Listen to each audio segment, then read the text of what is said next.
Hey everyone, and welcome to the mid-season clash. My name is Aya. I'm here with Zico, Ven, and Super Tees. I know all of us are so excited for the games today because if you don't know, we are going to be able to see EU versus NA today, Ven. Yeah, I'm really excited. I mean, it's been a little while since we've seen this, but we've got the top 4 teams in North America and the top 4 teams in Europe going head-to-head here today. And I think it's especially interesting to me because these teams and these regions sometimes have different metas, and when these metas kind of come together and clash, we can kind of finally answer some of those questions about who is kind of ahead in the meta. But I think all the teams here are unbelievably strong. Yeah, and some of them are ahead in their own meta as well. We're seeing a lot of sort of unique teams go against these sort of more traditional teams as well. Team Liquid versus HOOLIBANG, Super Tees, is a match that comes to mind in that regard. Yeah, HOOLIBANG were the first team in Europe to dethrone Echo, which is a team that has been dominant throughout tournament after tournament. They won the Guild Clash at BlizzCon last year as well. So the fact that that happened so early on in the cup stage means that really, I think anything could happen today. If you're trying to make a prediction on who's going to win this entire thing, there's a really good chance that you're going to be totally wrong, because even some of the most newcomer teams are really impressive, playing at the top of the ladder, coming together and forming their teams and besting the best teams in the competition. I think every team from Europe has actually beaten Echo at some point during the cup stage, so they're even within their own region have been bested. Now it'll be cool to see them versus North America. Are they going to be able to rise back into their position of dominance? Liquid and the Move also are teams in North America that they won one cup, then they didn't win the other cup. So every team has not proven to be consistent here because the level of skill is so high. It's so hard to win that many tournaments in a row. Yeah, it certainly is. And if you had said that like 4 months ago, that statement, I don't think I would have believed you. But here we are today. Echo is in the 3rd seed, and we can see them playing against the Move right here earlier today. That's going to be a very big match. Jellybeans himself tweeted, screw Echo. So there's some head games going on there, but it is the Move versus Echo, and I'm really excited for that one in particular. Zico, that's a big match.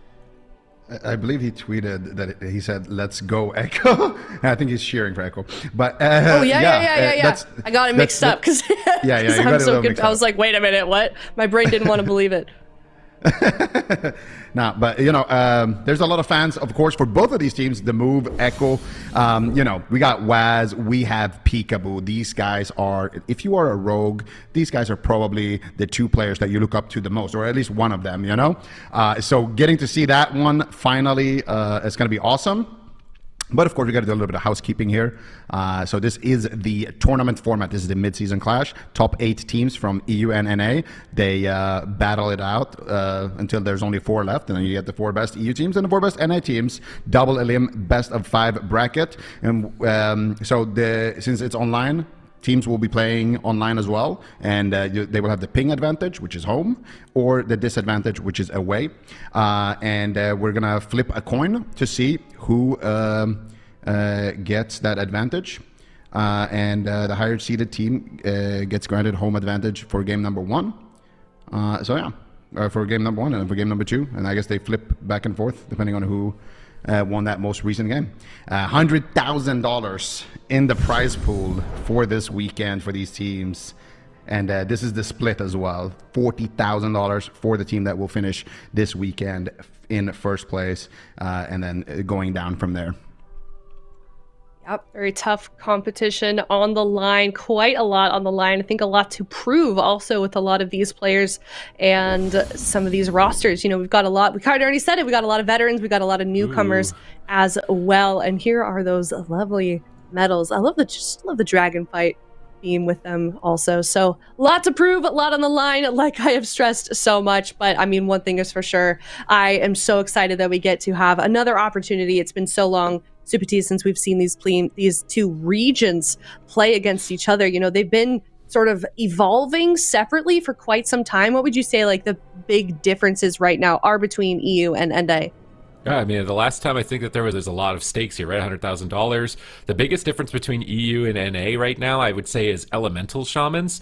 I think that Europe has a lot of predominant elemental shamans and compositions. NA, they've got WizK. They got the WizK factor with Shadow Priest. I feel like EU doesn't have any Shadow Priest teams that can play at the level that the Move have played at. Those are the two major distinct differences. And I'm more interested to see which region either keeps their identity or adapts the other identity of the other region to try and mirror them, or if they find their own way through, because we've seen a lot of teams start picking up different compositions in situations. Like VOIDGG in the Gauntlet yesterday was playing melee cleave compositions, which was something I didn't actually expect them to have, but could actually be really important in a series like this first one against CHIBAKU. Yep, that is the first team that we have coming up on the block here. It is VOIDGG facing off against CHIBAKU TENSEI NA versus the #1 seed in EU. VOIDGG, of course, the team that came out of the Gauntlet yesterday, and now here they are at game #1 against the #1 seed here in EU. So this might be a difficult one for them, but honestly, VOIDGG, definitely don't count these guys out. They have had an incredible season and have fought their way tooth and nail to be here. Let's see what they can do. All right, let's see. You go ahead, Van. No, I was just going to say, I mean, this is such an interesting match for me because VOIDGG, I don't want to say they're total newcomers in the North American scene, but in terms of like North America versus Europe, I feel like we haven't seen them on that like global stage in ever. So I'm curious to see how they kind of stack up. This is an unbelievably talented roster, but CHIBAKU TENSEI, they have been impressing me every step of the way. I mean, the compositions that they bring, I think Houston on the Shaman, I would compare him to a lot of the North American Shamans. So I think this is really one of those matchups that could go either way. I completely agree with you. You know, in the start, I was like, Houston, you know, he's been multi-classing here and there, but he has really impressed throughout the season. He has shown that he really can play those super long games. He can survive. He can, you know, play his role as well as anybody else at that top level when it comes to that rest of Shaman. So the fact that CHIBAKU TENSEI have been heavily leaning on that Shaman pick, and they have been playing a little bit more kind of NA meta comps with that Shaman, and I mean, they're the first seed, so it's worked out flawlessly for them throughout the season. But again, we got VOIDGG. They had to battle it throughout the Gauntlet to even make it here. But let's not cut these guys, too short here, because VOIDGG, they were, you know, destined essentially to qualify, and then they had that like really bad ending to the second cup. Where they got into like this really weird kind of tiebreaker scenario and everything.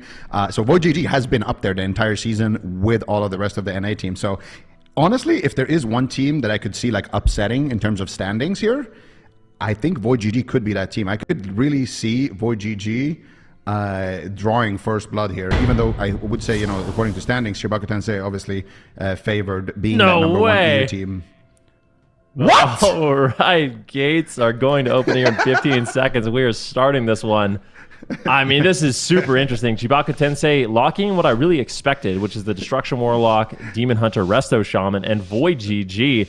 They are showing that flexibility we talked about. I mean, these guys are very intelligent WoW players, and I think this is the blind pick that they wanted. So double Demon Hunter, Resto Druid. Haven't seen this in a while, but yeah, definitely curious to see how this works out for them. Team Liquid is like, oh shit, we're back. We're back. Mess is like, oh man, it's time to start setting up. And look at Houston already taking massive damage here. Drops the pre-astral shift there right before he gets stunned. Beautifully done there. Limp's also taking a lot of damage here, trying to recover Fusion in that Earthen Wall Totem Kearney with the Tranquility and the Incarnation spamming out the heals. You got the Darkness already being dropped here by Nick, who is going to be playing on that Demon Hunter. Houston again. Nice healing Tide Totem right there around the corner. Mercy gets the fear. And look at Houston there. Protecting his healing Tide Totem there with the Lightning Lasso is actually forcing out the Trinket there from Calvish. So Houston now entering the burrow. So far playing it out cleanly, but he is going to be in massive trouble here when that next stun connects, man. This is such an interesting composition. I would expect that Calvish and Nick are playing the Immolation or a Dispel. So anytime Mercy gets an Immolate up, I expect that it's just going to be dispelled off by Calvish, making it really difficult for them to actually get pressure. They can pretty safely just go after Houston. The only worry I have here is if Kearney gets crowd controlled. So this positioning right here, but it might not matter. Houston might just die here. Beautiful Sigil of Misery comes out. That's a Spirit Link totem, and Houston is really struggling to survive. And at the same time, Mercy and Limps are not finding the counter pressure you would expect. They might have to go after the Druid, because I feel like trying to race down these Demon Hunters is just not working. Yeah, I completely agree with you. We need to turn this game into a healer race. I would love to see that. Just pressure Kearney, and that's going to allow them to actually get some of these spears to stick. But Nick actually does drop dangerously low there. Iron Bar coming out from Kearney. Here comes the stun. Here comes the damage. Beautiful Thunderstorm coming out. That's going to be the roar coming out there from Kearney, adding in a little bit of insult to the injury. Houston already using his Astral Shift as soon as it comes off of cooldown, going for the healing surges here, and he does manage to connect those healing surges with the crowd control there from Mercy. Perfectly timed there. They got a full fear onto Kearney. And here is that pressure that we were talking about that we haven't really seen so far. Both of these Demon Hunters in dire straits. Nick, 1% HP, gets the Netherwalk, the double Netherwalk right now from both of these Demon Hunters. And look at Kearney, he's still in crowd control. Mercy is just dominating here in game number 1. Yeah, but it looks like he's going to be able to recover. And Houston, I don't know if he has the same luxury. There's no Astral Shift. There's nothing available. Has only the Healing Tide totem rotating up here very soon. And that might be enough for him to survive. But with Nick and Calvish fully recovered, that being said, VOIDGG, they're burning through a lot of mana. If somehow Houston can hold on and survive a little bit longer, they might have that late game advantage. A full fear now lands on Kearney, followed up by another one. Mercy getting great control out right now. Imprisonment on Calvish, but this is just an unrelenting push onto Houston. But so far, I say he's handled this quite well, keeping himself alive and still having the Hellstone, the Nature Swiftness. I think he might hold on, and now it's all of a sudden Nick in trouble. But he's just continuing to push the pace. Houston, no drinking, it might just fall. Can they take him down? They do. A beautiful game 1 pick here by VOIDGG. Double Demon Hunter Druid claiming first blood. Ladies and gentlemen, welcome to the mid-season clash. This is what we've come to expect. And I mean, definitely a smart pick here by VOIDGG. They've done their homework, and this is what I mean. These guys are not afraid to just theory craft and just come up with these crazy things and bring them out here on the big stage. And they're going to make it count here in game number 1. North America will be the ones that draw first blood here. Yeah. I mean, it's one of the really impressive things about this roster is both Calvish and Nick can just, and Kearney can flex on any healer. Calvish and Nick can play any DPS in the game. I think, and I might be wrong about this, but a fun little fact about Nick is I think he's maybe the first person ever to get rank 1 on every single class in the game. So, yeah, obviously incredibly good at multi-classing, and bringing this in is just... He got rank 1 at every single class? Yes. Wait, not even every single spec, though? He's even trying? I mean, it's still quite impressive, but we can see the final moments of the game. The full Chaos Nova lands on Houston, and when it's an isolated prey Chaos Nova, it's just a 5-second stun. Hard to deal with that one, and ultimately he will go down. I do want to say Houston, I think he handled the situation quite well, but this is not an easy thing to survive. What do you lose if you play reverse magic? If Limps played it? I can take a look at exactly what he's running right now. So let me just double check really quick. He's playing Blood Moon for AoE Dispel against the Resto Druid, Chaotic Imprint, and Detainment. So we would miss out on the Blood Moon Detainment, right? Oh, okay. You could play Detainment, but I think Detainment is such an effective peel. It's like one of the only ways you're going to give your Shaman a little bit of breathing room. And the Blood Moon is a good way to AoE Dispel and also have a chance to increase your damage quite heavily. But the scary thing... They don't have that many stuns, though, because if you can remove Chaos Nova, it could help. Yeah. But I guess you're stacked in most of them. I kind of feel like they need to not do what they're doing. Like, to me, the best strategy is going to be going after the Druid. I don't know if we're going to see this matchup. This might be one of those things where VOIDGG, they are just happy to take kind of, not a cheesy blind pick win, but a semi-cheesy blind pick win with a counter comp like this. So... I don't know if this is something that Void is just going to continue to run, double Demon Hunter Resto Druid. I really doubt it. I expect them to go to more of a standard pick now for game number 2. So we'll see what they end up doing, but a really, really intelligent pick. Both Calvish and Nick were playing the Cleanse by Flame, so anytime they use Immolation Aura, it just dispels every magic effect on you. So it's really difficult for the Destro Warlock to keep up his Immolation, which is what resets your portals and kind of allows Destro Warlocks to do damage in general. Yeah, and I think you hit the nail on his head. There's no way VOIDGG locks in the same composition here. Imagine. I mean, okay, there is a small chance, but I feel like it's not a bad comp, honestly. Yeah, but like if you know that you're heading into it, I feel like the thing that makes this comp kind of good there in game number 1 is the surprise factor, right? Like you don't know what you're playing, you don't know what's going to happen, and then boom, there's 2 demon hunters running at your healer the entire game. So I feel like the surprise effect from VOIDGG's comp sadly has ended, but it got them the win. So I would agree with you. I think we're going to see something more standard, maybe like Rogue Boomkin or something like that from VOIDGG, and then we'll see what CHIBAKU Tensei responds with. Never mind, they are gonna send it. They are just sending it. What are you gonna do? What are you gonna do? Well, that's the question though. What does counter this?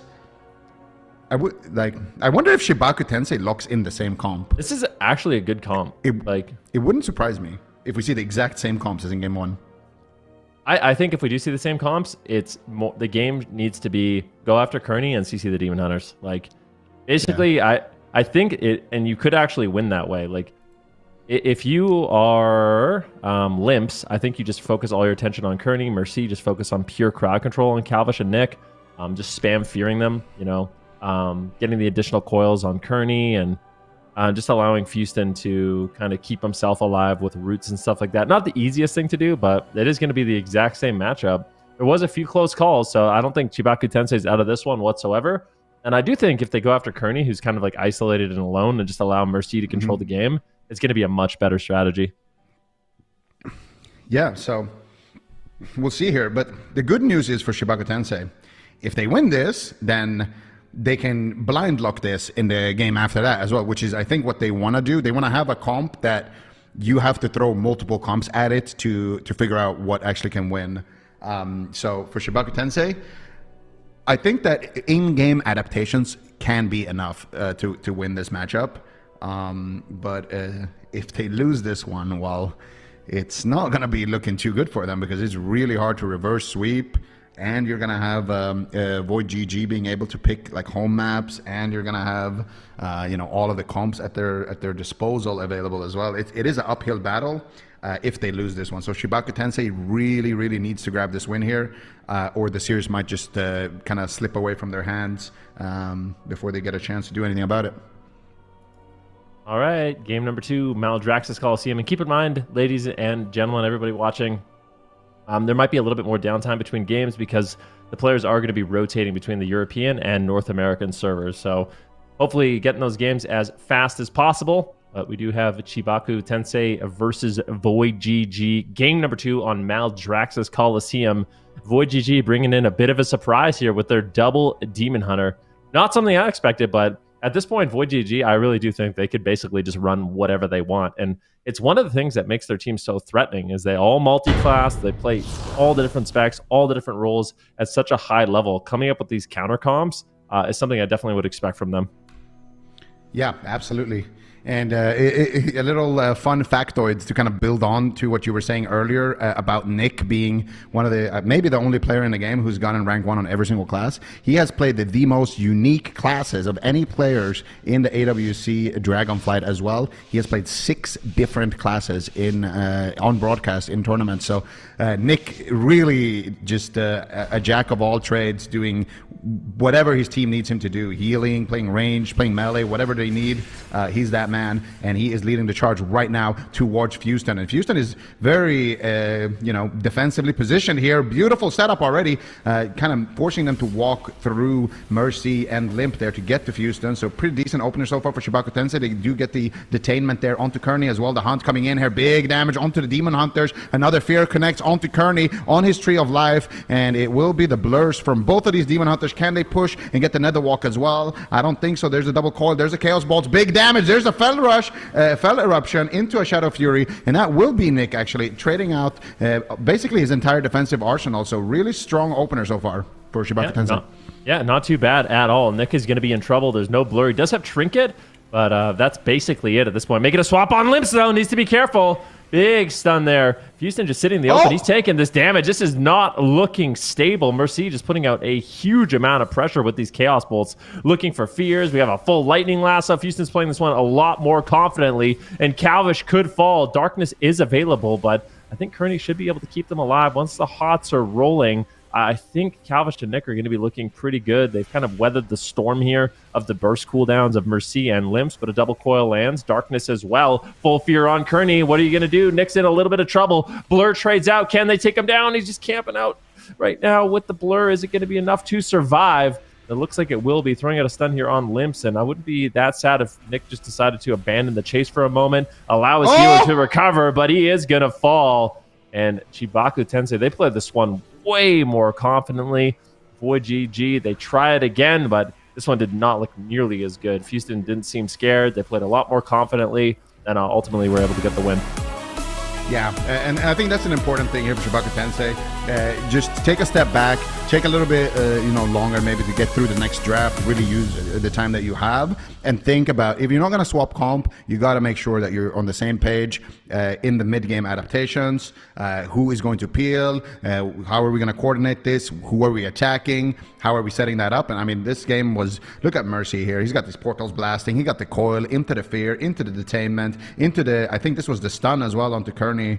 They got the darkness here, like they got the glimpse there as well. It's a lot of cooldowns, and then a nice cap totem. Chaos bolts connecting and spamming out fears. I think Kearney's on DR right now, so I think they're another cap totem, and then they actually managed to just get the kill there. Yep. How did he double cap him like that? That's a talent. There's a talent for Restoration Shaman. I can double check it and see if he's running it. Let me look really quick. I'll see his build. Yeah, he's playing. It's called the Guardian's Cudgel. When capacitor totem fades or is destroyed, another capacitor totem is automatically dropped in the same place. I don't think I've ever seen anyone play that. Yeah, it's rare. I haven't seen it either. So that's a good shout by you. You know what I'm wondering? Like, I feel like Resto Druid is more vulnerable in this matchup. Like, I feel like if Kearney just played Resto Shaman, it would be a kind of a winning match. If just played double Demon Hunter Resto Shaman with the Immolation Aura to spell, I feel like the match would be a lot more stable. You'd have a lot more defense against the spam fears of Mercy. I want to see that. Like, if CHIBAKU TENSEI plays the same comp, I actually think double Demon Hunter is good in this matchup. So, but I don't know why the Druid. Like, I kind of wonder why the Druid. Well, I was thinking, like, okay, you have a Druid, he's gonna, whoever your healer is, he's gonna get spam feared. So maybe the thought process is you're gonna have heals, like Hot's healing you while he's sitting through those CC chains. But I feel like almost having another offensive healer can be really good too, and just go full Zug, just get a Fist Weaver in there or like a Holy Pala or something, and just full send it. I think could be a play. Or take the win that you got in the blind pick, realize that maybe this comp is not it, and just bring the more standard things that we usually see from them, like the Rogue Boomkin. I am, dude. I really do think that this is the comp. Oh, they're playing it again. Okay, but I'm trying to think. I really feel like Shaman would be better than the rest of Druid. Like, you can ground fears. You can shear fears, you can tremor fears. I guess the Druid brings a lot of throughput, but I'm going to be honest, I think Void played that last game really sloppy.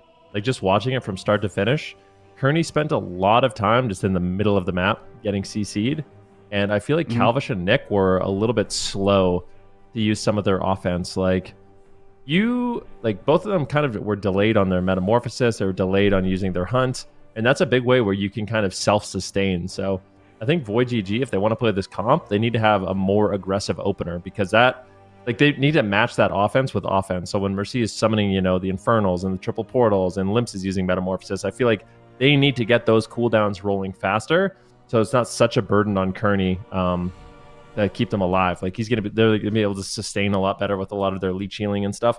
So I would like VOIDGG to just play it a little bit more aggressively than we saw in that last game, because they're playing double Demon Hunter. Like, they just got to remember that and play with confidence.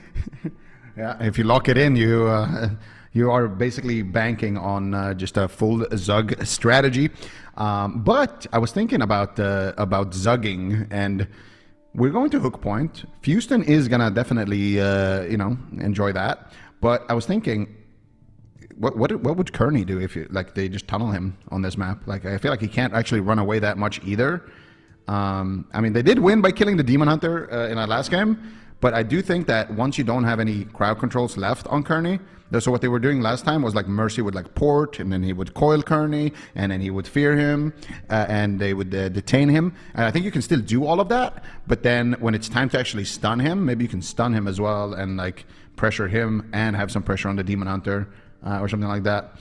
But yeah, we'll see what they decide to do. I do think that it's going to be an extremely aggressive game from both sides. I don't think this is going to be like a very long game. We got hook points. We got, half the players in this game are demon hunters. So like, there's going to be things blowing up soon. Yeah.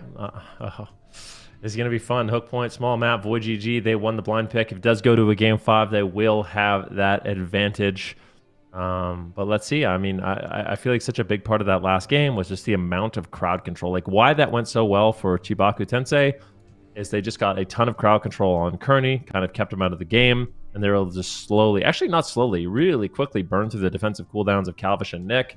What I'm hoping Calvish and Nick do this game is play a little bit more aggressive, and just then you throw crowd control out on the DPS also. I think that's really, really important in a strategy like this. Is the damage you do is so overwhelming that I think just throwing off stuns and off imprisons and sigils of misery onto Mercy and Limps and just get as much crowd control on them, slow down their damage, is going to be really important. Because I get the feeling if Void can weather, if they can get out of the opener with all the portals and infernals and coils and meta, once they stabilize through that, it's actually really, I feel like it's a relatively safe matchup for them. No, you just got to get through all of the massive cooldowns in the opener, get through that, and then you're going to have a period of downtime where you just have 2 Demon Hunters pummeling Houston like we saw in game number 1. But this is the swing match right here. So CHIBAKU TENSEI, for them, it's huge if they can pick up this win, because then they're going to start turning this series around. And for VOIDGG, of course, they want to maintain their lead. They have the map advantage. This is Void's map selected, but can they execute on it? Is the map advantage going to be enough here for them to actually grab this win right now? Let's see, the gates are open, and immediately both Demon Hunters are charging in towards Houston, but a nice Earth Grab totem there, slowing down the opener just a little bit. Already coils flying out. There's the Shadow Fury onto Kearney into a full fear. There's the Lightning Lasso. There's the Fell Eruption as well. 3 versus 1. Nick, instant trinket, and has to use his Nether Walk there. Strong opener here for CHIBAKU TENSEI. Perfectly executed. Yeah, unfortunately, Nick now has no trinket. Are they going after Limps, or what are they going to do? Houston is kind of just sitting in the open.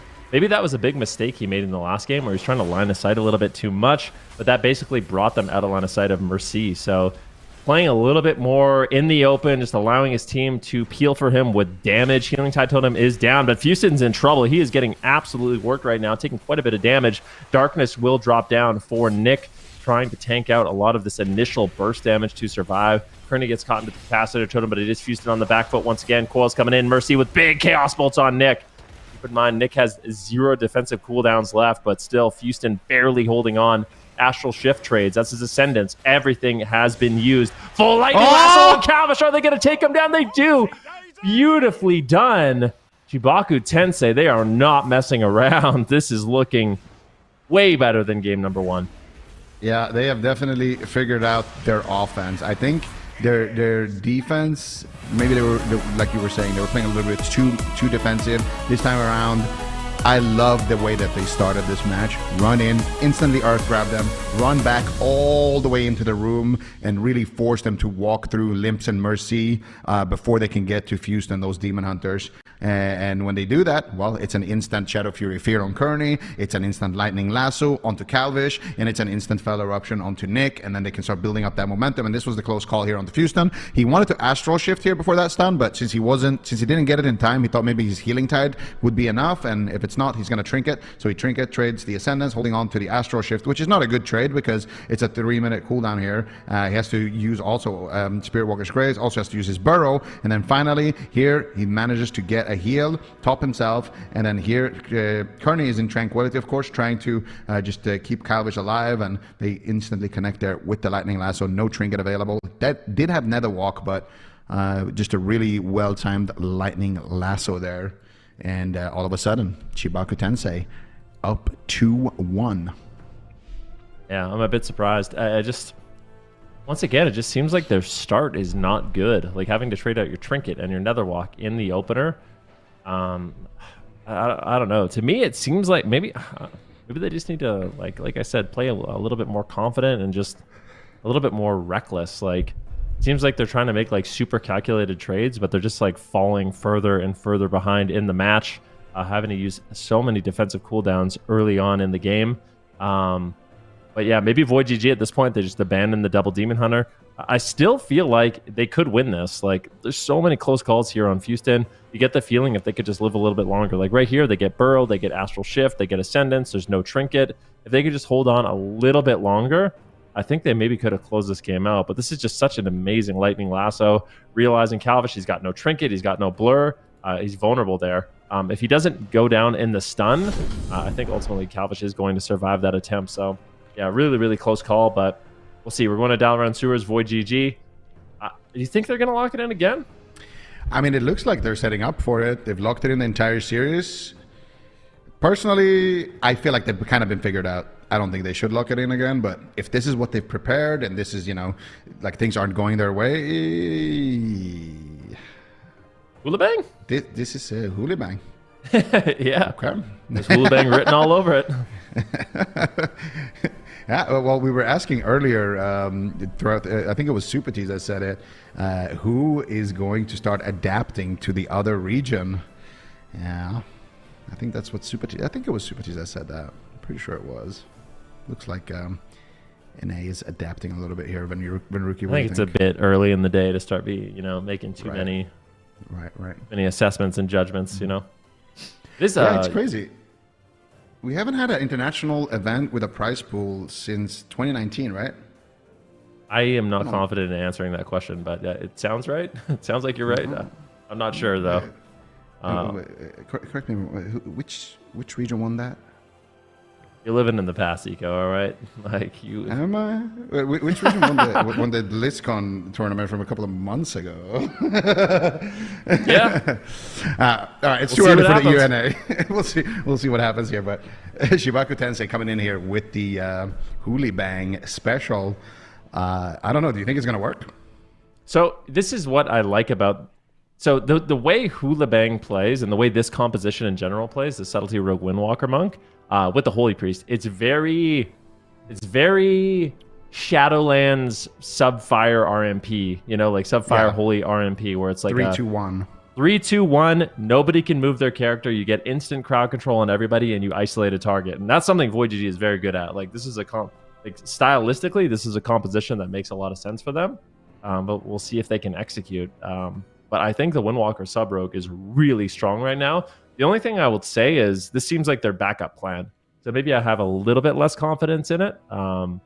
Because this comp makes a lot more sense to me than the double Demon Hunter. Like, maybe they thought they could just win for free with double Demon Hunter.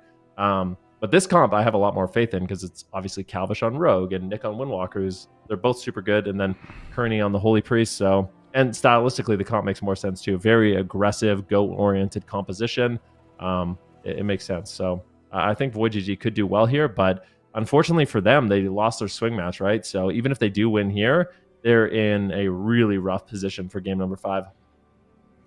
Yeah, it's going to be an uphill battle. You know, once you lose that swing match, it is really tough to come back from that. But VOIDGG are going to make it with their HOOLIBANG comp here. We're going to make an attempt at it, rather, with this HOOLIBANG comp. But one thing that I think works a little bit in CHIBAKU TENSEI's favor here is that CHIBAKU TENSEI has experience playing against HOOLIBANG. Like, they played against them on ladder, they played against them. I don't know if they've wargamed against them. I don't have that much insider info, but they played against them from what we can see, at least on broadcast. So my intel is that HOOLIBANG never plays. They just kind of show up and win during tournament day, so nobody has practice against them.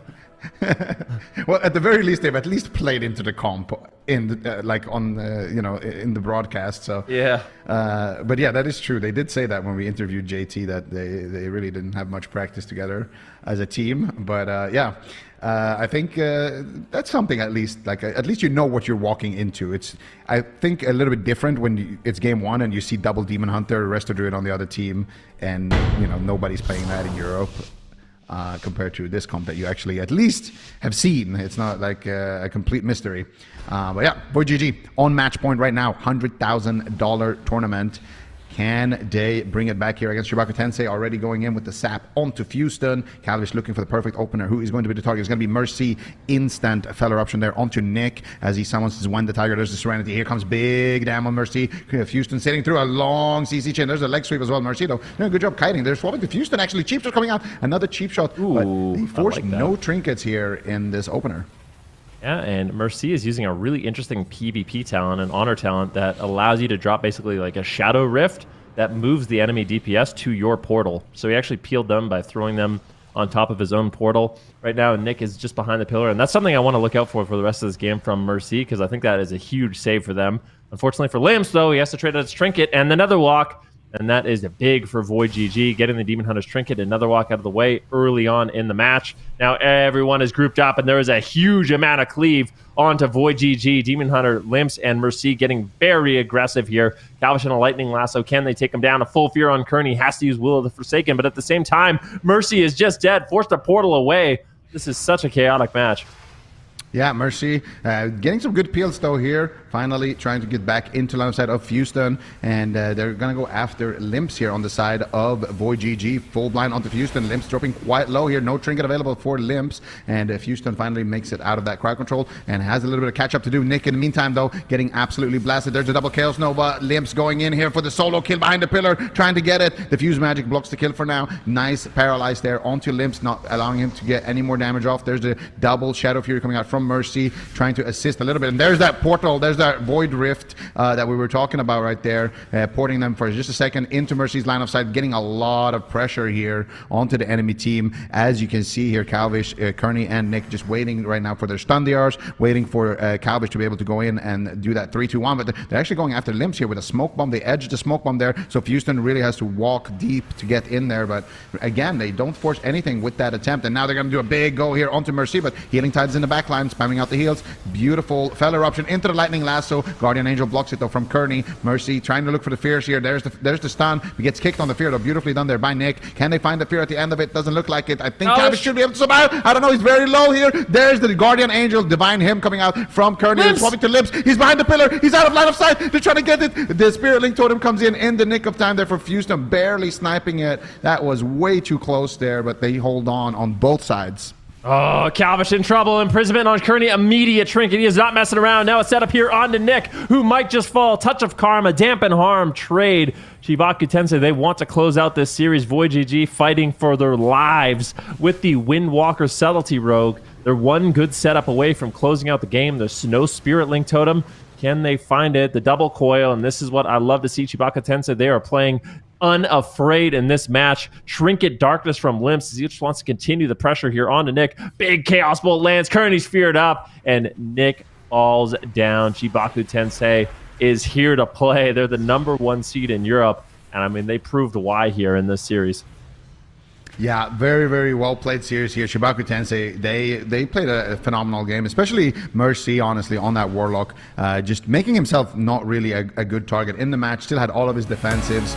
Just really nice talent choices, good, kiting, good fake casts, all that good stuff coming out there. And CHIBAKU TENSEI will be moving forward here, but this is not the last that we're going to see of VOIDGG.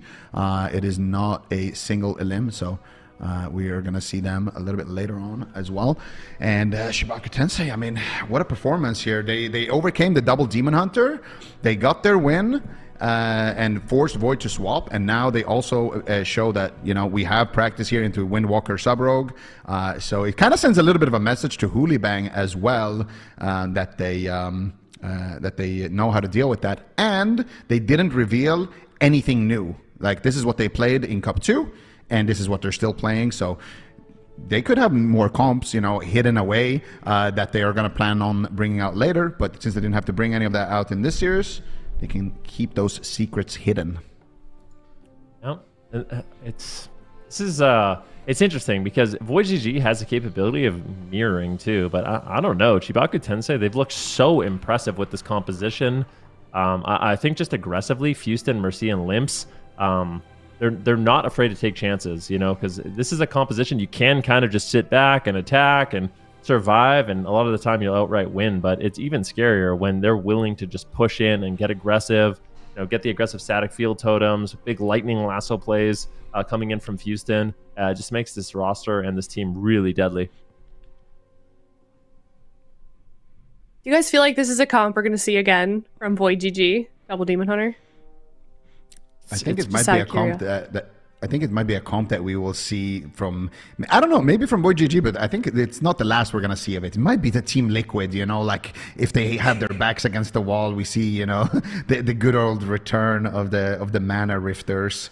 So I don't know. I think it's possible that we see other teams kind of look into it and be like, wait, these guys didn't play that good. We could play that better, inspiring the brackets.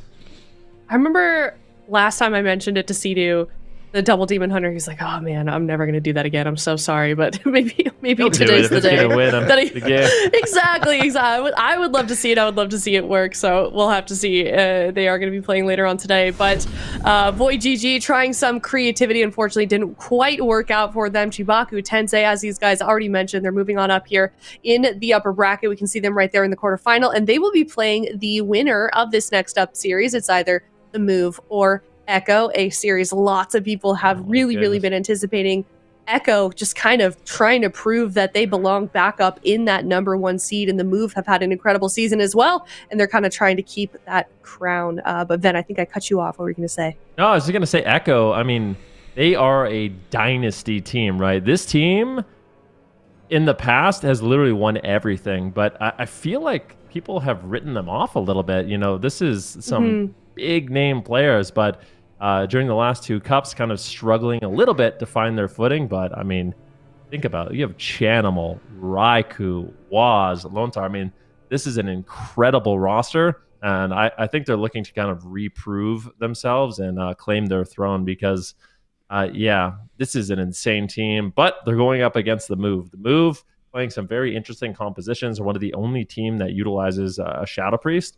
I would assume they're going to play Shadow Priest. That's what we saw a lot of in the cup stages. So I don't know if Echo has, a lot of practice into their composition, but when these two teams have met in the past, typically it is Echo that comes out ahead.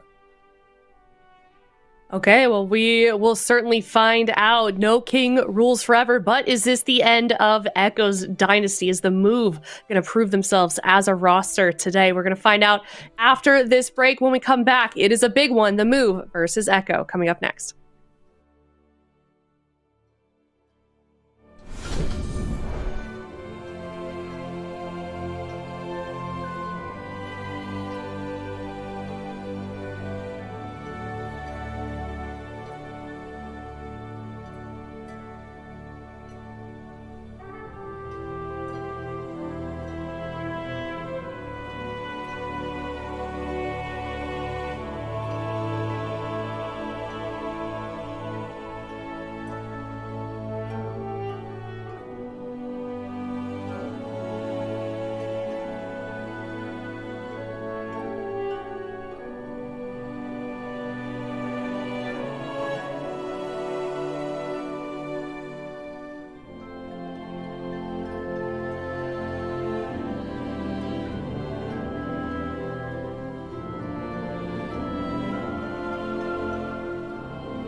Welcome back, everyone. We are on the second series of the day. We continue on with EU versus NA, and now, Supties, it is the Move versus Echo.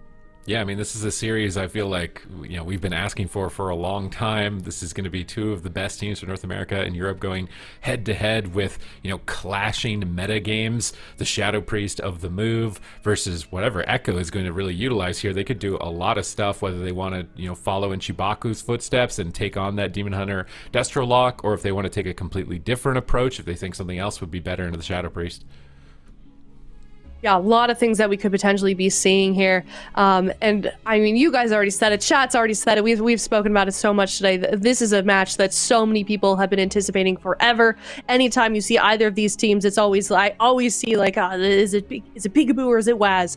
So I hope we at least get to see a double rogue. But Zico, what comps do you want to see? What team do you think is going to come out of this alive?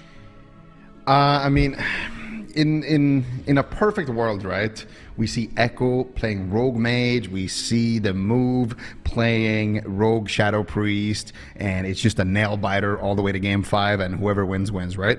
But I'm not sure if that's going to happen here. You know, there's a lot of options on Echo's roster. They can bring in Chan. They can bring in Raikou on the Demon Hunter. So yeah, I think from the Move though, we are going to probably see the Rogue Shadow Priest Shaman. They are competing as a 3-man roster for this tournament. But for Echo, I'm not entirely sure what the... I called it! Wait, I called it! I called the entire draft. I'm insane. All right, here we go. Raikou in on the Demon Hunter. Channel on Destro Lock. Peekaboo just immediately engaging, stun locking the whole team. Double fear from WizKid. Raikou sweeps in. Lone Tar still sitting through it, but Channel seems to be all right with that Infernal and Imprison on the Shadow Priest. They totally shut down the opener from the Move. Now they're getting pressure onto WizKid as Absturge is stunned up by that Cap Totem of Lone Tar. Gouge onto Lone Tar, trying to get pressure onto the Warlock since the casters are going to be pressured the most in this matchup, and WizKid seems to be taking a beating so far. Absturge coiled into a fear. Nice crowd control by Channel. You don't typically use those coils on the healer, but if you can set up that crowd control chain, sometimes it can be deadly. Yeah, absolutely. Right now, Lontar in a cheap shot into a Gouge. WizKid moving in here for the follow-up, potentially. Does he have the fear? It does look like he does. And they're going to go after Chanimal here. Chanimal, so far, not really trading anything. Nice Shadow Fury, nice silence there onto Lontar. Chanimal still taking a lot of damage. Mind Spike's coming in here, Chan. They're on to 20% HP, but Lontar is out of crowd control. Spamming out the healing surges here. Chanimal will be completely fine here, surviving that now, activating his Dark Pact. He's in the Earthen Wall Totem, and now they're looking for that next setup here, potentially onto WizKid. Beautiful Hex coming out there onto Raikou by Absturge into the Earth Grab. Look at Absturge just being super annoying there in the back line, trying to CC Raikou as much as possible. Blind coming out onto Lontar as well. Both teams really trying to take down the caster of the other side here. WizKid locked on Shadow here by Chanimal. Raikou trying to pre-vengeful retreat, a cheap shot there. Now he's going for the Fell Eruption onto WizKid. He's getting pressured quite heavily. Absturge doesn't have a lot of cooldowns. This is the Earthen Wall Totem. It needs to be an up, but at the same time, Peekaboo is shredding Chanimal, forcing Raikou to drop down Darkness. And he is running the short cooldown Darkness, so he wants to be able to cycle. He knows this game could likely go long, so he's running 2-minute cooldown reduction on that ability. And I actually think that's going to be very big value in a matchup like this with 2 Shamans. And it looks like they're winning on mana at this point. So as long as they can stay alive, they should be able to win the attrition fight. Yeah, let's see how it works out here in the later stages of the game. Still 2 minutes in only. Dampening is going to start ramping up in about a minute, but right now Lontar sitting through a CC chain, but it is WizKid that takes the brunt of this exchange here. Raikou doing a lot of damage here on that Demon Hunter, but Peekaboo as well, really getting some work done. There's a Gouge into a kidney shot. Chanimal could be in trouble here. Cheap shot coming out. That's going to be the unending result. I think he's dead. Enough Void Torrent. That's it. That's the lightning last of Chanimal. Oh my goodness, managed to stay alive there with the Void, with the Health Stone as the portal there as well, but he's not out of the woods just yet. Look at Lontar, he's static fielded in a little corner there. Carl really doing insane plays, and there's the fear coming out there onto Absturge as well. He gets the Hex! And they managed to find the full Hex. That is it. I think Chanimal is going to go down. This infinite CC chain is never ending, but somehow, some way, Chanimal's still alive. There's a kidney shot. The CC is not ending. Chanimal's still porting away here, trying to stay alive, but finally, nope, he's still silenced, still not able to play the game. He did get a healing tide, though, and moved it behind the pillar. Finally, Chanimal recovers, and we saw it during the advert. Chanimal, something like 80% win rate in competitive. That's why, Sid. Absturge was just owning Lontar for like 20 seconds right there. He static fields him into the corner, lassos him out of line of sight, gets a full hex even despite multiple interrupts. Now Chanimal is still in trouble. Cheap shots from Peekaboo. He's closing in for the kill. Chanimal ports, but it's nowhere. A gouge on a Lontar. Killing spree comes through. Peekaboo is tearing in. Only a 2-player link. Absturge is there, knocking them away from it. And now Chanimal is kicked, but at the same time, WizKid's getting blasted down by Raikou. He's forced to fear him away. He gets broken out of that immediately. WizKid just gets chopped! And their aggression was looking so good, but their defense gets blown out by Raikou. Man, the move was winning the entire game, start to finish. And then Raikou is just like, hold my beer. I'm just going to go behind this pillar right here. Is that a Shadow Priest? Have an Essence Break on the house, and they take him down. I want to say that I don't want to see this comp locked in from Echo again. I think just like by the skin of their teeth, they got that Spirit Link out. I think we're going to see it on the replay here. So this is a little bit earlier. This is a little Watch bit what earlier. Absturge does. So this is after, I think, where they already recovered Chanimal after that close call. Oh, we didn't get the play? This is after. We didn't get the play Yeah, with this is Absturge. after. But Feels look bad. at here. I want to know if it's the Outlaw AoE that actually makes them lose the game here. Because Peekaboo gouges Lontar. Can we slow down this for a second? It's going to be a gouge coming right now. And then He's here, maybe how does dotted. that break? How does that break? That right there, that gouge. Did he have, what's it called up? Blade I think Flurry? he had Blade Flurry. Yeah, I think it must have been Blade Flurry, right? Or he might have been dotted. Gouge doesn't remove dots. It's possible. I'm trying to, maybe if we get the replay again, we can see if there's like a little shadow icon above his head, but Raikou just dunked him right there. With Essence Break. Just completely dunked him. Okay. So I want to see Lontar. Like, was he dotted? Because they would have won the game if the gouge didn't break. So let's look at his health. Is his health going down at all? His health is not moving. Doesn't He's look like not he's dotted right now, right? He still doesn't look like. Did Whiskey there, dotted him right there? there. He put a Yeah. Shadow of Pain on him. So Oh unlucky. man, if he didn't dot Lontar on this kidney right here, this gouge would have sat, and then Chanimal was dead. game He was over. dead, 100% dead right here. This gouge doesn't break. Bro, he was like right there. He was under 1% HP. He had so little HP, like you don't even see like anything left in the bar. You know, like that was. Whew, that is unfortunate. That is extremely unfortunate. That dot right there onto Lontar, and then here, like what was that? Like I want to see the def log. I mean, we're going to, right? We have new tech now. We can see that. We have the technology. It's probably a What's going on here? 250k plus death sweep, I'm imagining. I don't think Chanimal was there. Lontar was in a blind. Lontar was like, good job, Raikou. He's just in the middle of the map, static fielded. Good job, Raikou. Yeah. He wasn't even in meta form. It was a non-meta death sweep, I think. Or maybe not. Maybe the icon just doesn't switch to the death sweep icon on this graphic. Essence. Look at Essence Break Death Sweep right there. 100k, Annihilation. 164k. Hunt right before it, too. Is it the whole combo? It was Got the the full. whole DH special right there. He got the full 5-course meal here from Raikou. I mean, but they still had cooldowns. Like, I mean, if he uses disperse there, if they didn't dot the had kidney, everything. and he trades disperse, like I think Chanimal was dead. Yeah. Do you think Echo locks in the same thing here? Because that looked just miserable. Yeah, I mean, I feel like they're probably going to lock the same thing, just because it's going to be the comp that I think they want to rely on, maybe for the whole tournament. And what else would you lock in? Right? I mean, you know, with 3 players on the move, that it's probably going to be this comp. Like maybe WizKid plays a Destro at some point, but Echo probably don't change unless they lose, which they very well could in this next game. I'm surprised they picked Ashamane's Fall. I would have thought they'd want a smaller map for WizKid to get in range to Fear and for Peekaboo to reconnect to the port. So I'm a bit surprised by the move selecting this map. I guess they just feel like if they can kite, I think, I don't know. Absturge was really annoying to Raikou, like dragging him away. Like WizKid drags him away, then he roots him, sends the hexes. I don't know. Maybe that's their plan, just abusing static field on Raikou and just trying to get him out of the game as much as possible. But the move definitely showing up in that game number 1, super close, and this is kind of what we expect to see here. Echo versus the move. You know, a lot of people have been waiting for this matchup to happen, so it's awesome that we actually do get to see it here, and so far it has not disappointed whatsoever. Chanimal, man, what a live lord that guy is. It's actually insane. I thought he was, you know, earlier in the game, before where the replay started, like that period of Absturge just basically dumpstering Lumpdar for 30 seconds.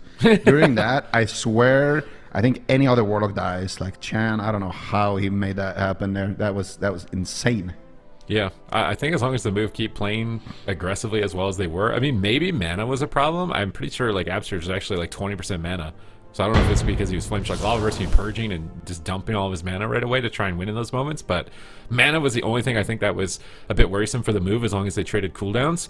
So moving into this game, it's really going to be up to Chanimal again to be able to survive because that was a lot of pressure put onto him. And I'd say offensively, Absterge is getting the upper hand in this matchup, but he's getting way more control out than Lontar is getting. So if he can keep maintaining that advantage, there's no doubt that I think that the move are going to be able to tie this up. Peekaboo is sweeping in with the sprint, but they've already got combat. They're not getting a sap, and they're going to open up with a kidney shot, but they don't cheap shot the Demon Hunter, so he gets Fel Erupted on his kidney. WizK gets shut down on his Void Torrent. This is not a great start for the Golden Guardians. Now Peekaboo is rooted up. There's a double Flame Rift out for Chanimal onto WizK. Now he's got Peekaboo in a Fear. Absterge fakes out the interrupt behind the pillar and static fields Raikou out of line of sight. Nice play by Absterge, pulling him out of that meta form for a little bit of uptime onto WizK. He's got the Earthen Wall down. He goes for a Hex, but Raikou pre-Vengeful Retreat immunes the Hex cast. Always looking for whenever these Demon Hunters are using that backflip ability because they go immune to crowd control while they're in the air. So you can pre-immune a lot of crowd control effects like the Hex right there. He does get put into a kidney shot. They're using Darkness very early. So Raikou is playing this like 100% for efficiency. He stuns Absterge. Absterge actually trinkets out of the stun very early on. He's just recognizing this is a lot of damage and he doesn't want WizK to go down. Raikou is still sitting on that Essence Break, but now with no Trinket on Absterge, he can't access Trinket Spirit Link Totem, which is a very important combo of defensives to survive in the future. Yeah, and Lontar just sitting through some crowd control right there. Beautiful peels coming in. And look at Chanimal. Kick onto WizK, Fear onto Peekaboo. Gets kicked, starts loading up the damage. Chaos Bolts flying in. There's a Hex onto Peekaboo coming out from Lontar to get a Fear onto Absterge. Raikou trying to push for it. Are you going to greet it, WizK? This time around, he is not taking any chances whatsoever. Instantly sends it. He knows what Raikou can do on this Demon Hunter. And so far, he is just having a field day here behind the pillar. Doesn't even need a single heal. He's just leech healing, but he's getting punished here. Cheap shot behind the pillar, silence onto Lontar. We're trying to take him down here, but Raikou is going to be able to stay alive. And now that he's on stun DR, he can just push in behind the pillar. There's the imprisonment there onto Absterge. There's a kick onto WizK. Raikou really making some plays happen. Beautiful double fear coming out there. I think it was tremored by Lontar instead of double dispelling it. The portal's coming out from Chanimal. WizK could be in some trouble here, but Chanimal's playing aggressive right now, and we've seen what the pressure the move can get when they start those long CC chain. There's a cap totem behind the pillar from Lontar as well, adding a little bit of extra pressure there for the team. Full blind secured here onto Lontar. He's going to trinket out to save Raikou and keep him aggressive. Gets silence on his trinket. They're pushing for the kill onto WizK. Healing Tide Totem behind the pillar. Gets moved away here by Absterge. Spirit Walker's Grace as well. Trying to cast while running. WizK will recover, and now the Observer is in the sky. The Observer is on the ground, and it's just going to be WizK trying to kite Raikou. Raikou tunneling him, and Peekaboo looking for that next setup. All right, let's see what they can get done here. No dispersion. Essence Break. Absterge knocks away, but here comes the hunt. WizK fades the hunt and fears Raikou away. Earthen Wall's down. Static Field on Raikou, but he actually pulls him on top of the Shadow Priest. I don't know about pulling Raikou closer to the Shadow Priest right there by Absterge. WizK gets imprisoned for a moment. That buys him time for Chanimal to get an Immolate onto him and start developing those Shadow Rifts. You can see a Sigil of Fear. Absterge dodges the Sigil of Fear by moving around the corner. Big Fel Rush on 2 targets. Raikou is cleaving 2 players. This is really bad right now for WizK. He's spell locked on Shadow. Peekaboo is trying to come back and assist, but Chanimal ports right on top of them. Bad Manor Portal into a triple cap stun by Lontar. He's looking to clap back with some offensive shaman plays of his own. He's running that double cap, but a double fear comes up from WizK in return as they're trying to set up damage into a Hex onto Raikou out of the fear, trying to remove as much pressure from the Demon Hunter. It's all about containing the Demon Hunter, as is the the roleplay fantasy of the Demon Hunter. Lock them away for 10,000 years, hex them, fear them, root them. You have to contain them, and Raikou's been out of the game for so long that Chanimal is on the back foot now and has to trade on any resolve as well as his Nether War, but Peekaboo is still all over him. Can Peekaboo take him down right now? WizK's casting, he gets interrupted by Lontar. Lontar's trying to back him up and disrupt the Shadow Priest and get him aggressive. Here comes another Flame Rift out from Chanimal. Fear on Peekaboo, instantly dispelled by Absterge. Really good reaction time, but WizK's taking a ton of damage. They're going to fear Raikou into an Earth Grab root, into a Hex. I love this play between WizK and Absterge, and Chanimal is feeling the pain right now from Peekaboo. If the move can keep up this control on Raikou, Chanimal is not going to last much longer. Yeah, and also the control onto Lontar there. They got the blind, they got the follow-up CC there. Peekaboo really trying to take the game into his own hands. Chanimal looking for the damage. Chaos Bolt's going to fly in here onto WizK, but he shadow melds it. Really nicely done there. Raikou still, though, adding in a lot of pressure here behind the pillar, just trying to attack as much as possible. Here comes the setup, though. Raikou can shut it down. Knock. It doesn't look... Oh, beautiful Thunderstorm there coming out from Lontar. Mana right now, heavily in favor of Echo. If they can just hold on for a bit of time here, they could actually be able to just win this on the War of attrition. Whiskey forced into the dispersion. There's the CC chain onto Abster's. Raikou still just looking for that damage, but he's rooted behind the pillar now, finally making it back to his target. There's the fade for Whiskey. He's going to get some dots rolling here and just trying to kite Raikou as much as possible. Abster's once again with the roots, with the earthen wall. Whiskey pushing in for the fear here. It's going to be a mind game. Lontar actually placed a tremor totem behind the pillar there. Can Whiskey see it? I think he actually auto-attacked it there with his dagger, and now Lontar's in a gouge. Whiskey should be able to get this fear. He gets imprisoned on his trinket. Raikou, so annoying. What a nice static field totem, though. Whiskey should get it with the backup of Carl. What can they do, though, with this? Chanimal's already line of sighting Peekaboo, being as annoying as possible. The fear is over, and now because of Chanimal's amazing kiting, he's still at full HP, Sid. Yeah, let's see, though. Absterge is almost completely out of mana, and this is the problem that I was foreseeing in the first game. So what can Absterge really do? He's locked out. Raikou is fell rushing in, really bringing the pain to Whiskey. He needs 30 more seconds to get to that dispersion. They have cooldowns to get there. They just need to not be greedy, but they're getting cleaved so hard by Raikou right now. Massive Death Sweep comes in again. Multiple rifts out for Chanimal. He's porting on top of them again aggressively. They drop Darkness to stay offensive. They're making the final push. Absterge needs to trade something. This should be all hands on deck. Committing that Darkness offensively like this is a really bad sign. Earthen Wall is down on Whiskey. He's hoping it's enough. Whiskey fakes the kick for a moment, getting precognition, trying to support with some flash shields, but Absterge is into a stun. He's choosing not to trinket it. Whiskey now into a stun, into a full fear. Absterge trinkets it, drops down a tremor, but he gets imprisoned on his trinket. Dispersion 2 seconds away. Essence break, massive damage from Raikou, but Whiskey manages to escape for a moment. Kicked on a heal, looking to reload his dots, but that Demon Hunter is just going to be able to remove them over and over. He's rooted at the moment. Whiskey's going to move away from the root and do his best. Healing Tide Totem is down. Raikou just jumps in right away to try and kill that Healing Tide Totem, and he's actually not targeting it. The Healing Tide got a bit of value, but Absterge is totally out of mana. They're all getting cleaved down. They're all stacked on the pillar. Chanimal is playing with confidence. Lone Tard's getting aggressive, and things are unraveling for the move rapidly. Yeah, it's not looking too good. Chanimal just got his Unending Resolve back, so he's going to have that in his back pocket. Beautiful instant counterspell there onto Absterge. Whiskey in so much trouble. Doesn't have the disperse just yet because he's kicked, but now we'll be able to access that cooldown fear onto Raikou. They need pressure on the side of the move, and they need it right now. Absterge has got nothing left in the tank here. They get a gouge onto Lontar. Can they do it? The miracle kill onto Chanimal. The Hex, the Kidney Shot, Lontar trinkets. Trades out the Spirit Link. They trade out their entire spell book, overlap there with the Unending Resolve, but now the Echo, they need to go in. They need to get the damage. The Hunt connects onto Whiskey. Dispersion instantly forced. Raikou is all over his target here. Can he connect? But meanwhile, Chanimal trying to stay alive here with Peekaboo in the backline. Blind coming out onto Lontar. No trinket there, but Whiskey at the same time is getting absolutely murdered here. Whiskey's going for it. Trinkets out. He's going for the fear. If he gets this fear, Chanimal could just die. There's the full gouge. There is the coils coming out there. So Whiskey's not going to be able to make it to his target. Instead, it's going to be Peekaboo in the lightning lasso. It's going to be big damage here. Raikou cleaving the entire team behind the pillar, and I think Echo has done it. If 2 seconds. Ascendance, they could keep Whiskey alive, but at the same time, Chanimal, how is he gonna stay alive? There's the Ascendance for Absterge trying to power up the heals here. Mind Control's coming out, Flash Heals coming out. Raikou wants to close this one out. Mind Control once again onto Raikou, but the dots and the little Fell Hunter might just be enough to flip him over, and Echo will take the second game here against the move. Oh my god. Offensively, it's so close, but it looks like as far as the late game is concerned, they're not going to be able to win the late game. Absterge is using it feels like twice the amount of mana. And I mean, it's Demon Hunter damage against Outlaw Rogue damage, I think, which is attributing a lot to that. The overall pressure. Also, the Poison Cleansing Totem likely more effective for Lone Tar for removing the MS, whereas Raiku's MS is having 100% uptime onto Whiskey. And with the way that they're playing, they're kind of stacking up a bit. Every once in a while, they're getting this insane CC chain on Raikou, and then when he's not CC'd, they're just both dead. So I don't know if there's a better way that they could be maneuvering in between their crowd control timings. It felt like Absterge sat on a lot of his cooldowns throughout this game to the point where he couldn't really use them, right? Like, he's got Link at this point. It's not doing anything. So I'm wondering if there's any way that maybe they can use their cooldowns earlier in order to save mana, you know, like a Link instead of 2 healing surges. If there's any way, possible way they can play a little bit more efficient for mana, or maybe it's a case of they need to play more aggressive. Yeah, maybe they need to get Whiskey closer to Lone Tar, because Peekaboo is getting Chanimal really low in a lot of these spots, but there's just not enough CC to close the game out. There was that moment, right, where Whiskey wanted to go for the fear out of like the gouge at the end. It was like a kidney gouge, and he was pushing in for the fear, and then they got coiled, and then he kind of backed away. I think in a situation like that, you can use the Link as like a safety. Push in, do the risky move, try to get the crowd control, play to win, and if we land the full fear and we have to Spirit Link to get there, it's still like good for us because Chanimal has nothing. So yeah, maybe a little bit of a maybe a little bit too passive there towards the end. But at the same time, I mean, look at the pressure, right? Like the pressure that look at this damage contributed during the kill.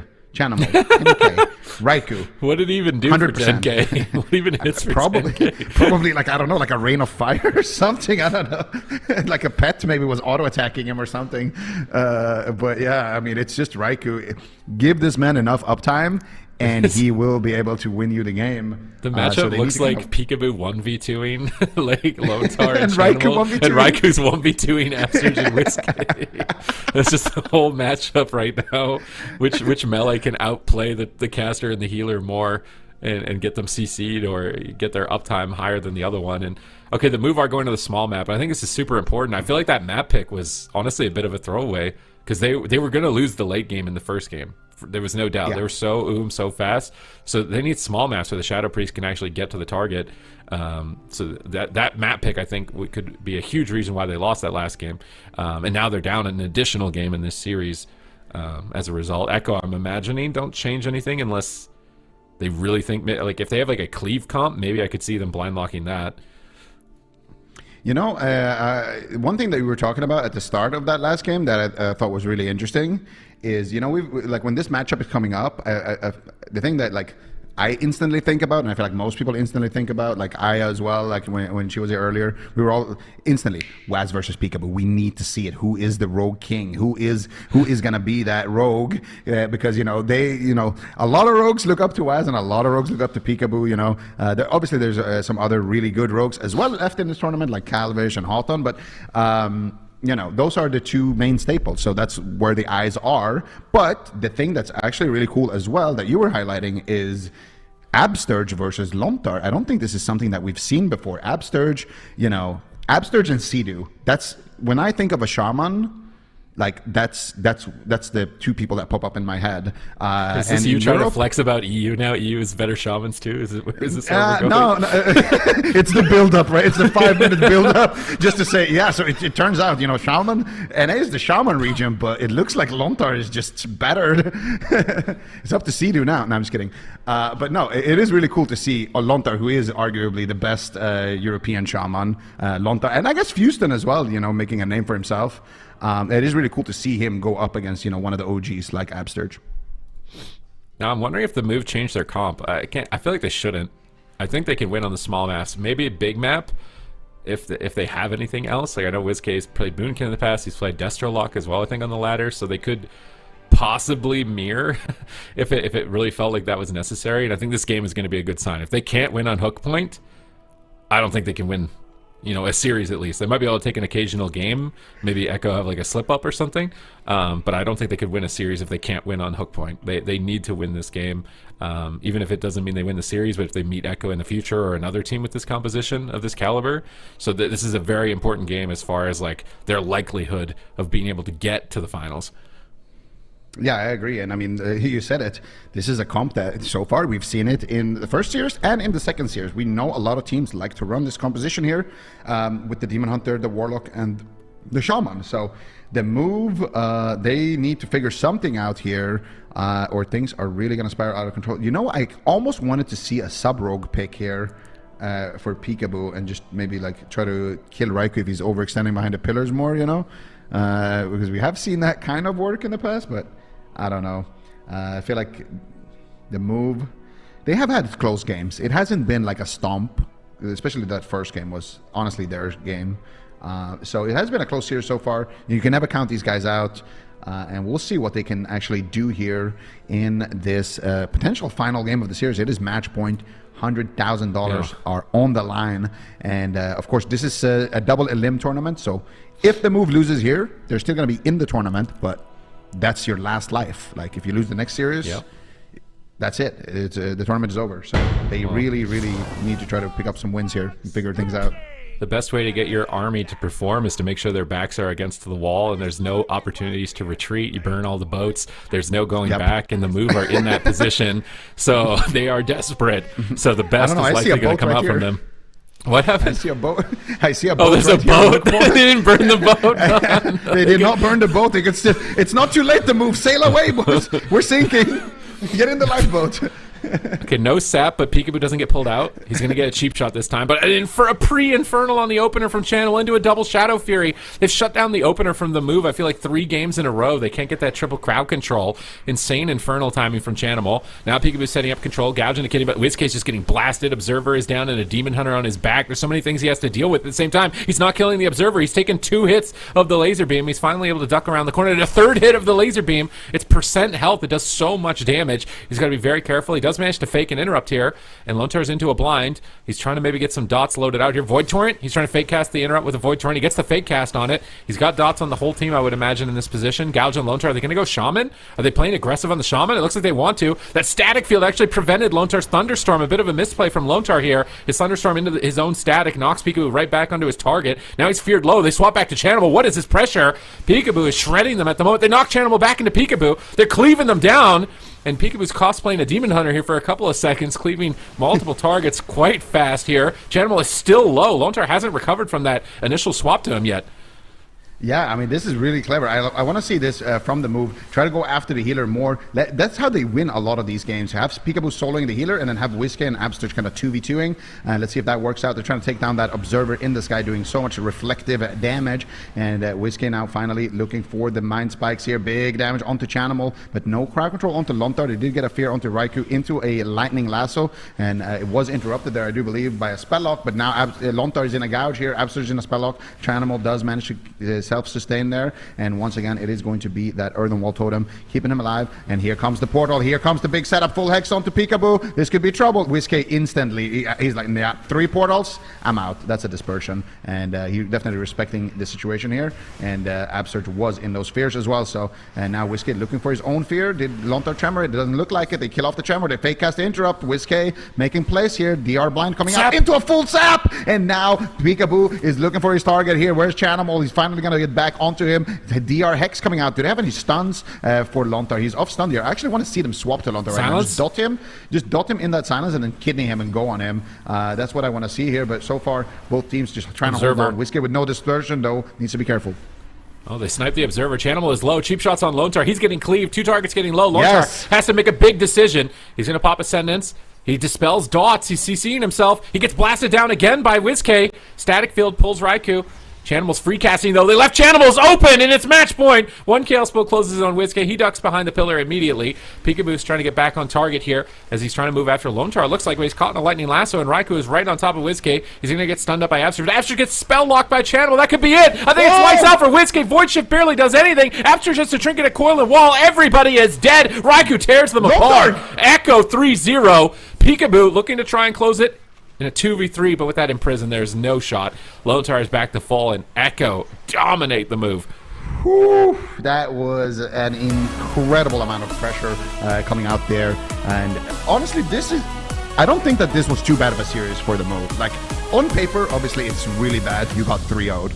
But when you look at each individual game, it really felt like this last game, we're going to see it here at the end as well. Like, when the move dies, Lontar is also in a cheap shot on like 10% HP, you know? Like, these games are super close, and they had those long CC chains, but you gotta give Chanimal just a lot of props here in how he plays these games. You can tell this man is just, he's on another level when it comes to playing Warlock and kiting. But we can see here the last couple of moments. So they get a silence there onto Lontar. They're going after Lontar. They're going after WizKid as well. They get the Void Shift. They coil Absterge. He trinkets into a full fear, and that's why WizKid ends up dying. But look at Lontar here. He was cheap shotted on 10% HP. Imagine an alternative world, right? Absterge trinkets and he wind shears the fear or grounds it, or I don't know. He trinkets a little bit late, like 0.1 later, and he actually trinkets the fear, and WizKid actually stays alive and can assist with damage there on Lontar. It just comes down to like the most like smallest plays right there, and that was a misplay there at the end from Absterge, which led to WizKid dying. So a little bit of panic there with that Void Shift. But yeah, still, I would say a pretty good series from the move. I think if they play it more like they played that last game, where they CC the Shaman and then they go on him when they have the stuns, I think that's how I want to see them play this. I think he wasn't expecting the spell lock, because typically like Duster Locks sack their pet to get more damage, but he's actually just playing a Fell Hunter out. It was behind the pillar. So when he used the Lightning Lasso behind the pillar, he was thinking like, oh, I'm safe to do this. He won't be able to kick me. And then there was a little Fell Hunter with a grin, just like, ah, ha, ha, ha. You think you can cast a Lightning Lasso? No, you can't. Okay, well, I mean, it is double elimination, so we luckily do get to see the move play again. They're going to be up against VOIDGG later on today, Super Tees. Do you feel like the move can take maybe the mistakes that they made from this series that you guys have already highlighted and bring it into the series against VOIDGG? Is that something that they could win? I mean, I definitely think so. I think VOIDGG runs similar comps, but they don't have maybe the Shaman at the same level as Echo. They have other healers like the Druid and the Priest. So, having to face a non-Shaman might be a bit of an advantage for them. I feel like the move have been dominating in North America, so you're kind of anticipating them to be able to do well in this next matchup in the lower bracket. All right, well, definitely looking forward to that one. Unfortunate that the move wasn't able to get any victories on that one. But like you guys said, it was very close, the individual matches. But Echo 3-0, and now we've got another series coming up here. It is Team Liquid versus HOOLIBANG. Before we get to that, though, we are going to do another map guessing segment. If you guys missed yesterday, we will be guessing the map based on the movement of the arena players. These are past games that we have played in AWC. This segment is brought to you by Warcraft logs. So we're going to be guessing the arena map based on the movement of players. Let's check it out. Ooh. Blackrook. No, Lordaeron. Tiger's Peak, final call. Lordaeron is right. Yeah, Lordaeron 100%. is right. No, yeah, I think Lordaeron is right. They're running straight through the middle like this, and they're running through the pillars where they would be as Tiger's Peak, and they're playing around the tomb in the middle. But that you can run over the tomb. This is the only map where you can't really guess the pillar because you can run on top of the pillar. We can kind of see them running around the mound. But mound in the middle. Who guessed Lordaeron first? Was it Aya? I guess at first. All right, so Me, but to be if fair, it's right, Aya gets a point. It's 100% runes. There's no way it's but black. to be fair, I said Blackrook initially, but then I switched it to Lordaeron. So if you guys want that to count, then that's up to you. You switched it to Lordaeron. That's fine. That was your lock-in. I think if Aw, it is thanks. Lordaeron, you deserve this point. Yeah, it's if it is, Lordaeron. however, Tiger's Peak, which The little druid is 0% playing on the chance. outside right now. You can see the little purple dot on the outside. Like, I'm going to CC him. No, the druid's moving away. I can't CC him. He's too far. What do you guys see in the pattern? What does it look like? I'm seeing like a they're bear. running. So you see the healers running around that little box where the slimes are, and you can see this. Oh. The boxes aren't even included I meant like on the if you replay. saw any what? pretty pictures or anything, Zico. Not such a what? gamer answer. This looks scuffed. This do you entire, mean? what were the comps, do you think? That should be the next layer of difficulty is This is all guess what melee, classes for or sure. something, or what comps were in this game. It looks like the map is too zoomed in Yeah, compared you can't to like tell. where the It players are does. moving. Right? It's not like in They scale. never that's what I played on mean. the outside Yeah. where the boxes are? Nah, I think it's just not in scale, that one. Oh, maybe. All right, well, let us know in done, chat Aya. if you. Thank you. Archon.gg/wow.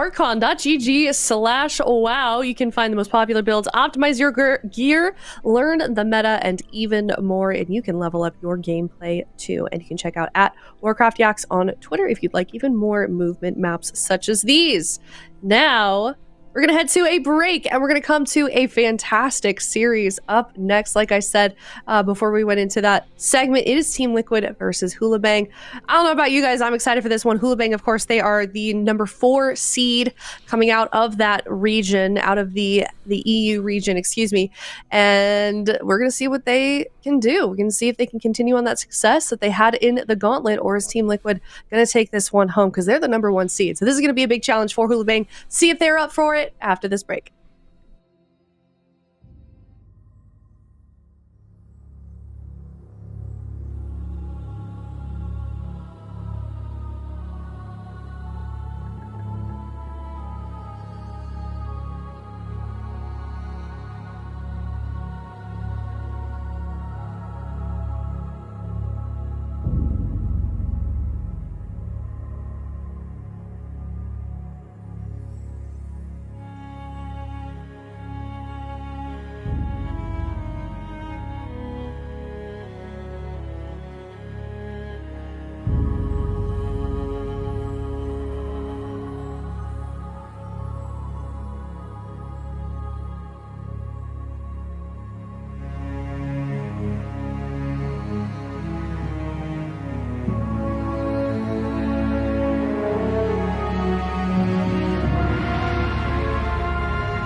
I'm back. Hey everyone, it's Team Liquid versus Welcome HOOLIBANG.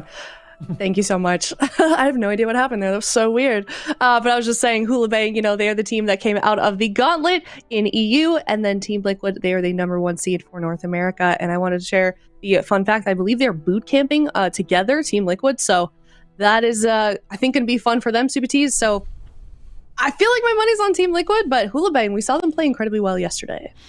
Man, we need Liquid to do well if you're a North American fan right now. NA is down bad in the lower We're in brackets. shambles, Two yeah. teams already down there. If Liquid goes down there, this might just be 0-4 NA. Like, this might just be go again here. So Liquid, Zico's they already gotta got carry the mantle. ego up to here from Yeah, this, Zico's so just getting we can't chilling let it. now. Yeah. He's smiling. He knew all along. He is. And I mean, HOOLIBANG are a serious threat. They play comps that Liquid has probably gotten next to no experience against, I would think, being the only team that runs the Subtlety Windwalker still in the meta and the Holy Priest. So if Liquid are caught off guard at all, HOOLIBANG are playing a comp that could just run away with this. Yeah, they certainly could. Double Demon Hunter? Maybe?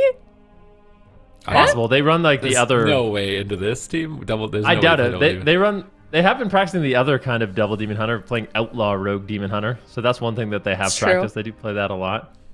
I Alright. feel like you make a good point about like the fact that they're boot camping. I do think that gives Liquid a little bit of an edge. Like they're all together. They're watching they're wargaming together. They're watching VODs together. Like they have a big advantage in that regard. So Liquid's definitely in the headspace right now to win this entire thing, but they have a very difficult opponent. HOOLIBANG running unorthodox compositions. HOOLIBANG, interestingly enough, is a team that has seen a lot of success, but apparently they don't practice a lot. And when we got to interview them, they said that kind of works to their strength because a lot of teams don't have practice into them specifically. Players really don't know what to do, and it's a really explosive composition that they do run. So I'm really wondering what Liquid decides to lead with here. I feel like maybe the Outlaw... What do you think, Sid, about Outlaw Moonkin Shaman? Like, I think it could slow the game down enough. I think spam clone on the Monk and the cheap shots to support the Moonkin. I don't think it's a bad pick into Windwalker. I think it might be bad into Windwalker Demon Hunter if HOOLIBANG start with that, but I think it's not bad into the Subtlety Rogue. Oh, okay, they're doing it. Oh, and they did it into the Demon Hunter. This is the worst case scenario, I think, for Liquid. You think so? All right. I'm actually really curious to see how this does play out. Liquid, this has been kind of their bread and butter composition. Sea-Doo on the rest of Shaman, Trill on the Outlaw Rogue, and Sam I Am on the Balance Druid. But they're going head-to-head here with HOOLIBANG running the Windwalker Demon Hunter Holy Priest once again. Aggressive Ooh, that start here triple for CC. Liquid. Yeah, beautiful triple CC. And it looks like Elswave might just go down in the opener. Needs to be very careful. JT trades out his trinket immediately, trying to keep his team stable. Oh, now they're turning it around. Imprison on Sea-Doo. Double leg sweep looking to respond off that initial assault. Kidney shot on JT. Swap onto the Holy Priest. Big swap. Kidney solar beam. Can they drop him? They force darkness. He's dying through it. Insane swap. Sea-Doo pulls him out of the darkness with the static field, and they're trying to punish that gnome pick. So typically as a priest or a healer into a boom game, I'll play gnome, but Elswave in the meantime is still just dying. We don't even have time to discuss strategy. Netherwalk is forced out from him. Kidney shot swap onto Aridas now as well. Sea-Doo's lobbing in damage. Cyclone's coming out.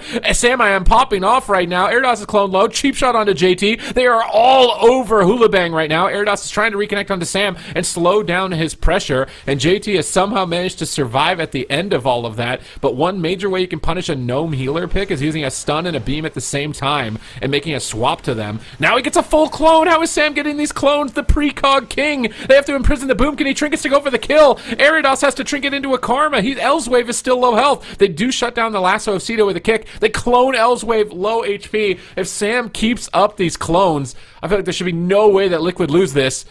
Yeah, gouge here onto JT. This is an unbelievable start for Liquid, but they have to hold on. Sam I Am's in a little bit of trouble. Trill at the same time. Sea-Doo has to play catch up, but he's in a paralyze. Now Elswave's in a stun with no trinket. Cheap shot to follow it up. This is so back and forth. The Hex. Both these teams playing out of their mind. Full stun onto JT. He trinkets out once again, barely keeping Elswave alive. Can he do it? He's still in so much trouble. Interrupt onto Sam I Am. A double fear comes in from JT to try to slow down Liquid, but they are unrelenting, and they take down Elswave. Liquid is looking insane. I feel like Sam I Am, Trill, and Sea-Doo had an unreal performance in this game number one. Sam I Am, Precog King versus EU. The last hope, the Precog King. Can he proc Precognition enough times to beat every team that Europe has been sent into this cross region? mid-season clash. That was a crazy game. They were just completely online, just fully in sync with what they wanted to do the entire game. Gas pedal down to the floor.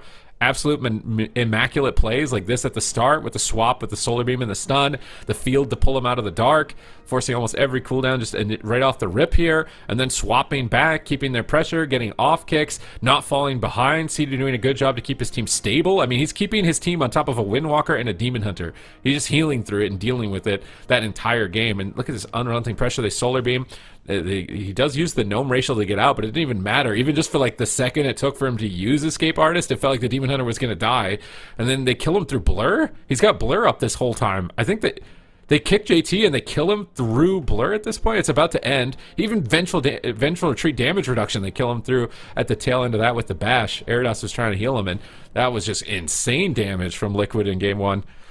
Look at Trill. He is just such a heavy hitter on the Outlaw Rogue. Like, I don't know what it is about Trill. He's just the absolute damage god on any class that he plays. It's just been so consistent for such a long time. And I really feel like that gives Liquid like some interesting playstyle options in these games. He's just able to play so aggressively and maybe even catch teams off guard with sheer amount of damage he's able to do on the Outlaw Rogue. But yeah, just a huge shout out to all three members of Liquid. This is a beautiful performance. I do wonder if HOOLIBANG is going to make any adaptations. Do you think that maybe they were just caught off guard and they can kind of adapt and continue to play this composition? Or is this just looking like it's going to be the Liquid show for this one? Well, I was expecting them to be more durable with the Demon Hunter. I thought that it would be a tankier comp and they could play a later game and just play sustain. So they're actually going to switch gears and get the Sub-Rogue in instead of the Demon Hunter and try and answer speed with speed here on Hookpoint Arena. This is going to be more threatening, I think, towards Trill at least. If HOOLIBANG set up like the smoke bombs and the duels and offensive cloak of shadows plays from Houghton, I think more pressure is going to be put on Trill. Yeah, this is very interesting. So nice small map here. Hook Point got the subtlety rogue, but I do wonder. We have seen HOOLIBANG in the past actually take down outlaw rogues. So I feel like Windwalker Monk subtlety rogue is one of the few compositions in the game that can actually just 100-0 an outlaw rogue in stuns. So Liquid needs to be very careful about that because there's a lot of control and burst damage coming in from HOOLIBANG. And although we did see them have good success with the Demon Hunter yesterday, I feel like this composition overall is something that it seems more practice to me. Like they're a lot cleaner with this. And I think a lot more threatening too with the kind of concentrated goes they're able to do. Yeah, definitely. This is a way more like precision-oriented comp, whereas the Demon Hunter and Windwalker, it still has some precision, the in-cap setups, but it's just not as lethal. I think it's more durable, but not as lethal. And in this case, I think they want to go for lethality, picking Hook Point and bringing in the Subtlety Rogue. So let's see if it's going to be enough for them.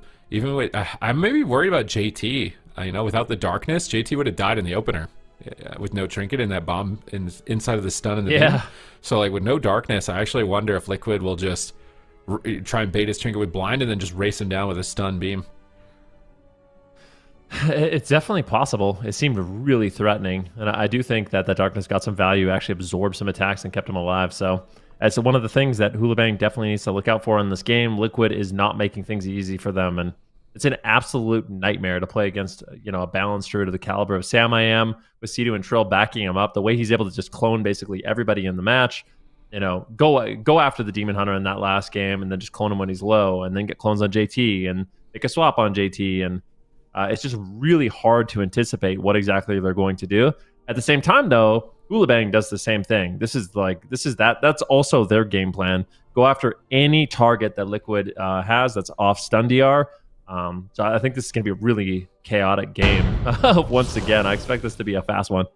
This is going to be a slaughterhouse. This is going to be a bloody mess here in Hook Point, to say the least. Both teams have lines that are incredibly lethal to run through, and one misstep could easily cost them the game. They're in the upper bracket. There's $100,000 overall in prize on the line here in today's mid-season clash. Can Liquid be the first North American team to make it through on the upper bracket? They're one game up. The gates have opened, and we can see Trill playing patiently in the back. They grab combat. No sap is going to be found for either rogue, but they're looking for each other in stealth. How did they not see each other right there. Houghton's going to start things off. Is Trill going to counter engage? Actually, Trill starting things off. Houghton's got a blind on Sea-Doo. Wants to get a sap. He actually does successfully get the sap.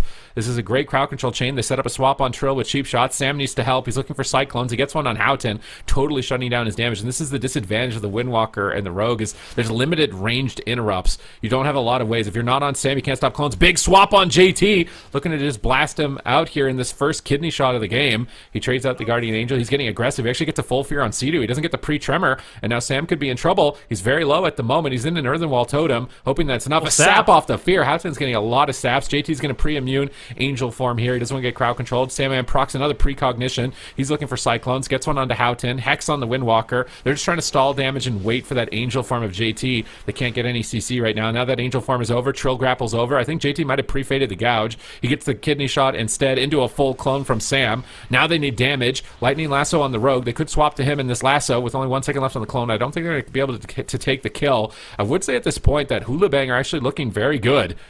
Yeah, they are. Their setups are looking clean. Big setup here on a Sea-Doo. He knocks them away.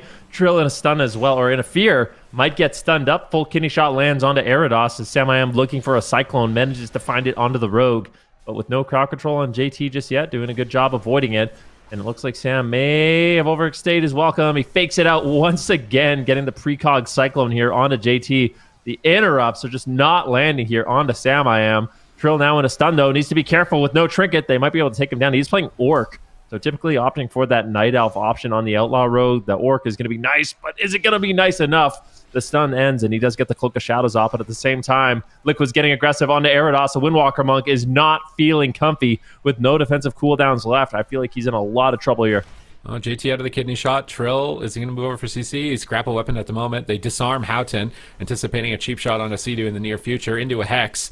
And Trill's just trying to build pressure. Eridos doesn't have much defense for about 10 more seconds. A full blind onto JT. He can't be greedy here. He trinkets out. He pops the power infusion. He's got really speedy heals, but he's got a solar beam he's got to worry about. Sam could have locked him right there on one of those flash heals. Sam's going to duck into bear form during the kidney shot with the Earthen Wall. Get an in-cap roar defensively, but it breaks. They just might kill him through bear form. Massive damage incoming right now. Gouge onto Sea-Doo with no trinket. His Barkskin Bear going to be enough for him to survive as he makes it through the stun lock. He pops the renewal, gets a big heal, and now he's back into Boomkin form, looking for crowd control. He gets chastised there for a moment as they're going to swap to Trill with that chastise and try and slow down some of his pressure. He's using Starfire to bait kicks, or he gets into Eclipse for free right there. They drop a Spearlink Totem down on the Shadowy Duel. Trill likely in a little bit of danger there, and Sea-Doo doesn't want to play games with it. They get a clone onto Houghton during the Angel form, and there's a lasso onto Eridos. Mana situation is maybe slightly in favor of HOOLIBANG at this point. Trill with limited defense, though, and no Spirit Link Totem makes me think that HOOLIBANG have the advantage, but no, a massive swap onto JT. Kidney shot and Solar Beam, but it looks like Trill can't do anything. Houghton shuts it down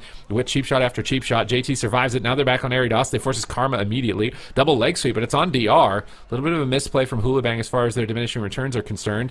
Now we see a disarm into Hex on Houghton, and these Hexes from Sea-Doo are going to be really important at shutting down damage or getting CC on the healer, but JT's moving in. He fades the in-cap roar and gets a full fear on Sea-Doo, and now Sam is forced to pop Heart of the Wild. That's a 6-minute cooldown. He's only going to see that one time in a game, and he's going to use it on this setup right now.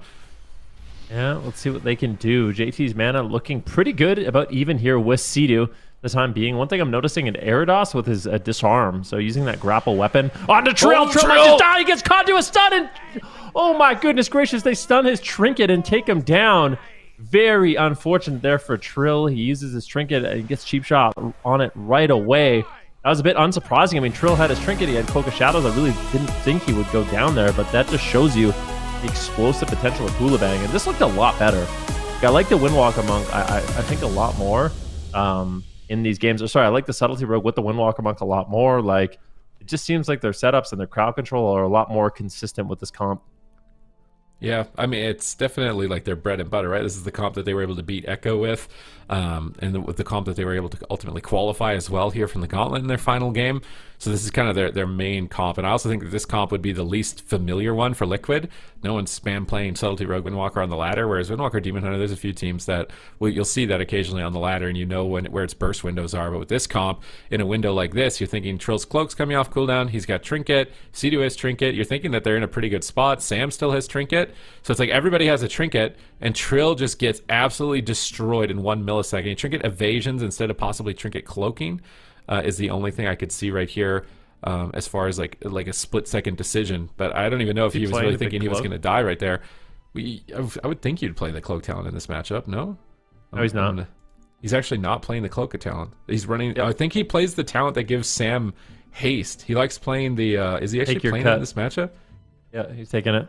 Maybe you don't play that in this matchup, I don't know. because I feel like not having the physical cloak is like you're just gonna die because Trinket evade. You'll get cheap shot through evasion every time. Yeah, so that might be one adaptation that Liquid makes, is make Trill a little bit more durable. I don't know how much value Take Your Cut is. It seems pretty good. It's just for faking clones, right? Extra 12% on hate, and the Alkin adapt, right? Like it's compensating a little bit for the nerf that Boomkins got to their cast speed. So it's mostly just A lot helping of Sam haste. get clones. Yeah. But is that more important than Trill having a guaranteed way that he can survive? I don't know. Would have been in that game, I think. But it's really hard to say. I think Liquid is likely going to run the same thing. I don't think they're gonna change.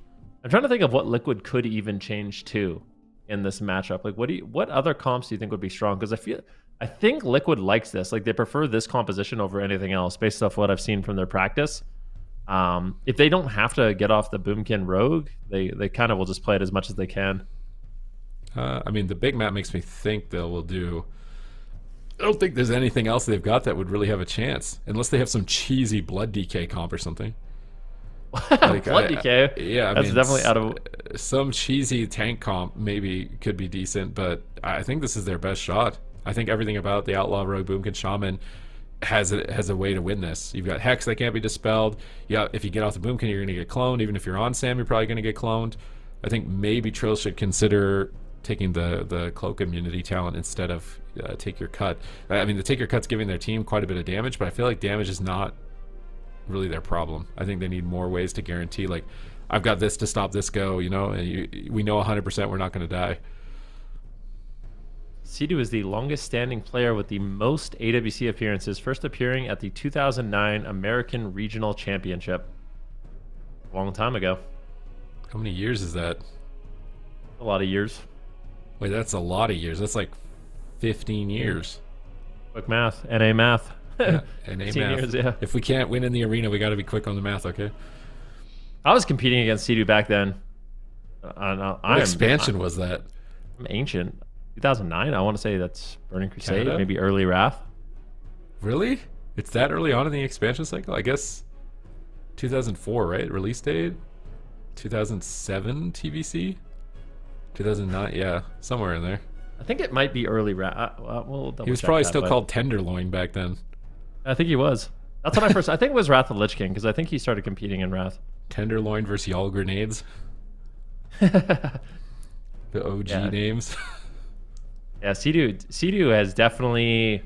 He's been one of the most consistent players for a really long time. It is quite impressive. I mean, he has been in the tournament scene, and not just playing in the tournament scene, but actually continuing to win.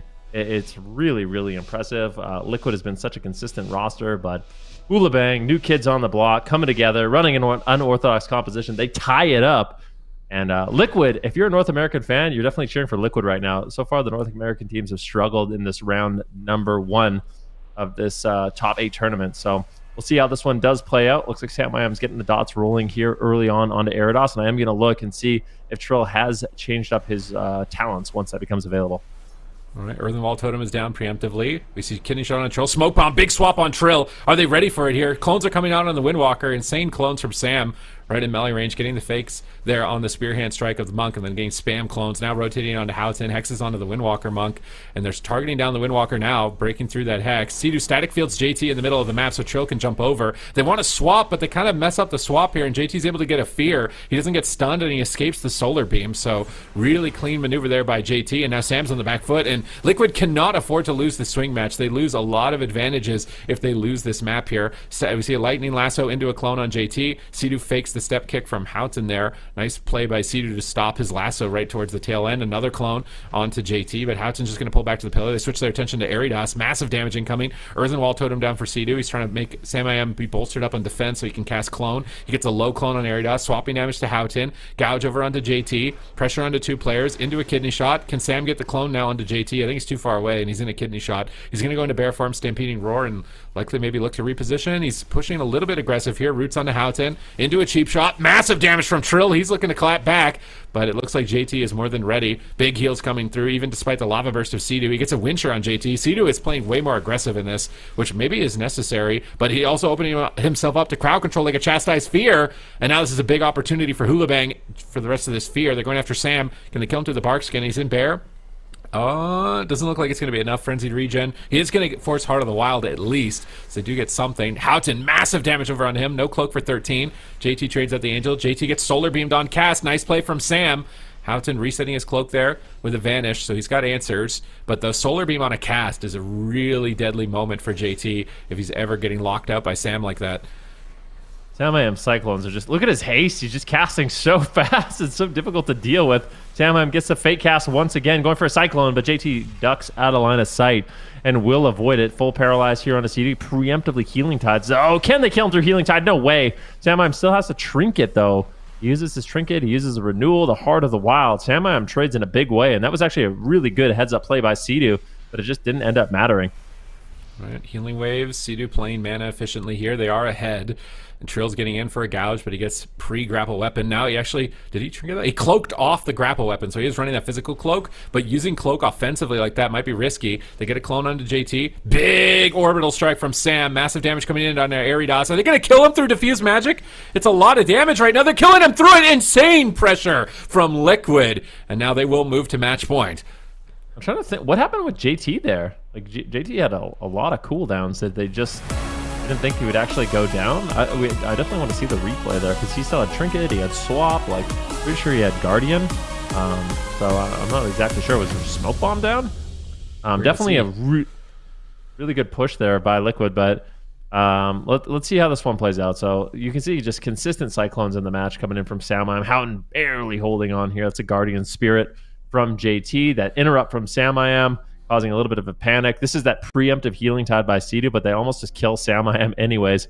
He still has to Trinket, use the Heart of the Wild, uses Renewal, and these are kind of the final few moments of the match. So how do they take down Aridas, and what happens to JT is what I want to see. JT gets a nice grip onto Aridas. Cyclone's coming in from Sam once again onto Howdon, so he really can't help. He vanishes out to try to get some peels going. A full kidney shot on JT, into a Hex, into a Root Solar Beam, into a Cyclone, so tons of crowd control on JT. Aridas gets caught into the Lightning Lasso with a preemptive Diffuse, but the Diffuse really isn't mitigating any damage here from Trill, and as soon as it does fade, what happens? He just, I feel like they just kind of underreacted there, unfortunately. Or maybe JT was just trying to greet it, wanted to hold on to his Trinket, but I think they still had good trades, and that game was not going too bad for them. I mean, based on the clone timing, he perfectly timed his clone even with that haste. So maybe JT was worried about trinketing into another clone or something. Could be the only thing, at least with not. I think triggeting the second clone might have been safe to do, but also he doesn't want to overlap everything. You're thinking diffuse is usually enough, and he pre-diffuses the lasso, but they just powered through it anyways. And Liquid are a completely different animal on this composition, and I really do think the Take Your Cut talent is giving them quite a big difference. No other Outlaw Rogue is playing that. It's giving a lot of extra cast speed to Sam. I'm just watching his Entangling Roots, and sometimes they're so fast that he can't line it up with when the clone is ending. It's like a complete readjustment, because you have other modifiers as well. When you Star Surge, you stack up Star-Lord for extra haste, so he's got to know how fast his cast is with 3 or 4 different haste possible cutoff points that he can have during the game. But it's so fast. His cast speed is so fast as a result. And they're trading burst options like the smoke bomb and stuff to get that, but it's working out for them. And Trill is just doing way more damage than we're seeing other Outlaw Rogues as well, likely with years of experience competing in all forms of content in the game and min-maxing his build. He's just always #1 damage no matter what class he's playing, and it's working really well for them. I like that Sea-Doo is getting more involved with the game. I think pressuring JT, and if he's got to be worried about a wind shear at any point with how much damage is going out, it's very stressful for him. Ruins of Lordaeron going to a small map here. Not a lot of line of sight points, and I don't know who I actually favor on Ruins of Lordaeron. I think, I don't know. I don't know if this is going to be as bad for Liquid as maybe HOOLIBANG thinks. Maybe this is just not a better map option, but I think I'm still going to be able to get out clones. It's going to be difficult for Aridas and Howdon to actually escape. So I do worry a little bit for HOOLIBANG here if Liquid's able to just play on top of them. they're not going to really have anywhere to run and hide. So I think this could be one of those maps that does backfire. We're on match point, not an elimination series, but these are really important games to win. You definitely want to stay alive in that upper bracket in this tournament for as long as possible. Let's see if they can pull it off here. I wonder if there's any sort of shaman shenanigans. If they could just run down the healer possibly with CC on the DPS and cap the rogue, chastise fear the boonkin or something like that. Because I think they could kill the shaman, wring a piece out of an earthen wall totem, and just absolutely destroy him if they can catch him in a bad position at one of the earlier points in the game. I think HOOLIBANG should consider that. Usually when you get like a Moonkin Shaman comp, one of the best ways throughout history has been to like CC the Boomkin and actually go after the healer. And they have a good comp to do that with Chastise and Fear and Incap, and even possibly putting blinds on the Moonkin to try and take him out of the game. So I do wonder if HOOLIBANG have any curveballs here, but they're going to need it. It's match point. It's Runes of Lordaeron. It would be a fitting final resting place as it is a cemetery, Vinruki. It is. That's true. I may have heard that before. Liquid, they're going to be moving in. Let's see what they can get done. Eridos, unfortunately for HOOLIBANG, that last game, they had answers, but just didn't make the trade. So I don't want them to play too scared in this one, but they definitely got to respect the incoming damage. Let's see if they can do it. Big setup here onto Trill, immediately trinketing out, and they're not messing around, making a swap here onto Sam, who has to Barkskin and might just outright die. This is a huge setup. The smoke bomb comes down. Sidu really needs to get those heals rolling. I think he's going to be able to. Trill and Sam I Am get topped off, but a really aggressive start here by HOOLIBANG. I like to see it. Ooh, orbital strike from Sam. Incarnation up. They need to respect this moment. They clone Eridos. Trill is actually going after JT a little bit. He's going to go for a gouge. Set up out of the Cyclone. Get his Blade Rush rolling so he's max energy regen. The main problem for Trill is he had to use Vanish defensively as his first global, so he didn't get any cooldown reduction value out of it. And that might actually, kind of disrupt his cycle in terms of pressure throughout the initial stages. His damage is quite low as a result. Big swap on Sidu. I love the fear on DPS. I think occasionally going on the Shaman like that can definitely be a good strategy. Whenever they have a Chastise Fear or an Incap the Boom can swap over to the Shaman, try and catch him off guard. Lasso on Eridos. We saw him go down in the last game in this combo, and they're just leaving Eridos in the middle of the map by himself. He's 1v3ing Liquid at the moment. JT and Houghton are just at the pillar off screen right now. Houghton's going to shadow step back into the fight now as diminishing returns have subsided, but he actually steps into a kidney shot. We see a grapple weapon from Eridos trying to prevent multiple targets from getting stunned, but now Houghton's into a clone. Sam Am's getting into Eclipse. He's got full astral power. He's got a lot of Star Surges banked. He's looking for clones. JT's line of sighting. Kidney shot on Trill. Big one-shot combo set up from HOOLIBANG, and Trill is in trouble. No trinket. Cedar trinket and S's. It does nothing. It barely moved his health at all, and he's still trying to power through. He might get crowd controlled again, and now with no trinket, they could swap to him. Eridas getting gripped back to the pillar here, but there's a gouge onto JT. Houghton has the Shadow Blades up. He's overextended, caught in a lasso by Sidu. Big swap onto Houghton on match point. He's dying through Cloak. Insane punished by Trill. And there's clones onto JT, and Houghton is dying through every ability. He had to duel defensively, and he manages to stay in it. Trill was looking for vengeance off of that last defeat. Yeah, Houghton, that was a really close call. Full stun here onto Eridos.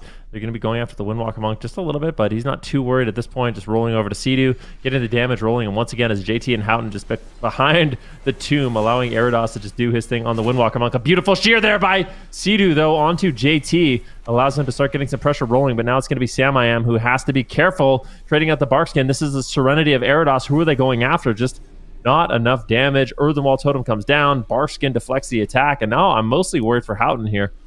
Let's see if Houghton can navigate this, man. The next CC on JT is game over, and it's a match point. It's like pre-vanish, I think. Here's the kidney shot on Trill. They're actually just setting up for the kill, trying to force his trinket. If they don't get his trinket here, it's so bad. They don't get Trill's trinket. Now he can play with confidence. They clone Houghton. They're going after Eridos. They get his trinket immediately. JT, if he gets kicked on a caster, static field. Oh, but it doesn't land on JT. He pre-fade immunes the static field that would have pulled him into the open and into some CC. Nice play from JT. He needs to buy 20 more seconds. They're pressuring Sam, forcing him in bear farm. They're buying the time that they need. They're 17 seconds away from a trinket trade with that void shift. 14 seconds away. They might just win the game instead. Double kill possibly for HOOLIBANG. Cedar drops the link. Everybody is dead now. Trill has to cloak. They could swap to Sidu. Solar Beam blind on the JT. Here comes Incarnation. Sam is trying to pull a win out of nowhere. He's going to trinket out of the cheap shot aggressively and get on top of JT. They're dogpiling on top of JT. They want to close this out. They know they need to win after that link overlap, but a triple fear nice from fear. JT pulls the game back for their side, and Trill's in the cheap shot. Sidu has to trinket. Sidu gets chastised on his trinket by JT. Do they have any more CC? It doesn't look like it, but Sidu is struggling so much just to heal him. I think he purged the NS of Trill's in Sidu trouble. during that chastise stun, and Trill could just fall. I think we're going to a game 5. Houghton shadowy duels. Trill is on the run, grappling, hooking into the corner, but Sidu's into a kill shot, or into a kidney shot, and Trill is just running for his life. How is Trill alive right now? What an acrobatic at the moment to be able to stay alive. He grapples Are you again. kidding me? How does he have another grapple? He survives. Trill survives. He's alive, and Liquid still have an opportunity. Trill is an absolute hero. Beautiful kiting there on the Outlaw Rogue. Sidu stabilizes them, but now it's Liquid looking to get aggressive. But once again, the stun locks come in. Trill is not out of it yet. He just got out of danger, but still just getting stunned up. Mana even for about these healers right now, 20% dampening. Things are getting absolutely insane. Sam, I am getting almost one shot here by the Serenity of Eridos. This is when the Tiger as well. Sam's in trouble. He needs to be careful. He's got the bark skin and is forced to trade a full blind on Sidu. Sam might just die through his bark skin and Earthenwall Totem. He's got the renewal, but he is greeting it as much as possible, not messing around. Sidu manages to keep him alive, but that was a really close call. All right, I really wish they would swap Sidu when he's got no trinket. I feel like they just CC the Boomkin, go Shaman. I feel like it's a main win condition. Now they're in trouble. JT and a clone into an in-cap roar. Sam is looking to close this 1 second away from the trinket. Can they get in line of sight? Solar Beam comes down, but Static Field actually pulls him out of the Solar Beam. JT's getting aggressive. In-cap into Fear. JT gets Typhooned away from the Fear. Nice Typhoon from Sam into a root from Sidu, but Sam is still struggling. NS comes through for Sidu. He's trying to pick him back up. They have to be careful with JT. JT's in the middle of the map right now. He's trying to get back to the pillar, but he's stunned up by Sidu. Does he trinket it here? They managed to interrupt the lasso, but now he's into a full clone. Houghton has Cloak of Shadows, but Aridas is low. He's got to protect him. He's cheap shotting defensively, trying to buy time for JT. I mean, they're on match point. They're getting pressured heavily, and they're on the retreat. They're trying to get back behind the tombstone and somehow recover here, but they're just getting shredded. Sam doesn't care. He's wall charging on top of them. Earth grab root onto the whole team. He's dotting the whole team, looking to rot him down. Solar Beam, but they walk into a Fear. Here comes Incarnation. They clone JT. They're trying to take down Houghton, but he's got Cloak of Shadows. He's not a great target. They swap over to Aridas, who is a much better target, but they're actually still committed to the Rogue. Sam is in trouble, floundering a bit now. He's got Barkskin. He's still playing aggressive. He's actually jumping on top of JT. He gets another clone. Aridas gets pulled off the pillar by Sidu. JT forced to void shift. He's still dying anyways. He's dying through 2 health bars. Massive damage from Liquid on match point. And Aridas, how are you alive right now as he pulls back to the pillar once again, trying to line of sight and trying to pull off a miracle. He's down at 20% health, limited defense, basically 0 mana. What's their opportunity? If there's no trinket on Trill, it's got to be a one-hit wonder on Trill. It's their only chance. Yeah, Sam could be vulnerable too, but it looks like they are going after Trill. A full kidney shot lands, but there's just no damage to follow it up. I think Sam is going to be the target. They just need any crowd control here on to Sidu. They could go after Sam. He gets interrupted on the Cyclone. Houghton's just going for it. Here it is, the one-shot kill on Sam. I am. Can Sidu keep him alive? He's got the Spirit Link Totem. He is greeting it, not trading it out just yet, but that might be too greedy. Spirit Link comes in, he gets a Ring of Peace. Beautifully done there by Aridos, and Sam I am is still in trouble. He's got the Barskin. He needs to trade. He gets interrupted, though. He doesn't have access to it. Looking to get the damage rolling onto Aridos. Some counter pressure here, but still Sam is in so much trouble. Ruins of Lordaeron paying dividends here for HOOLIBANG in the final stages of this match. Gouge on Sidu, no cooldowns left whatsoever, and Sam could easily fall in this double leg sweep from Aridos. Trill trying to peel with the Gouge, doing everything he can to keep Sam alive somehow, some way. Liquid is still in it, but HOOLIBANG is pushing the pace, and Sam I am looks like he will fall. How are you still alive? Houghton at the same time might go down in a cross kill. This is an absolutely insane game. Sam I am just dancing with death, but ultimately goes down. I mean, I can't believe this game. It was just close call after close call. It really doesn't get better than that. He's still He's actually still Oh my goodness, no way. He's got Apotheosis. Trill has to kill him in 5 seconds. 4 seconds? 3 seconds? 2 seconds? Fist of Fury parry. I don't think he can. Apotheosis is up. Now he can free heal with Holy Words, and Trill should go down. That's going to be it for them. We're going to a game 5. I can't believe JT. He strung together this miracle moment where he was he chained his cooldowns together in a way that allowed him to heal for like an extra 40 seconds. Where otherwise he was completely and he wasn't going to be able to keep playing. Trill still wants to keep this going, but I mean, surely there's no way, right? Kidney lasso. This would be the biggest upset. This would be bigger than the last 2v3 upset. That was the biggest upset we've ever seen. Double leg sweep. Sidu knocks him off the pillar. Cheap shot. It's Serenity. Surely he dies right here, right? Dampening's 40%. Oh my god, he's not dead. Cheap shot JT. He gets a there's no way, right? I think it's unlikely at this point, but I wouldn't count Trill out just yet. Hovering around 40% health, that's going to be the Divine Hymn coming in. I don't think Trill can live this. 45% dampening. Houghton just trades out his trinket, does not want to mess around. I think they're just going to go after Sea-Doo at this point of the game. Disarm on Trill. Sea-Doo's got no mana left, and yeah, Liquid's got to tap out. HOOLIBANG ties up the series on Ruins of Lordaeron. Unbelievable performance from both of these teams. I mean, I'm exhausted from casting that one, Sid. I mean, every game, this last game is probably going to be even more crazy than this one. As HOOLIBANG pulled up all the stops. I mean, almost killing Trill earlier on, like at Houghton at 1%, almost dying through cheat death and cloak and duel. This was at the 2-minute mark, by the way, where Houghton almost died and HOOLIBANG would have just been in the lower bracket. Then there was this moment where Trill is just stepping defensively. He used Traveling Storm, Thunderstorm to knock him away from Trill when he stepped over into the corner. Then he pre-grapples to escape away from a stun in a moment. And then there was a huge turnaround where Aridos was dead and JT was Zoom, and you're thinking, like, there's no way, and he's pulled out in the open. Like, how does he live? Void Shift comes through at the last second. He dies almost through Void Shift. And then the last moments of the game was just Sam unable to recover at 7-minute mark here with dampening so high. He's at 10%, trying to wild charge away and get a little bit of distance while still attacking back, disarming, doing what he can. Actually, he disarms the monk here. Not that that's, like, super impactful. Like, the disarm probably doesn't, maybe, I don't think it changes anything really, but maybe he was just trying to get the snare with it, but Aridos did a lot of damage in this game. Okay. All right. He's like, all right, Trill, you're the king of damage? I don't think so. Not in this one. 31 million now, standing clearly on top. Houghton got a lot more pressure out this game as well. I feel like the game before this, he was really struggling to get damage. He was significantly lower, so I think a much better... Sully Rogue is typically lower, but I feel like it was significantly lower, more than normal. So if they can play another game like this, man, but that's... You want to replicate that? Good luck. Good luck. Yeah, that's definitely going to be difficult. Maldraxxus Coliseum, a huge map, but I don't know how much how much do you think the map actually matters in this one? I think it doesn't matter that much. I feel like Liquid is kind of just like push. I think it matters for Sea-Doo.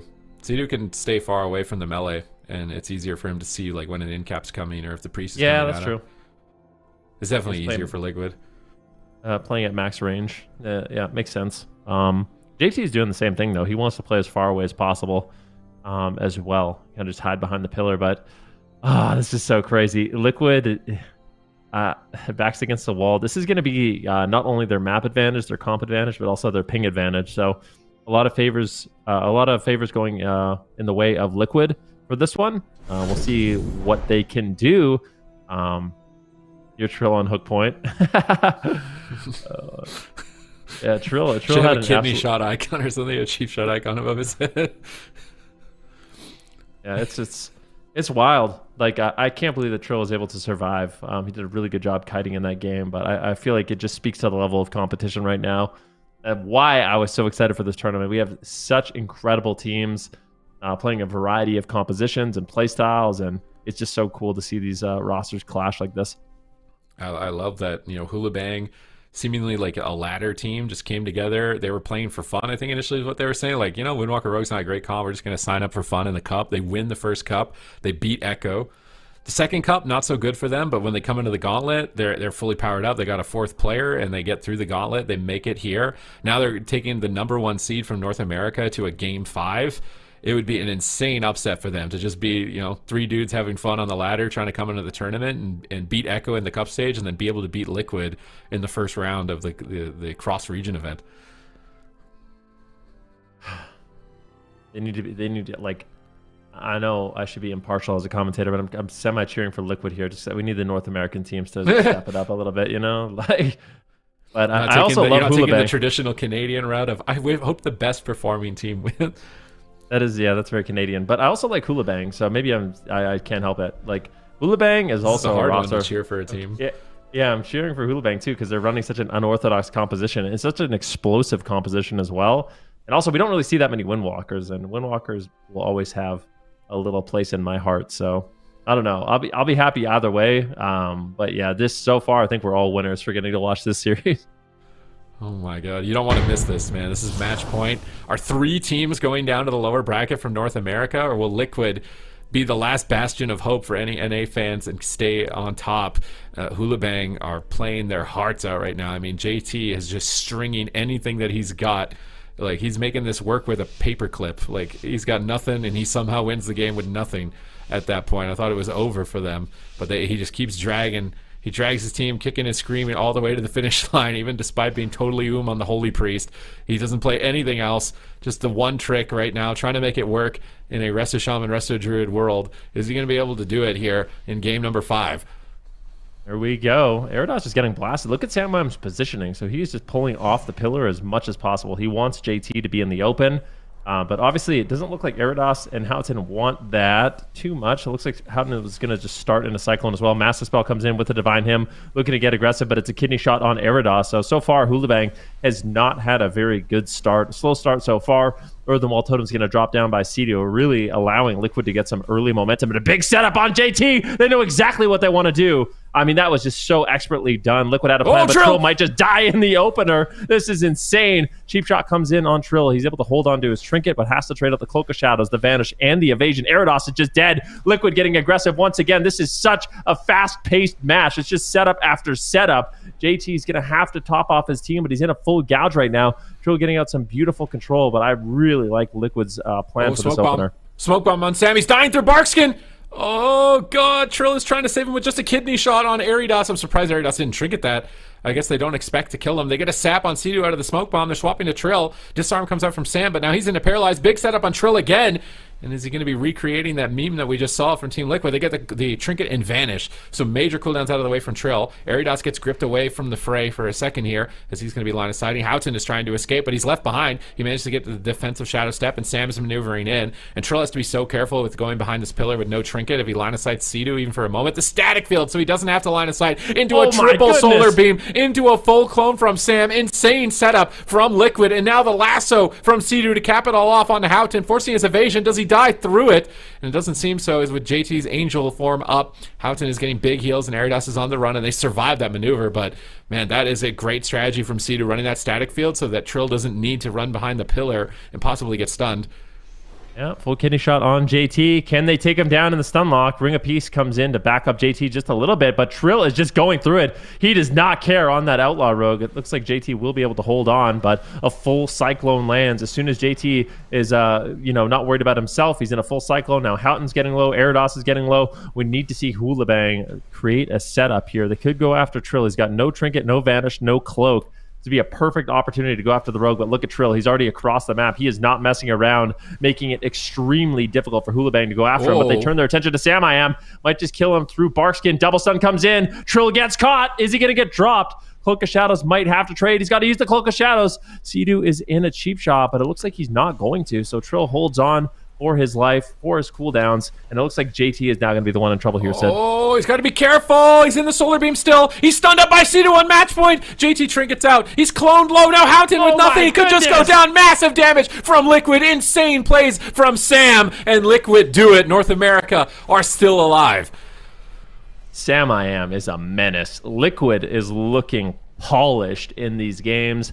Their strategies, obviously they're going to these games with a plan, but the way they're able to just bounce around targets and really utilize, the offense of Trill, Cedu, and Sam, especially on that balancer, he is an absolute menace with those Cyclones and such a playmaker for this roster. Oh my God, they were in sync. I really like that static field root beam at one point. The fact that they're swapping targets, keeping JT on his toes, and then immediately cloning low and then switching targets, and they realize they've lost the kill and continuing to maintain their momentum. A lot of teams would just send their go, they'd stop, they'd try and retreat, but it just seems like Liquid is just a continuous go. They're always keeping the pressure. Like right here, they're pressuring JT, and they're like, all right, he trinketed, he's not going to die. I'm just going to clone him. We can kill the rogue. And they're able to kill him immediately after that. Here, Cedu gets close to the fight. He's anticipating needing to use Spirit Link Totem, so he's prematurely getting close to his team, so he can use that Trinket and Spirit Link if he needs to, but he also repositioned a Healing Tide behind the pillar, I think. Static Field on those guys to move them away from the fight. He goes for a Hex. He actually gets step kicked on it, but he disrupted them long enough that Sam and Trill got what they needed, which was the Trinket from JT, which then Sam, of course, with Precognition, gets a full clone on the Priest. It's just a permanent buff on him, no matter what game it is, and they can power through Cheat Death, and they just kill Houghton before he can get to that Vanish. Oh my God, he's so close to getting Vanish. Like, look at the timer. He's like less than, or someone recreate the meme now for Houghton. Yeah, that's as close as it can get, but just these constant swaps going after JT. Look at this. He's root solar beamed into a lightning lasso, panicking for his life. And then as soon as he gets away, Sam I Am just clones him.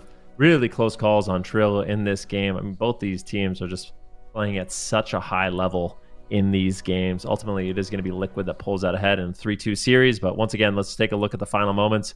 Full stun here onto JT. He's just barely surviving. Gets disorienting roared, solar beamed, now into a full cyclone. Sam fakes out the kick once again with that precognition, and there's just nothing you can do at this point. There's nothing available for Houghton. There's nothing available for JT. Nobody's got a trinket. There's no Did he peels. grapple weapon Sea-Doo?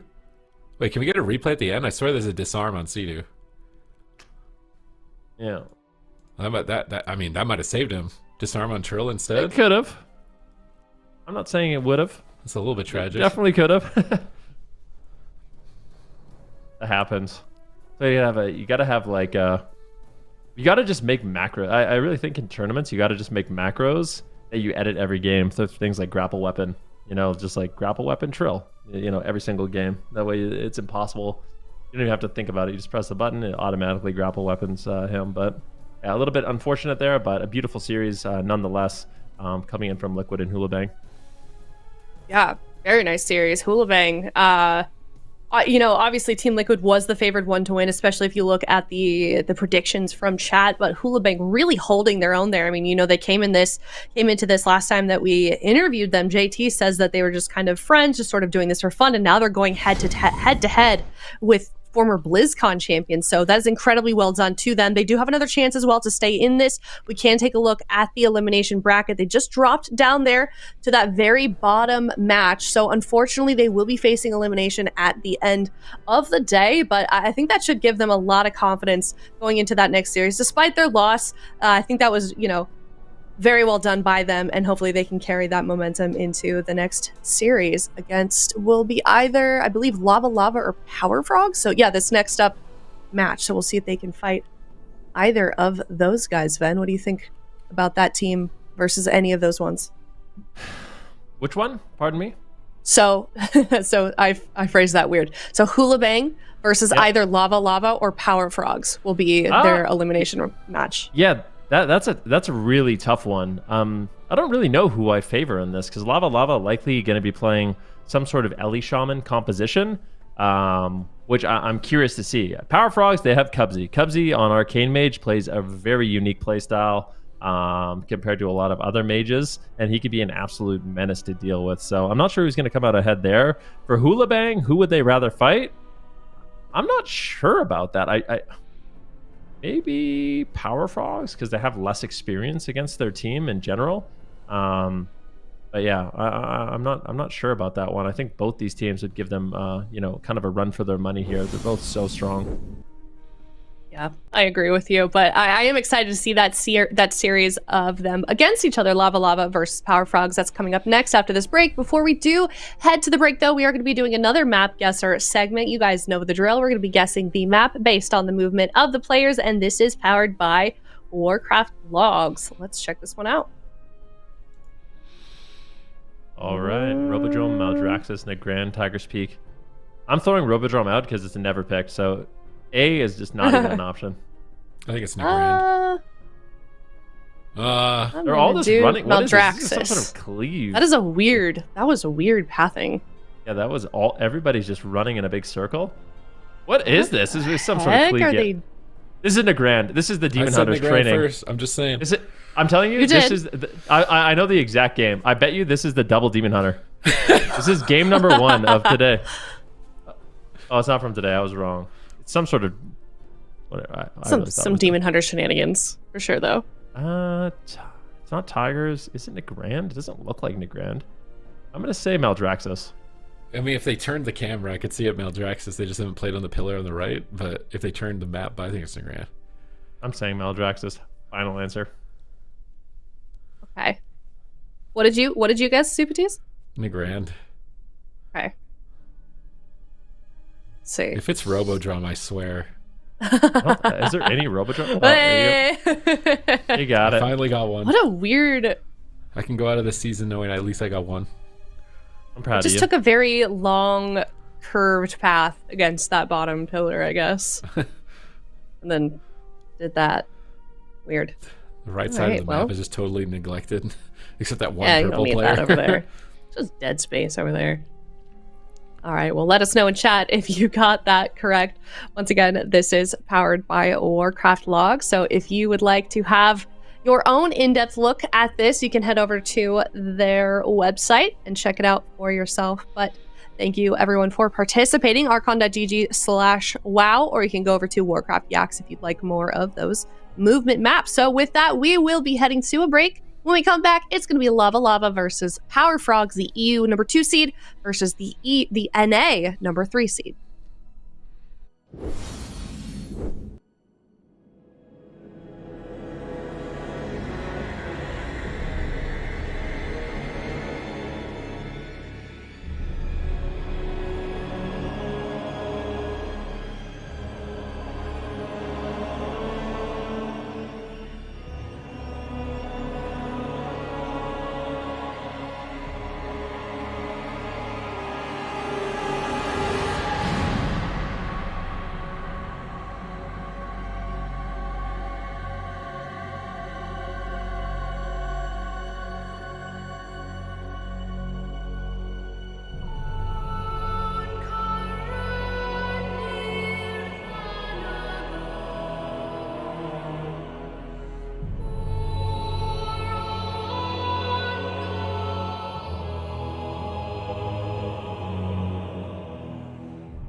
everybody, welcome back. We are about midway through the day, so I do want to talk quick about this is the mid-season clash. There's a lot more happening for the rest of the season here in Dragonflight, so we have got a lot more AWC action coming up, Cup 3 and Cup 4, and then we've got another gauntlet, and then of course the Dragonflight Grand Finals with a $300,000 prize pool. So stick around for all of those because hopefully we'll be seeing a lot of these rosters return. Quick look at the predictions as well. Let us know in chat who you guys are rooting for, which region you think is going to come out on top, because I think it was you, Ven, that was saying it earlier. It's really hard to even predict, looking at the bracket, who's going to be winning this one.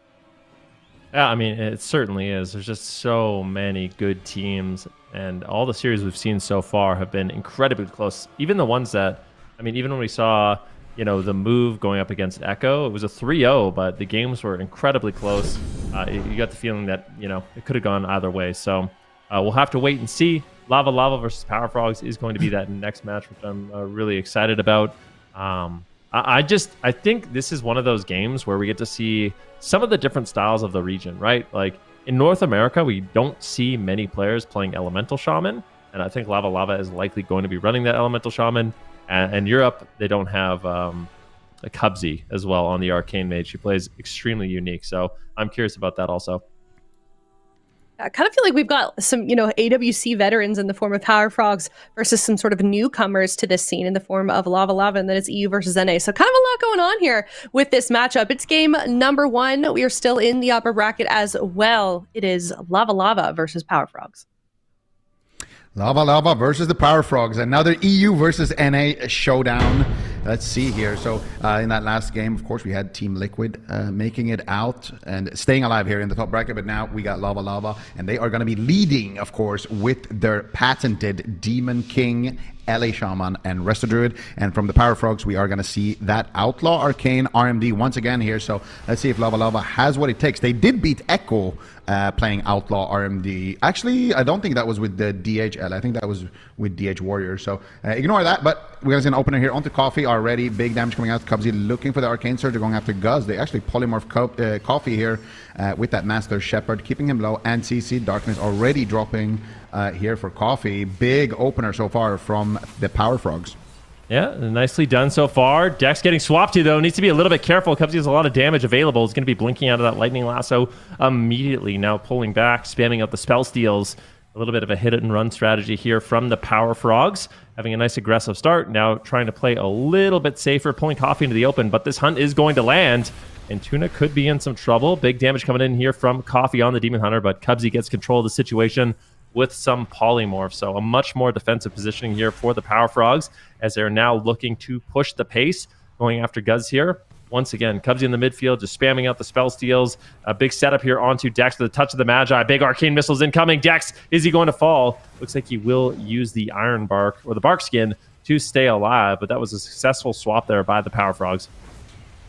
Yeah, big damage there coming in. I really like to see I'm just like zoned out a little bit, just looking at Cubsy to see what he's doing, but we're going to hold that for a second. Daze gets stunned. Streaking might just go down. Iron Bark comes out. Overgrowth comes out. Tuna saves the day here. Daze almost getting filleted there in the midfield, but that was his trinket, so going to be an opening here onto Daze in the future, but for now, I think they are going to try to go after Tuna here a little bit, try to pressure him on that Restoration Druid, trying to tax his mana a little bit. Back onto Daze potentially here. Coffee still actually hunting Tuna, and Guz actually in that burrow here, trying to escape. Dex is getting blasted by Cubsy. He gets soloed by Cubsy. Cubsy solo forces that Tranquility Bubble, and Dex is not out of the woods just yet. Daze gets stunned up behind the pillar into a restun.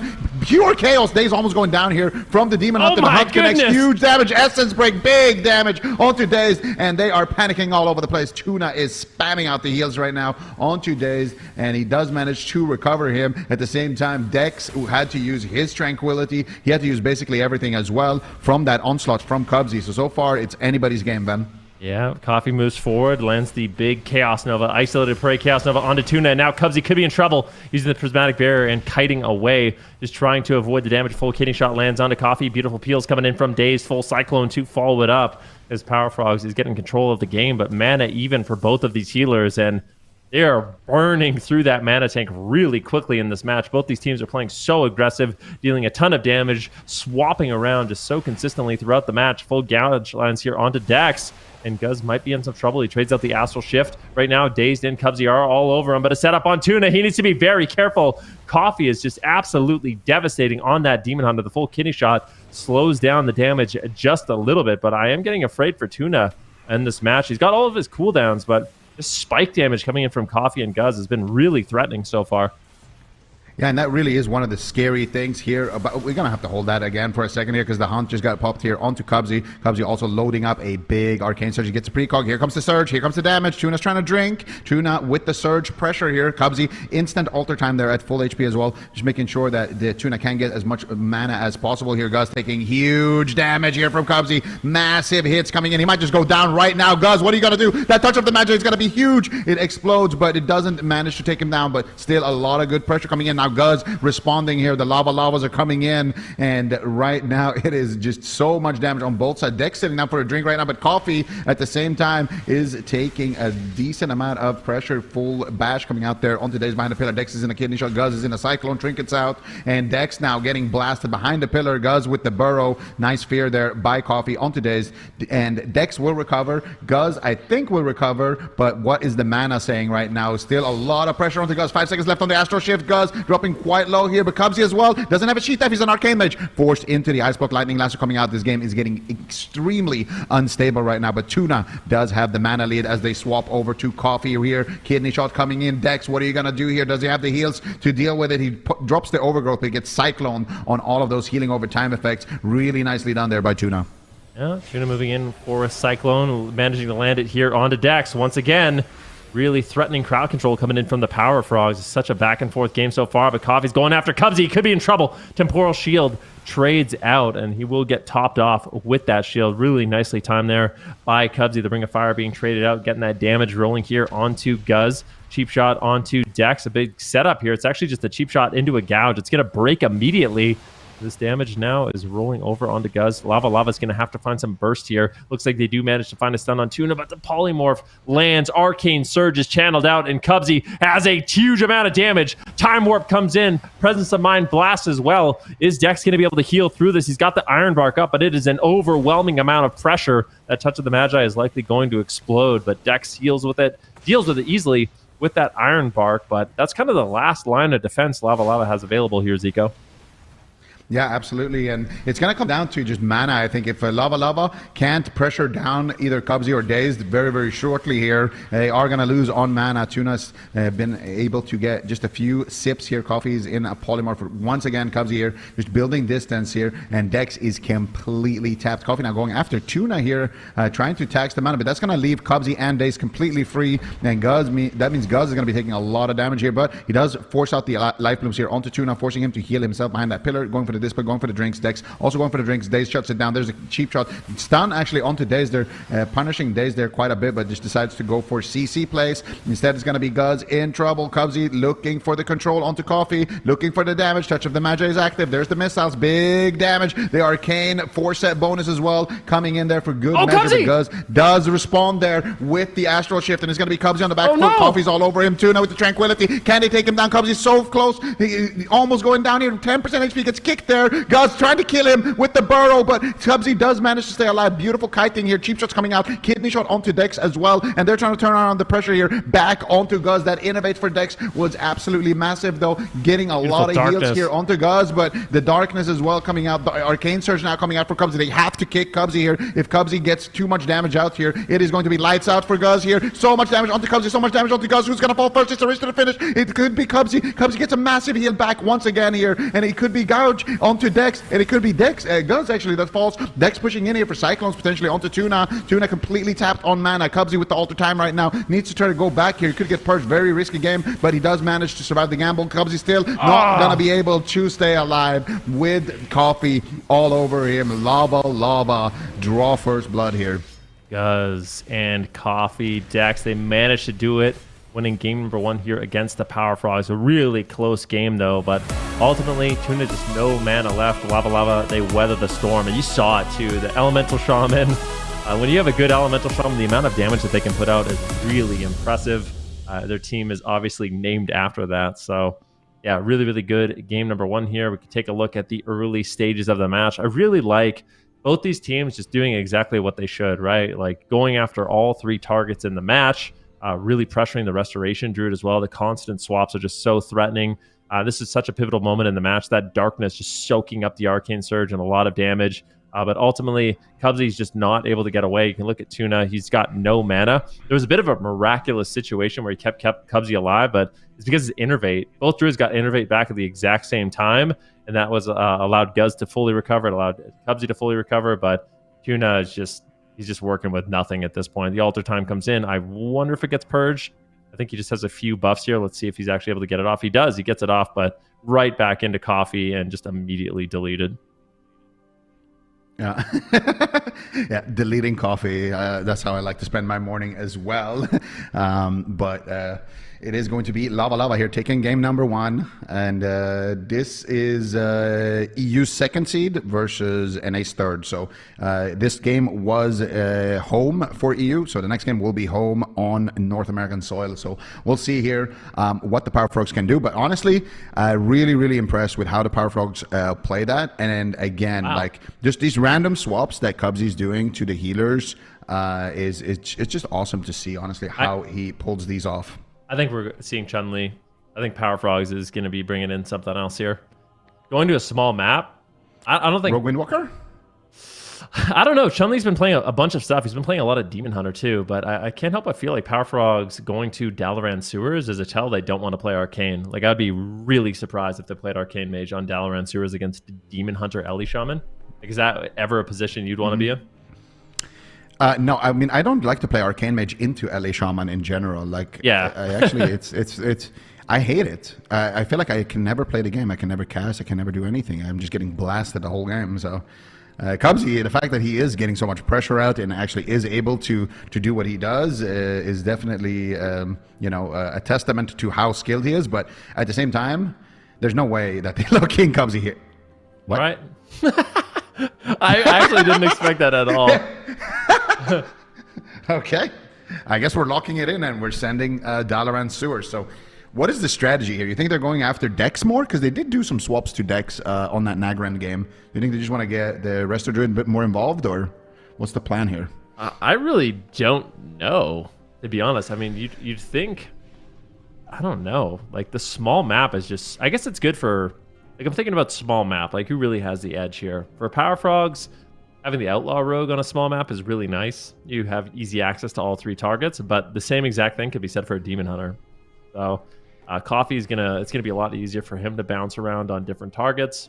I don't know if Power Frogs just wants to maybe play a little bit more aggressively overall, like realizing, you know what, we're not going to win the mana game because, the Arcane Mage is likely just going to do, like, the composition Power Frogs has is likely going to just do less overall damage than Lava Lava. Like, unless Tuna drinks, I think Lava Lava is probably going to be winning the late game advantage. So maybe they just want to play more aggressive, like bring it to a small map and just try to smother Dex and make consistent swaps on him and just not allow Lava Lava to get away. So that might be what they're going for. Yeah, I do think that's definitely the line of thinking here. Just be as aggressive as possible. Power Frogs is the team that is fighting against the Enrage timer. So they need to make something happen before that. They need to get good crowd control and set up a kill before you get to that point, because their healer drank more. Like, Tuna was drinking more than Dex, but Dex still outmanned him in the end. And a lot of that comes down to the fact that the Demon Hunter he's just like a self-sustaining cat, so he can just do whatever he wants, and just having so much damage as well. So just having that pressure is just really important. Cubsy right now, though, looking for the Arcane Surge. Here comes the missiles. Here comes the second missiles, and he's got the touch of the Magi. Big opener here onto Guz. Is he going to Astral Shift, actually? Kind of disrespecting all of that damage that Cubsy has available. Darkness, though, gets dropped, so they're going to trade out a Darkness there onto Dex. Also Bark Skin there on that swap there over to Dex, and Guz is going to hold on to his Astral Shift. So pretty decent opener so far for Lava Lava. They didn't really have to use too much, except that one 3-minute Darkness, which likely will be back later in the match. All right, full kidney shot here onto Dex. Big, beautiful setup coming in from the Power Frogs. Can they take him down? Counter stun comes in from Coffee, getting a big stun here on Dazed. He trinkets out aggressive, but gets re-stunned there by Guz. Doing a really good job with that Earth Elemental. Now Tuna's in a little bit of trouble as Coffee's just bouncing around, and that is the chaos of Dalaran Sewers. It's just such a small battlefield that both these melee are able to hit multiple targets quite easily in the game. Large damage coming in here from Cubs. He gets a polymorph onto Guz, actually, and they swap on Dex. They get his trinket. He's got no bark skin. Can they just take him down? I don't think they're going to be able to. Dex doesn't panic. Still has the tranquility. Still has the iron bark. Doesn't fully commit his defense during that swap, but I really like what the Power Frogs are doing, and they have a lot of pressure just hitting multiple targets.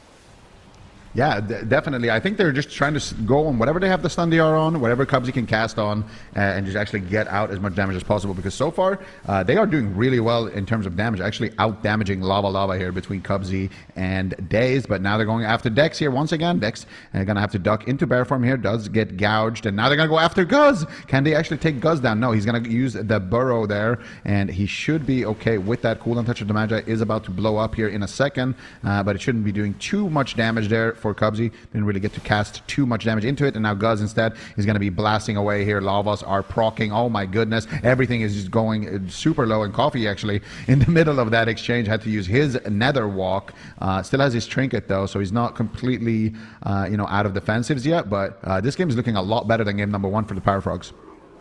Yeah, let's see what they can do. Guz behind the pillar right now in trouble. Dex in crowd control. He's not out of it. He does manage to connect the Iron Bark, and that does mean I think Guz should be able to hold on. Only 10% dampening at this point. Both Druids have been burning through mana. Tuna's slightly ahead at this point, so I don't know if he was able to actually sneak away and get a drink, but really important for Power Frogs in their late game potential. This is Metamorphosis for Coffee, though. A lot of damage available for Lava, and they are going to be making a swap, but he gets rooted. Unfortunately, it's going to be Guz still just under so much pressure. Really good crowd control initiated here by Daze. He gets gouged into the kidney shot. Hots are potentially falling off, but Guz with the Astral Shift is more than durable enough, but a really good attempt there by the Power Frogs once again. But Lava has a lot of damage available. Coffee looking to be so far away. I think he got Blast Wave down there, so just really far out of line of sight. Luckily, is able to hold on. Dex gets there and tops him off, and in that exchange, mana has evened out.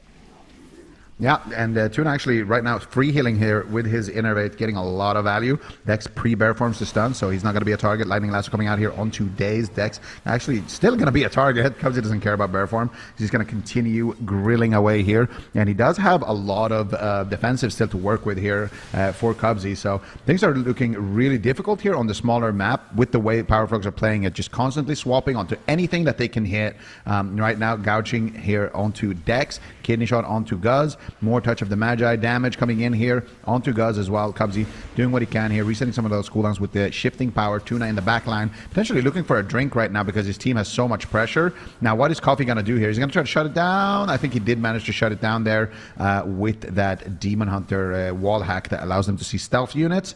Tuna's just going for another drink. Guz is in the burrow here. What is he going to do? Does manage to take him out there with the Earthquake. And yeah, it looks like they're going to swap to Coffee here, man. They might. I mean, Cubsy was trying to keep him prisoner there in Polymorphs, bursted him down a little bit, and then with that Master Shepherd just kept him low on health, and it looks like they will swap to him. Coffee's in some trouble. Big damage coming in here from Dazed and Cubsy, but Dex is looking like he should be able to mitigate the situation. Good kills coming in. The Iron Bark lands. That's going to be a full Cyclone. Now they make a swap on Dex. They get the Bark Skin. And Power Frogs is just all over the map. I really didn't think Dalaran Sewers was going to be good for them, but they are really using this map to their advantage. Beautiful Blast Wave coming in from Cubsy once again, knocking Coffee off the side. Dex getting bursted down. He needs to be careful. He doesn't really have much of a response here. It looks like he should be able to be okay. Tranquility might be used, but Power Frogs really keeping them guessing. The hunt comes in. Unfortunately, Coffee, he just is getting controlled so much. Anytime he goes after Cubsy or goes after Tuna, he's just getting polymorphed, he's getting cycloned, and it seems really difficult for this Demon Hunter to get the pressure rolling. Yeah, it feels like Guz is staying super far back. He's kind of just forced to be really defensive, and anytime the Demon Hunter is pushing up by himself, Cubsy just doesn't get pressured enough, and he can just spam poly him, he can just spam clone him, do whatever they want. With that said, though, Dex actually did sneak in and get a drink there. Huge damage on the Cubsy. Oh, the Iron Bark Ice Block overlap. Not good for the Power Frogs. They let Dex get some mana when he was completely tapped, and they just overlap 2 big defensive cooldowns. There is an opening now for Lava, but still it is going to be an uphill battle right now. Tuna with the Heart of the Wild active as well as the Iron Bark there just fading. Guys could still be in a lot of trouble here. Cubsy with great control there onto Coffee, getting the cycles and the Novas, and Guz right now is just going to die. And there it is. Power Frogs are going to take this game number 2 here on the Iron Sewers, tying up the series 1-1 apiece. But this game looked insane for them. Like, I feel like look at the damage. When do you ever see a Demon Hunter bottom damage, like in a game with like an Arcane Mage, Outlaw Rogue, Ellie Shaman? Do you wonder? I kind of wonder. Yeah, not often is the question, but or is the answer. But I do wonder if he could have played. I wonder if he should be playing the Immolation Aura build, where he can kind of free himself from roots a little bit more often, because he's getting controlled quite a bit. He's just going in root after root after root, and unfortunately, it doesn't feel like Dex is able to fully back him up. So I kind of feel like Lava need to change their game plan here and play more aggressively themselves, because for Coffee, if he is not enabled in the match and nobody is really backing him up with interrupts and grounding totems, it just seems really difficult for their team to get anything going. So I'd like to see Guz and Dex kind of play, almost match the offense of Power Frogs and really push in on top of Cubsy, because if he's able to just drag away and kind of abuse the Demon Hunter, I think that's a really, really difficult situation for Coffee to be in, unless he changes his build. I completely agree. I feel like, I kind of hinted at that a little bit during the game. Like, Guz and Dex are just super far back, and anytime Coffee's pushing in, he's just by himself 2v1 against a Druid and a Mage, getting spam sheeped. You can see there the sheep gets dispelled, he gets cloned. So it is really tough for Coffee to actually be enabled in the match, because he was crowd controlled so much. So definitely Immolation Aura could be a play. And we can see here the final moment. So they get a kidney, they get a gouge, and Dex trinkets, drops the heals, but it's not. He doesn't get them off in time. Before that, Arcane Barrage, Execute connects. So yeah, I do want to see more aggression, because I feel like if both teams are just playing max aggression, I feel like LEDH wins every single time. Like, Rogue Mage is more about control and not allowing the other team to play the game, compared to just like straight up, trading damage. And this is where Cubsy excels, right? Like, playing the kind of mage druid game where you're just dragging a melee and not making yourself a target. That's where Cubsy really, really excels in matchups like that. So I think Lava just need to kind of throw caution to the wind. They're going to be going to a big map, so it's so interesting to me.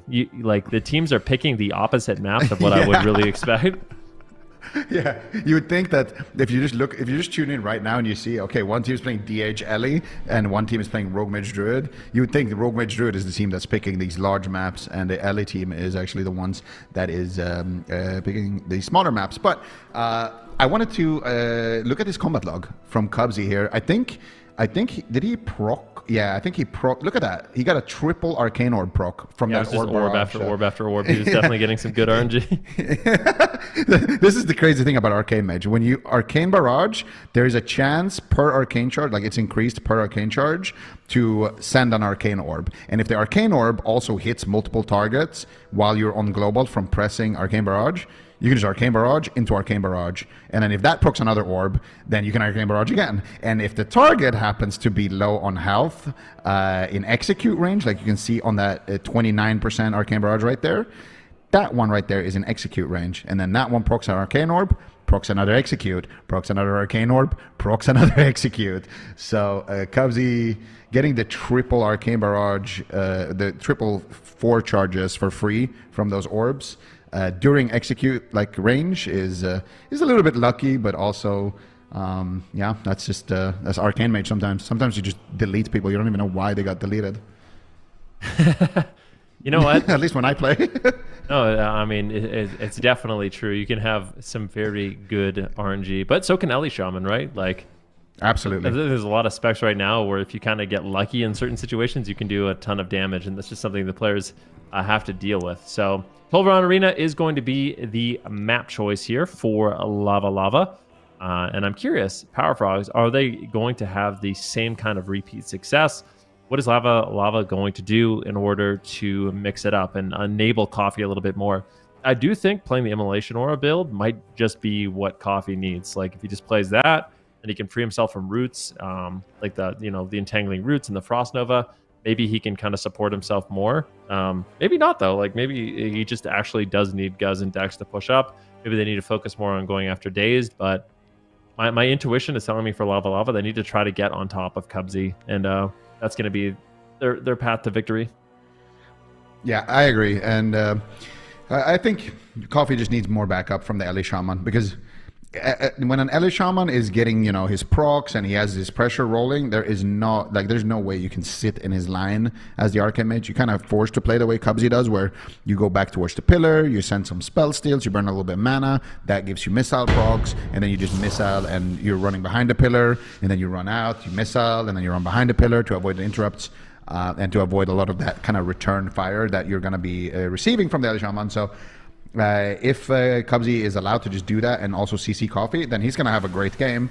But if Guz is just pushing in and kind of forcing the issue, it's going to be a lot harder for him to do that. But right now we have the game number 3 live here on Tolver Arena already. Dazed going to be the target of choice here for Lava Lava. Kidney Shot coming in here as well, and they are looking for potentially some crowd control here onto Dex, maybe even a swap to Dex actually on the side of the Power Frogs. It looks like they're just kind of pushing in towards him, but they're also swapping to Tuna here on the side of Lava Lava right now, getting decent pressure here onto Tuna, but so far not forcing a Barkskin. They do get the renewal though, and Guz now is going to be the target of choice here again for the Power Frogs. Yeah, Cubsy just in the back line, spamming out some missiles. Guz is trying to play more aggressively in the map. Darkness. Okay. They want to save the Trinket of Dex, so they just drop a preemptive Darkness here, because it looks like Coffee's just trying to create as much pressure as he can onto the Restoration Druid, coming back into a full kidney shot. So he's met with the crowd control incoming. A stun here onto Guz. Coffee's getting increasingly low during this moment. Really good setup here from Power Frogs. Let's see what Lava Lava is going to be able to do. Coffee once again going on a solo mission onto the Resto Druid. A very effective strategy. And I think, although it's a little bit riskier for Guz to be playing in the open like this, so far I feel like it's been working out nicely in terms of just enabling Coffee more in the match. I mean, what's happening to Coffee is also happening to Dazed a little bit more now. Like, you get Lightning Lasers onto Dazed, you get Roots on him, you get Cyclones. So it does enable them a lot more in the match. And you can see it on the mana as well. You can see it on the damage as well. Coffee does top damage and Tuna top healing, which means that Tuna is burning through a lot more mana because the enemy team's damage is higher. Whereas in the last game, Coffee's damage was, like 50k DPS as a Demon Hunter. It's not that impressive, especially when you're as good as Coffee is. Coffee right now in a cheap shot will be taking some damage there. Nice sap there actually onto Dex out of that Ring of Frost, but not getting too much pressure of it. Instead, it's going to be Tuna here. Guz popping off right now, but Guz is taking a lot of damage. Needs to be careful. Does have the Burrow, might have to use it. Dropping super low, but there it is. Burrow coming out there. Nature Swiftness and the Iron Bark as well being committed there, and Guz will stay alive. I like that Lightning Lasso. Daze getting to about 50% health in a Lightning Lasso. I even saw Coffee trying to come back, but as soon as Daze Trinket, Coffee decided, all right, not worth it. But those setups can definitely be lethal onto the Outlaw Rogue. If he overstays his welcome, Demon Hunters have such high mobility, can easily get there behind the pillar and try to drop him in that lasso. So something that Daze definitely needs to be cautious about moving into the future setups. Absolutely. Nice wind shear there onto Tuna. Dazed sitting through a Cyclone now. He's going to be really careful here, pushing behind the pillars. And a lot more control here onto Dazed. Big damage onto Cubsy. And look at Tuna spamming out the heals here with that Tree of Life incarnation. It's very expensive, but he is managing to keep him alive. Here's Touch of Magi. Here comes the damage for Cubsy. Can he take somebody down here is the question. Guz gets counterspell, but not too much damage here onto Guz so far. Tuna actually having to use his Iron Bark there as well. Double Ring of Frost here being used, and Tuna looking for a sip here, but this is a desert, Tuna. There's no water right now, and Guz is going to be completely fine here as well. Going after Tuna. No Barkskin here for this swap. No Trinket. Tuna might just get canned, and he will. Insane swap there coming out from Lava Lava. They find the opportunity. The classic Druid win condition. No Trinket, no Barkskin, not pre-bear. Anytime you see that every time you see that scenario, more often than not, the Druid is about to get sent, and that's exactly what happened. I need to see that exactly what happened there. That was insane damage. I likely going to be kind of an Essence Burst, Essence Burst Blade Dance coming in from the Demon Hunter of Coffee, but I expect we saw some Lava there as well. Like, there's no way. We definitely did. We definitely saw a little bit of Lava from Guz, who has been dishing out devastating amounts of damage on that Elemental Shaman so far, but this game, I think, looked a lot better from Lava in general. They were able to just get out a lot more pressure. I like the consistent threats on Dazed as well. It makes it difficult. Like, if Dazed is going to try to push behind the pillar, they're getting control, like you called out. They're getting Cyclones on him, they're getting Roots on him, but they're also threatening him with those Lightning Lasso setups. see here what happens to Tuna. So there's no Bark Skin, there's no Trinket. Coffee gets there. Does he land? What does he get? A Chaos Nova? Full Chaos Nova too. That's the long stun. The Isolated Prey. Chaos Nova for 5 seconds. Does Guz even hurt him at all? Okay, a little bit of fireworks there at the end, but I think most of that was the Demon Hunter. He targeted him when he was 10% HP. He's like, oh, free win. I'll take it. Have a lava burst, bro, on the house. Look at this Death Sweep damage. Gee, my goodness, the Essence Break, Death Sweep, Annihilation, the classic here coming in. But you know what's funny about that situation? Tuna, they got his Trinket earlier, and Cubsy and Tuna stacked for like just a split second. Is that a 313k Death Sweep? That is outrageous. Yeah, that is outrageous. What? That's the highest I've seen. Yeah, that's the highest I've seen for sure. The essence for Death Sweep. What did that do? Like 560,000 damage in 2 globals. Nice. That's mighty, and that's one of the things that's so threatening on that Druid, right? It's like you called it. If you don't have Trinket, you don't have Bark Skin, you're not in bear form. Essence Burst is just such. Demon Hunters in general are just so good at taking down healers. It can be hard to deal with, but that was basically a hero situation there for Coffee. Absolutely, and that's the thing, you know, like how that win condition even happened. Cubsy and Tuna were stacked for just like a split second, and Cubsy altered timed or blinked, and only Tuna got hit by the Chaos Nova because Coffee wanted to Chaos Nova Tuna and Cubsy, but Cubsy blinked it, and he only hit Tuna. So he was like, well, I have a stunned Druid here, I may as well attack him. So he attacked Tuna, and Tuna Bark Skinned, and that's how they got the Bark Skin in that last game. So kind of lucky in a way when you look back at it that Cubsy blinked, like the Cubsy outplayed the stun, because if he hadn't, then they probably would have focused Cubsy, and he would have had his Bark Skin. So pretty wild stuff.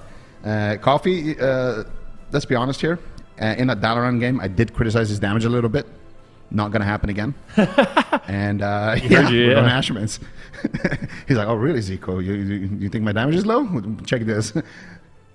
Yeah, that was crazy. But we'll see if he can find that repeat success. Definitely really important. I think going after Tuna, especially if every single one of those Chaos Novas is on the Druid with an Essence Break, I think that is just a recipe for disaster for Tuna. So they need to find a way to peel that if they can. But on the large map, it can be difficult. And interestingly enough, we are going to a large map again. It's Power Frog's pick, and we're going to a large map. So the draft to me has not made any sense whatsoever so far. maybe it's not a takeaway because there's still Maldraxxus. Power Frogs are like, all right. It's too easy on the small maps. Let's just try to win hard mode, I guess. I'm not sure what. But the thing is, it's not only the map that is switching here. It's also the ping advantage, right? Like Lava, because they're the higher seeded team, they will start home. Power Frogs, if they lose game 1, will start home. So now it's Power Frog's turn to play with good ping, and Lava's turn to play with bad ping. So maybe they won on the small map, but they also had good ping, and they're like, well, maybe it's easier on a large map. I don't know. I'm just spitballing here, or maybe the map doesn't really matter at all. Either way, match point here. Lava versus Power Frogs, upper bracket game. Dex instantly going in for a big Tuna going in for a big cyclone onto Dex. Huge aggression coming in the opener here onto Guz. Astral Shift immediately being forced here onto Guz, and now they're swapping to Dex here. Nice lightning lasso. Cubs is going to blink it though for just a split second. Cheap shots coming out here onto Dex, and Dex will respond with his own Bark Skin. So good opener here for the Power Frogs. Yeah, definitely a really aggressive start going in with a game plan and managing to net some big cooldowns to get the Trinket out of the way. Coffee's now in a little bit of trouble, needs to be careful. Is just going to pop the Metamorphosis and get aggressive. Does he have the Chaos Nova? He gets polymorphed up. Unfortunate for Coffee. One of the worst feelings as a Demon Hunter. Now it's Guz once again in a 3 versus 1 situation. Polymorph on Coffee, Cyclone on Dex. Cheap shot out of that. I mean, great control here by the Power Frogs, but Coffee is just causing absolute chaos on that Demon Hunter so far. They get the Trinket out of the way from Cubsy. He's looking for Polymorphs. He fakes out the Wind Shear, but Tuna needs to be very careful trading out his Iron Bark. Still has the Trinket, still has the Bark Skin. Might not matter, though. Coffee could easily go down. It looks like Dex is there to back him up, and Coffee's just going to continue this push here onto Tuna.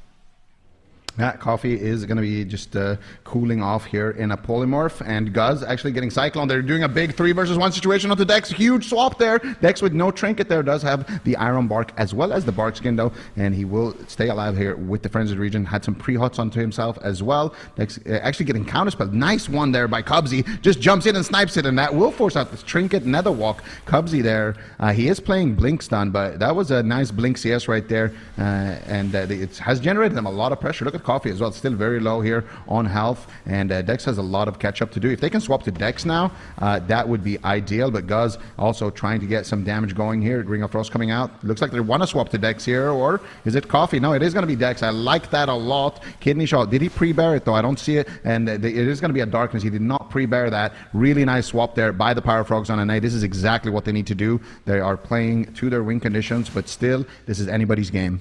Yeah, Dex at about 50% health. These constant setups coming in, and Cubsy really taking advantage of that Master Shepherd PvP talent. But it makes it so when you do polymorph, it doesn't heal targets to full. So you can kind of get a target low and then polymorph them and swap off them. And then you can always swap back, and their health is still going to be a little bit low. So always nice to see when mages are taking advantage of that. But a big setup here on Coffee. No trinket. Looks like he should be okay. Big heals coming in here from Guz, who does trinket to save the day. So it was really his response. But it gets overlapped a little bit with Dex. So a bit of a panic there for Lava as they overlap some of their trinkets to break out of crowd control and save Coffee and allow him to make a push. We look at mana even for both of these healers so far as we're entering about the 3-minute mark in the game. Coffee's getting aggressive. Essence Break comes in, and Metamorphosis, a lot of damage, but he's just rooted up. He needs to spells. He's full polymorph, but unfortunately, Dex is in a Kidney Shot, a 3 versus 1 once again. Gouge on Dex, a follow-up polymorph here onto Coffee. Guz all alone, but Astral Shift more than enough to deflect that attack. Yeah, but in the meantime, Tuna was drinking. They're swapping to Tuna. Huge damage. Barkskin is trying to greet it. Nice cheap shot there. I think if he didn't get cheap shot there, Tuna would have had to trinket as well. He did not have any healing over time effects because he was trying to sneak in a drink. Good punish on that, but also good PLs coming in from Dazed. Everybody is playing really well right now. Dex also sitting back there, trying to just avoid the fight for a second here. He knows he's going to get stunned. There it is. Cheap shot coming out. Lightning Lasso in response here from Guz. Gouge coming in onto Dex. Cubsy looking for a swap here onto Dex, potentially trying to get a little bit of damage going, but Dex just line of sighting him, but he's left Guz behind. Guz taking a lot of damage here. No healing over time effects onto Guz. Look at Cubsy just spamming spells, still being so annoying on that mage. And finally, Guz will recover. Now, here comes the procs, here comes the damage, but it's going to be Coffee again on the side of Lava, who will be taking the damage. Now, swapping to Dazed. Evasion gets forced out. They're going to instantly swap away here with that cooldown being used to get a Chaos Nova actually onto Dazed Trinket there. So, really good pressure there, but also Guz could be in huge trouble here, but no, he will catch a massive heal there from Dex. Now they're swapping to Dex actually. He's getting soloed behind the pillar. He does have a Bark Skin, but doesn't want to use it. Tuna sitting down for a drink once again here, and is going to be Dex in a blind. I think he can maybe sap him out of this as well. We'll see if he goes for it. No, he doesn't have a Vanish, unfortunately for Dazed, but still insane pressure coming in from the Power Frogs right now, really keeping Lava guessing here. And now another swap onto Tuna. There's the Bark Skin. Is it going to be enough? Huge damage coming out, but Tuna will stay alive. Yeah, every single time Dazed rolls over, gets the cheap shot on Coffee, but Coffee plays it really kind of safe there. He holds on to his medallion. I thought he would really opt to get aggressive, but now he's going to have it for a future setup if he needs it. Trades out the Shadow Meld, and here is Metamorphosis once again going after Tuna, who has no Bark Skin. Luckily, does have his trinket, but Coffee's really putting out a lot of damage here on that Demon Hunter. They need to try to get control of him if they can. Rolls over to Cubsy, putting out a little damage, glimpses over to Tuna, just constantly swapping around, but in a polymorph, immediate dispel there by Dex, who's really trying to enable the Demon Hunter in this match, but just consistent crowd control coming in from Cubsy. This is just an absolute nightmare for Dex, or for Coffee to deal with. In the meantime, though, Cubsy's getting absolutely blasted, taking a lot of pressure here in the midfield, as Guz is really trying to set up his team with some offensive pressure. I don't know what's going on with Guz's damage this game, but he's definitely popping off right now. Cubsy is taking a lot of heat. There's a kidney shot onto Dex. Can they connect here? Look at Tuna just in the backline, free healing still. But we've seen in game number 1 what happens if both teams kind of just play out a long game. It was Cubsy that fell, but this time around they have a lot more pressure here onto Dex. Nice tranquility there, but I don't think Dazed actually used his stun yet. I think he can stun him out of it and potentially try to go for a killing spree. He does have the damage. He does have Adrenaline Rush. Dazed is packing a big punch right now, and it is going to be Tuna once again who's going to be the target of choice here for Coffee. Coffee getting caught up in the polymorph, gets dispelled there by Dex. Kidney shot onto Guz. Touch of the Magi, full blind here onto Dex. He has to sit it if he wants to try to stay alive there, save his trinket for potential swap. Darkness drops instead. Really nicely done there by Coffee, rotating back that cooldown. Should be enough to keep Guz alive. They try to stop the drink here onto Tuna as well. How much mana did he get? What's the damage like? Cheap shot coming out onto Dex. There's the Innovate coming out as well. Astral Shift now for Guz. Kidney shot onto Coffee. He has trinket. He has Nether Walk. He will trade it, but unfortunately he gets Iron Barked into it, and now they have overlap. Basically all of their cooldowns. Mana is not looking good for Dex, and I think the Power Frogs are slowly running away with this one, man. Ooh, Chaos Nova here onto Tuna. He's going to trade out his bark skin, so they get the bark skin out of the way. That's one of the major objectives. If they can get the trinket out of the way, there might be a chance, but I don't know if they have enough time. Guz could easily fall. Disorienting Roar here onto Dex into a full Cyclone. They don't manage to find it. Guz doing a good job staying alive there, just going to burrow underground. Dex tops him off, and now all of a sudden Dex is a mana lead. Things are not looking good for the Power Frogs. Tuna's under a lot of pressure here. Really good job by Lava Lava. Great defense in order to survive that attack. That burrow paying dividends here for Guz. It's set up here onto Tuna once again, but it's a diminishing return stun. Coffee goes for the hunt, but immediately clothesline with the polymorph. Cubsy shutting him down. Arcane Surge gets channeled out. Gouge here onto Dex, and all of a sudden Guz is in some trouble here, Zico, but he doesn't care. He's just going for it. He wants to slow down the drink of Tuna, who's just sitting down. He is so thirsty, but unable to recover mana. But I think Lava Lava overextending might have cost them the game here. Yeah, Guz getting a little bit impatient there, but oh my goodness, the damage onto Cubsy, forcing out the Ice Blow, but Guz at the same time, super low, no mana left, full blind onto Dexy Trinkets, into a Gouge on his Trinket, Dazed, trying to carry the team there. Can they do it? Can they push Cubsy over? Can they push Guz over? That is the question right now. Dex spamming out the heals, 5 seconds left on the Iron Bar. Can he keep him alive in this kidney shot? Cubsy throwing out the damage. There's the barrage execute, and Cubsy will take them down. Lava Lava and the Power Frogs will be battling out in a game number 5 to decide it all in this upper bracket match. That's about as close as you can get once again. I mean, such an evenly matched set of teams here. Power Frogs managed to tie it up. On to game number 5. I'm curious to see what they can do. But yeah, really, really well played there at the end. The consistent setups onto the Elemental Shaman were definitely nice. And I think one of the things that I liked about Guz, Coffee, and Dex, although they lost that game, I liked how aggressive they were willing to play. They did a really good job shutting down the drinks of Tuna, which is, I just think, so important for them. This is a really close look at Cubsy. I mean, the Shadow Meld. He actually Shadow Melds. So I was like, why is he just standing still? Like, this is such a dicey moment to not Ice Block, but he Shadow Melds. So felt a little bit of comfort with that one.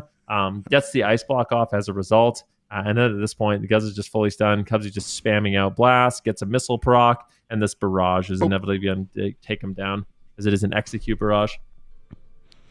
Yeah, really nice stuff here from the Power Frogs, and this is this is not an easy matchup to win as that RMD. You know, we've seen a lot of really good teams playing RMD in Europe actually have some struggles here with Lava Lava, but I think it was here at the end, right, where Guz, he pushes in for the kill, and Cubsy still has Ice Block, so Guz actually gust of winded into the middle of the map there, and he just took so much damage as a result. They do have the mana lead, but unfortunately for them, the mana lead doesn't mean much when when dampening is this high, and Dex doesn't actually have like a cooldown to use it with. You know, when he died there, it was like 3 seconds left on that Iron Bark. Had Dex had an Iron Bark, then yeah, maybe he could have survived there, and Lava Lava could have taken the win. So it was a very close game.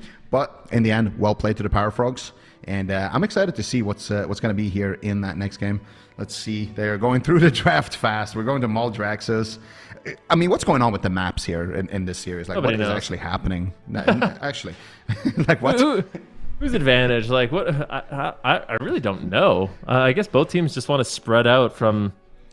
Like, it's like you want to avoid Coffee, so you pick a big map, and you also want to avoid Days, so you pick a big map. So maybe maps aren't really that big of an issue. I just think the Dalaran and Sewers is a weird one. I mean, maybe they were specifically, Cubsy is one of those players who was on, I think he was on the roster. Am I right about that? He played with Chun-Li, where they played the trampoline cleave and just bounce players off the edge consistently with the Ring of Peace. Is that true?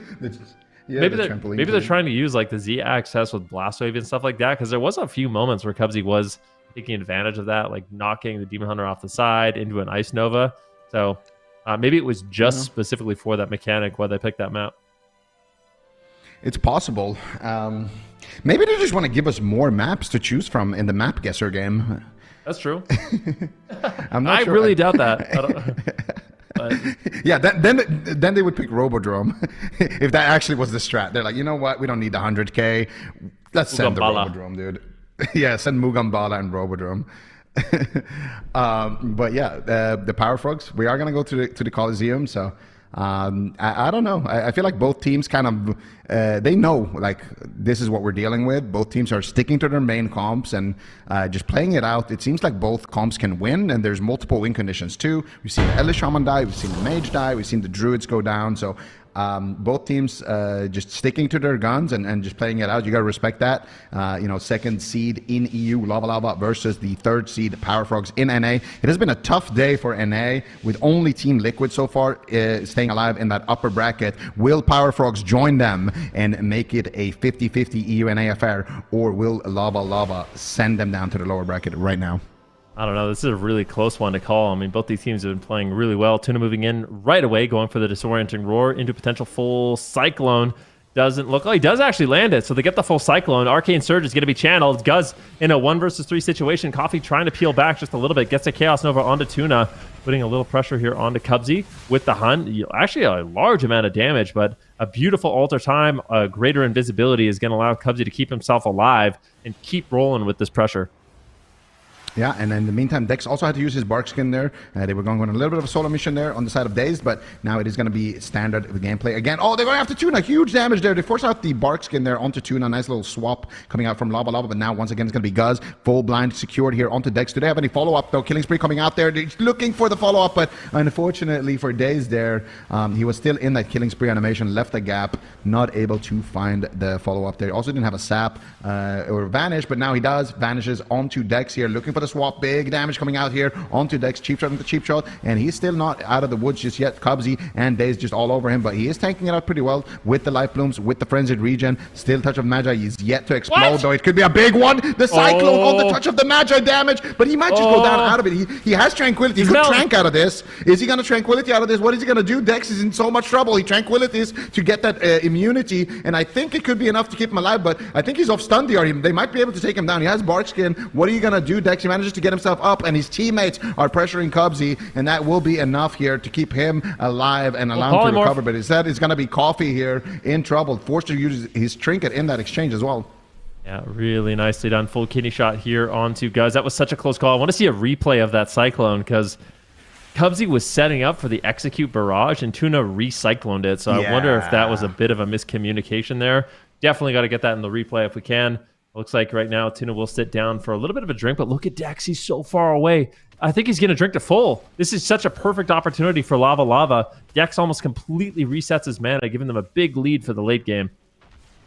Yeah, and Daze right now is in some trouble. The Iron Bark, though, should be enough defense here from Tuna to keep Daze alive. Now going back after Guz here. Guz is in a cheap shot, but no follow-up, no real damage coming in here from Cubsy. Cubsy, though, gets the precog here, trying to do what he can do here, get some damage rolling onto Guz, but Guz, in this situation, usually the Elish Shaman is the one that comes out ahead on that exchange, but kidney shot onto Coffee. They're going after Coffee a little bit. No, they're just going to crowd control him with that. They're going after Dex here. They don't have a kidney shot for him, though, but Dazed also doesn't have a vanish. They do stun up Dazed, allowing Dex to just get around the corner, get a little bit of HP, and now it's going to be Guz back as the target here. Dex heavily in lead in terms of mana. Beautiful alter time there coming out from Cubsy, soaking up a massive hit of damage, saving some of that healer's mana now with the temporal shield. Big damage here onto Guz. Guz has the astral shift, but he's trying to greed it right now, and I think it's fine because Dex has that innervate as well as his incarnation there in the back line, so Guz shouldn't be in too much trouble now, but they are swapping to Dex at the end of that Tree of Life. That Tree of Life gives you a lot of extra armor, so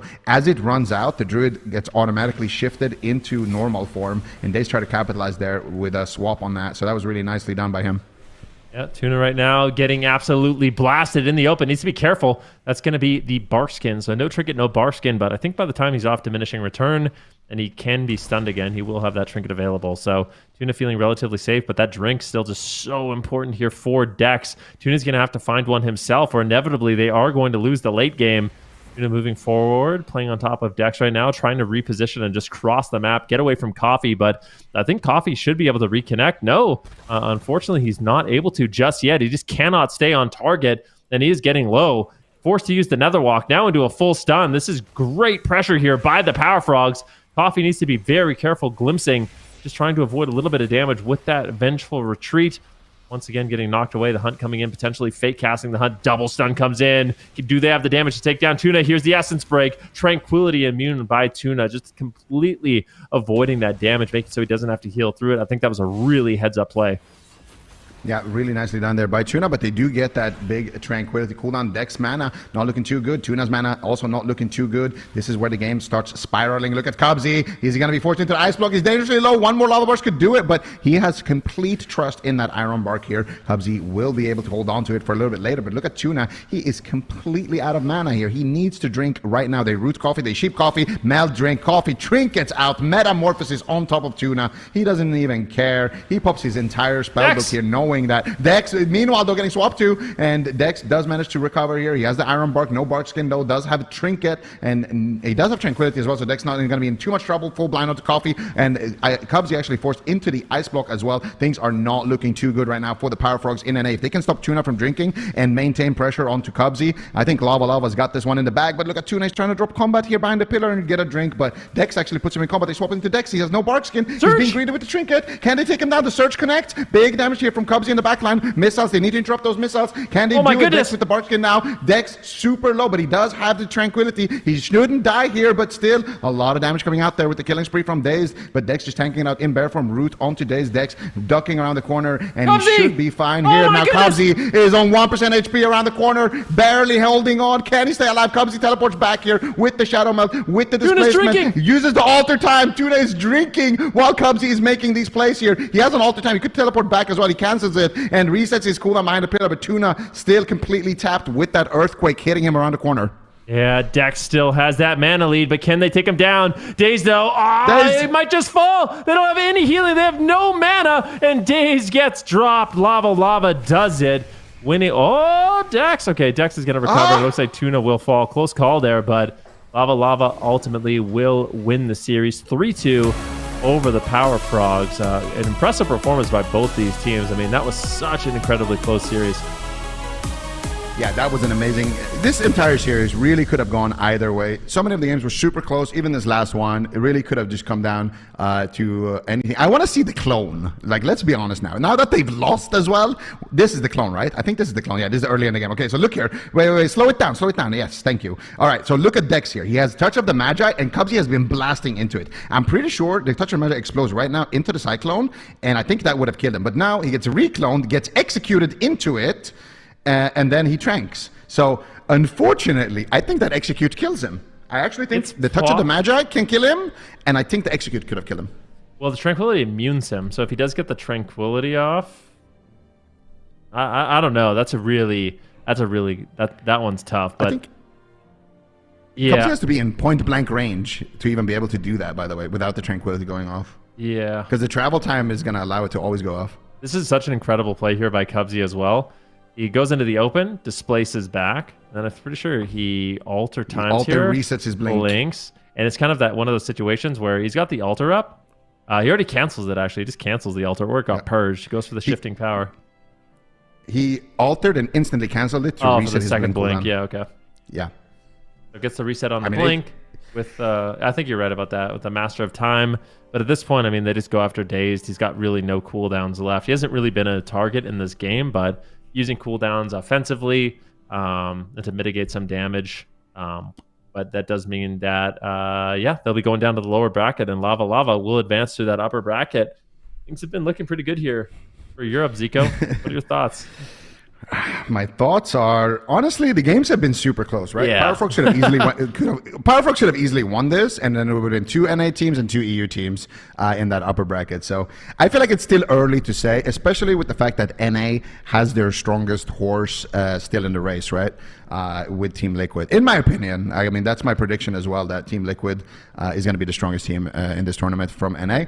But I do think that so far it has been a rough day for NA a little bit. You know, we can see, you can take a look at the bracket here. You got VOIDGG versus the Move. So one of those really scary teams already going to be eliminated. And then we're going to have a HOOLIBANG as well facing up against the Power Frog. So that should be a really interesting one as well. Like I'm really excited to see these next couple of games. Yeah, me too. And I do think the next matches we are getting is the upper bracket. So I think we're just going to keep moving through this upper bracket. So we're going to have CHIBAKU TENSEI versus Echo, and then Liquid versus Lava Lava, which I think is going to be interesting because Echo and CHIBAKU TENSEI, I think they have some, would you say they have unfinished business? I feel like for Echo, yes. they definitely, they want to kind of reclaim their title as the best in Europe. I think they're doing it too early, though. I think they should be taking care of business in the grand finals. But you know what? We can take a preview. We can send one of them down there to, take care of the NA teams down there. But yeah, that's going to be an amazing match for sure because Echo, last time around, of course, was the team to beat, and they did get beaten. And now CHIBAKU has kind of taken over their throne, and this is Echo's last chance this season to actually take it back and show that they are still the top dog here in Europe. Yep. Definitely. Yeah, I'm really curious to see how the upper bracket plays out. And then, of course, we have the elimination series down in the lower bracket. We're going to have VOIDGG going up against the Move. So it's going to be an elimination match, our first elimination match, 2 North American teams, and then HOOLIBANG versus Power Frogs. What do you make about these 2 series? Ooh, I think, we saw VOIDGG versus the Move going all the way to Game 5, just being an amazing match in general. During the Cups, and HOOLIBANG versus Power Frogs. I think that's the one I'm super excited about, right? Because I do think HOOLIBANG has what it takes to, really take him down. But at the same time, I feel like Power Frogs, they're going to be really tricky. You know, like they're a team that they know how to drag out the game. They know how to play defensive. They know how to find those win conditions, those swaps. So I think both of those are going to be probably 2 games. I think both of those are going to Game 5, honestly. I think both of these series in the lower bracket are going to be Game 5 series. So I'm super excited to see just the rest of these games. And how amazing isn't it that we actually get to see some EU versus NA finally. It's been a little while since we got to see it. And I, for one, am very happy about it. I think a lot of people are really happy about it, to be honest with you. It's like the heroes of both region doing battle, going head-to-head. Just as a WoW fan, I mean, I know I'm casting these games, but I would be watching every single one of these games regardless, just as a WoW PvP fan. So I know a lot of people are enjoying these games. I'm looking forward to seeing who actually makes it all the way to the finals and who ends up winning the entire thing. But still a lot of questions. All the series have been so close. These teams are so incredibly evenly matched. And have you had any surprises so far? Like, has there been any surprises for you with these games? I think the biggest surprise that I've had so far has got to be that last series. Like, what is going on? Why did they pick first the Ellie Shaman? Yeah, why are they picking Dalaran Sewers on the side of the Rogue Mage, and they're picking the large map on the side of the Ellie, and then they're picking the large map on the side of the Rogue Mage? Like, what is going on? I don't know why they're picking these maps or what maps they are, but I think we should try and figure out what maps the players are playing with another map guesser. Ooh, the production was ready for that. They saw that coming. I like that. We're going to have a one-on-one, too. It's just you and me. You go a little bit of a little EU versus NA action here on the desk. All right, let's see. Wait, what? Why are they moving so, like, is everyone playing DH, or why are they all teleporting over the map like this? They're moving slow, too. Rat Paladins. All right, so what are we thinking here? It's a tough one. I'm going to go with... I'm going with Black or Cold, final answer. Yeah, I was going to go with Black or Cold as well, man. I was a little too fast. Whatever. It's kind of looking like it, right? Enigma. It's like the open... There's a central pillar for Black or Cold. It's Black or Cold. You think so? I'm going to go Enigma. I have to go Enigma. They just ran through the middle, though. Like... I think it's Enigma because I can't pick Black or Cold because you picked it. So these are our final answers, and we'll just have to see what happens. Have we actually seen any Robodrome games? I'm pretty sure no. No. It's just never Robodrome. Yeah, so this season there's been no Robodromes. I don't know if they have maps from from past seasons though as well. Like the production has been, we've been saying it's easy, and the production tricky. has really been leveling it up. Yeah, I've been getting them wrong all the time. is it a Mugambala angle? Like, Wait, we had a Mugambala game. is it?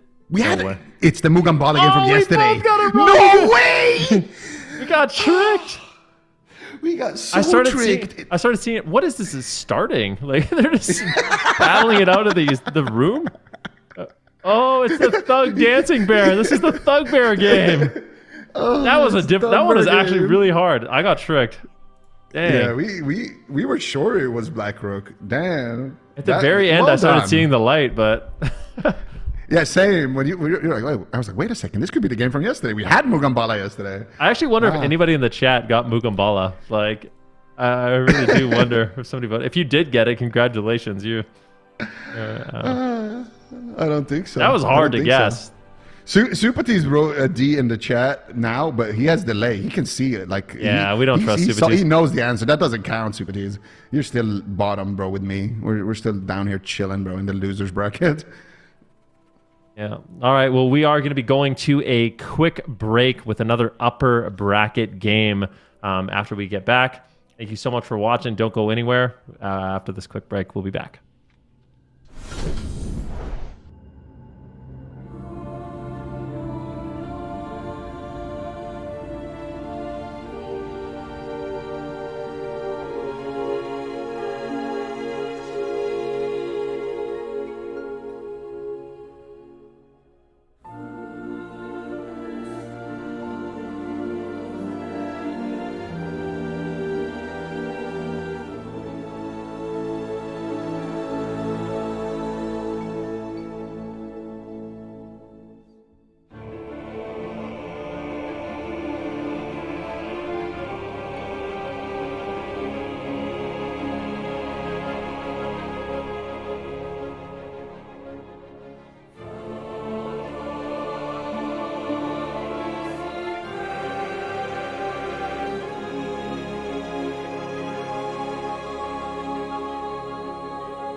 Hello, everybody. Welcome back. We are cruising along here in this upper bracket. Now we've got two EU teams facing off against each other, CHIBAKU TENSEI versus Echo. Let us know in the chat who your favorite EU team is. But in the name of favorite EU people, Zico, it is your birthday today. You don't want me to say this on broadcast, but I'm going to do it. It's Zico's birthday. Everybody say happy birthday. Happy birthday, Zico. We're going to take a look. You're so welcome. We're going to take a look here at the bracket. We've got two teams against each other. Zico, you excited for EU to do well here in today's games? Yeah, you know, one of the perks of getting older, Aya, is that you get wiser. And when I look at this upper bracket and I see three EU teams, yeah, it's just not looking too good here for, you know, certain teams in this, you know, from certain regions. But yeah, Echo versus CHIBAKU TENSEI. The good news here is that one EU team is going down to that lower bracket. Echo, of course, the kings of Europe formerly. CHIBAKU TENSEI kind of sweeping in right now and stealing a little bit of their thunder. Can Echo get their revenge, though, is the question. And what comes? What a blind pick. What a blind pick. This is a mind game of a mind game. Oh my god. Okay, Croto's coming in on Ret Paladin, Limps on Demon Hunter. And I feel like the Ret Paladin's favored here. You know, the Sanctuary, the utility the Ret brings against the Outlaw Rogue. I think a Resto Shaman is really afraid of a Ret and a Demon Hunter if they're able to ever swap to Lontar. And this is a series that could be decided by the blind pick because these teams have compositions and direct counters for those, which is why we're seeing such this kind of odd pick from both sides. I would give the advantage to CHIBAKU, though. Yeah, we'll see CHIBAKU here. The Red Paladin is usually extremely good in those cleave mirrors, and we are going to see what they can do here against Waz on the Outlaw Rogue, his debut game here of the weekend as well. Lontar right now is getting cleaved down. There's a darkness being dropped down here by somebody, I think, and Earthen Wall as well coming down here for both of these Shamans. Fuston in a kidney shot, double Chaos Nova, though, beautifully done there by Limps, making sure that he's peeling for Fuston. Now a Hammer of Justice here onto Lontar. They're cleaving down everybody on the side of Echo here. Everybody is dropping quite low here. Lontar still not out of the woods just yet. Beautiful blind though onto Croto by Waz, slowing down his attack there. Or Lontar for sure would have had to trade his trinket, but Lontar still not out of the woods just yet. Lightning Lancer coming out here onto Limps. Lontar still down to 50% HP, needs to top himself before that next stun is available, and if he can do that, he shouldn't have to use anything. But meanwhile, Fuston forced to use a lot of cooldowns here as well. The Ascendance, the Spirit Link, and the Sacrifice Sanctuary as well coming out here from Croto. Huge defensives being forced right now on the side of CHIBAKU TENSEI. Fuston's dying through it anyways. I'm going to have to use Blessing of Protection pretty soon, but here comes the Hammer of Justice. Can they stun the Trinket on Lontar? He's trying to sit through the stun without Trinketing, but he's falling behind. He's got Burrow left in his pocket. He gets an Ascendance, or he's going to use Ascendance here with Battlemaster. Big NS, he's top. Fuston could be in trouble. No Sanctuary, but Croto is just training the Shaman. This is just a healer race. Which Shaman is better at dealing with just getting trained the entire game? Lontar burrows and tunnels across the map, but it seems like Limps is still chasing after him. Croto gets cheap shot. He Divine shielded a cheap shot. Croto knows this game is over. He has to get a kill. He's all in right now. Bop on Fuston, Divine Shield. They have to win the game on Lontar in this next stun, but he just trinkets it. He can just walk away. He's still got Spirit Link Totem, and now they've committed so many cooldowns. Fuston's burrow comes up in one. He has to press it immediately. Blinding Light on the DPS from Croto. They have to kill Lontar in this next stun. If they don't, I don't think there's anywhere for Fuston to survive. There's another kidney shot. He's out of line of sight of the Sanctuary. Is Lontar going to go down? They Thunderstorm.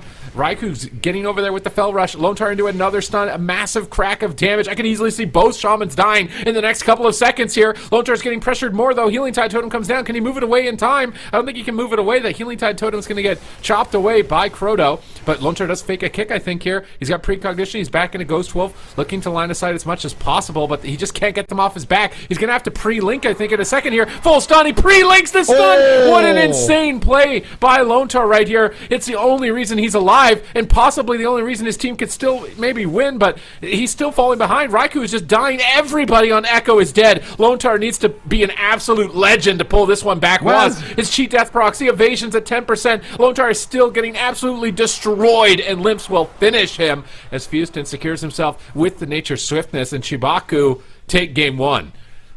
Yeah, not only do they take game one, they make a statement that was convincing. CHIBAKU TENSEI looking like an absolute beast in this tournament so far. what an insane pickup here. You got Croto. We've only seen him on GK in the past. Boom, shows up on the ret, makes it look like his main. And I mean, you can see it on the damage there, how good of a pick this is from CHIBAKU TENSEI, right? You got the ret, who's going to be basically dispelling, 80% of the stuns in that their Waz are going to be doing. Like, he's going to just be peeling all of these kill attempts. And then at the same time, also going to be doing so much damage. You have more damage on your Demon Hunter. You have more damage on your Red Paladin. And it's just going to be really tough here for Lontar. I really like the confidence that CHIBAKU TENSEI. This was an insane link, though. Like, Lontar is a... I don't think he could have played this any better, honestly. At least, these last couple of... this last minute of the match. But yeah, I think this is a clear-cut case of they tried to come in with some new tech on the side of Echo, and CHIBAKU TENSEI just called their bluff and had the correct answer prepared for them. And now, what is Echo going to do? CHIBAKU TENSEI probably just gonna lock in a blind, like Destro, Shaman, Demon Hunter again, and at worst they're gonna go 1-1 and then have their counter pick, or. At best, they are up 2-0. So, don't think they could just the blind sky's lock the the limit red? here. I don't think they can blind lock the red with the Arcane Mage on the other team. Oh, you think they do RMD or something? I feel like, Maybe I don't know. I just feel like Mage Red Lock. TH is super underrated, even into RMD, I swear. Into think- Mage Lock? With Animal and Riker? Okay, maybe not. Maybe not. It depends on the map. If it's a big map, I don't think they blind lock it. But if there's no reason they should go to a small map though. This has to be like Tolvaron from Echo, I would imagine. But this series is one I think is probably decided by blind pick because they have so many counters like you're just describing, right? Like they can't blind lock the ret because they have to deal with Arcane Mage Demo, and if they lock in Demon Hunter Warlock, they get a cleave like this. But they get a cleave on a big map, so at least they can spin that and possibly pull off a win. I'm very curious, though. But Demon Hunter Outlaw Rogue is really tanky. I actually wonder if CHIBAKU TENSEI have to kill the Shaman in this matchup, as weird as that sounds. I was playing this comp the other day, the Demon Hunter Warlock, and when we were fighting these comps where there's just two melee that are really tanky and hard to kill, it just was better to just train the healer and run at the healer. Yeah, I could see that. I think... I mean, we saw them. They've killed Demon Hunters in the past. I think they could go after Riker. They did as well, just beat Double Demon Hunter. They beat Double Demon Hunter. Like it's similar similar win condition for Double Demon Hunter and Outlaw Demon Hunter, but also they have kind of experience into that, and I think Mercy played it really well. I'm curious to see what Echo is going to do, because I think the biggest thing is Echo's targeting, right? Are they going to go after Mercy the entire game and try to lock him down and try to just, overwhelm him with the pressure? Or are they going to just tunnel Houston start to finish? Because I think if they tunnel Houston start to finish, CHIBAKU TENSEI can easily get the win here. But if they kind of adapt a little bit from that Double Demon Hunter game and put their own spin on it, this cleave could still work. This is the matchup obviously Echo wanted in game number 1. So the fact that CHIBAKU TENSEI knew, okay, Echo have a cleave and they want to run it into us and we're going to counter it with a ret, that's like, this is 10 head champ select, actually. Foreseeing the foreseen future, the prophecy of a prophecy. But the gates have counter opened. to the counter. The counter to the counter, the ultimate counter here, as both Demon Hunters are just going at each other for the moment, but it looks like they do want to just target down Houston. This could be really reckless on the side of Echo to leave the Warlock open. I'm curious to see how Mercy and Limps are going to respond to this, or they're going to protect him and peel, or if they're just going to counter-aggress the melee and try and force them off with damage. I feel like forcing them off with damage is going to be really difficult. Spamming Fear right now on Waz. Limps' Metamorphosis is over, goes for a stun, but looks like Raikou may have already been on DR as he was immediately avoiding it here, and Houston is just taking so much damage right now. He doesn't have a Ret Paladin to protect him. He's got Healing Tide totem down. He's got an Earthen Wall. He moves his Healing Tide. I really like what Houston does with his totems. He moves the Healing Tide away from himself so that the melee attackers, they have to pick, like, to chase the Healing Tide and kill it, or to stay on the Shaman. I feel like a lot of other Shamans are not making these types of maneuvers with their totems to protect them, and it's one of the main reasons that Houston is staying alive a lot longer than them. But they force his Burrow anyways, and now he's got no Burrow, no Wall, and he's probably going to have to Trinket Link or Dark in any amount of time right now if Waz and Raikou can stay on target. Double Coil comes out from Mercy, but instantly removed. And now Fiestin in a lot of trouble. He's just dying anyways through his heals. Limps is doing what he can, though. Look at this pressure from Limps. Waz and Raikou at below half health. Lontar is struggling to pick him up. Static Field pulls Lontar, but he had that Spirit Walker's Grace, so he can move cast on the pull, get the cast off, and top them. But now he's into a full fear. Lasso on Waz from Fiestin. Oh, that is bad news, Bears. If he's able to get a lasso while they're training him, Raikou interrupts it, but now Raikou is still low. If they lose on their comp pick, their map pick, I think that's it for Echo, and Raikou is playing a dangerous gamble at the moment, not trading any cooldowns with how critically low he is. Ascendance is going to proc. Fiestin is forced to Trinket. He may need to link in the next couple of seconds as well now that his Trinket is on cooldown. I wouldn't be totally against it. He's trying to be greedy with the Hellstone, but it's so much damage. He's going to have to wall now on top of it and on top of Darkness. He's probably going to have to link anyways.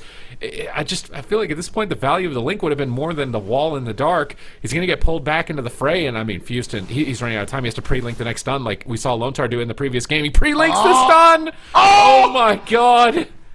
He's dead anyways. EU Shamans are insane. Fiestin, is he going to stay alive, though? I think he might just be dead anyway. So much damage coming in here. Can they take him down? He's down to 10%. 3 rifts right now, though. They're blasting. And the Raikou is just going to take him down and then Nether Walk. Echo will tie it up here, but there was some close calls for sure here. It wasn't 100% convincing, I would say, from the side of Echo, but they do manage to get the kill. And you know what I think the entire game got decided by?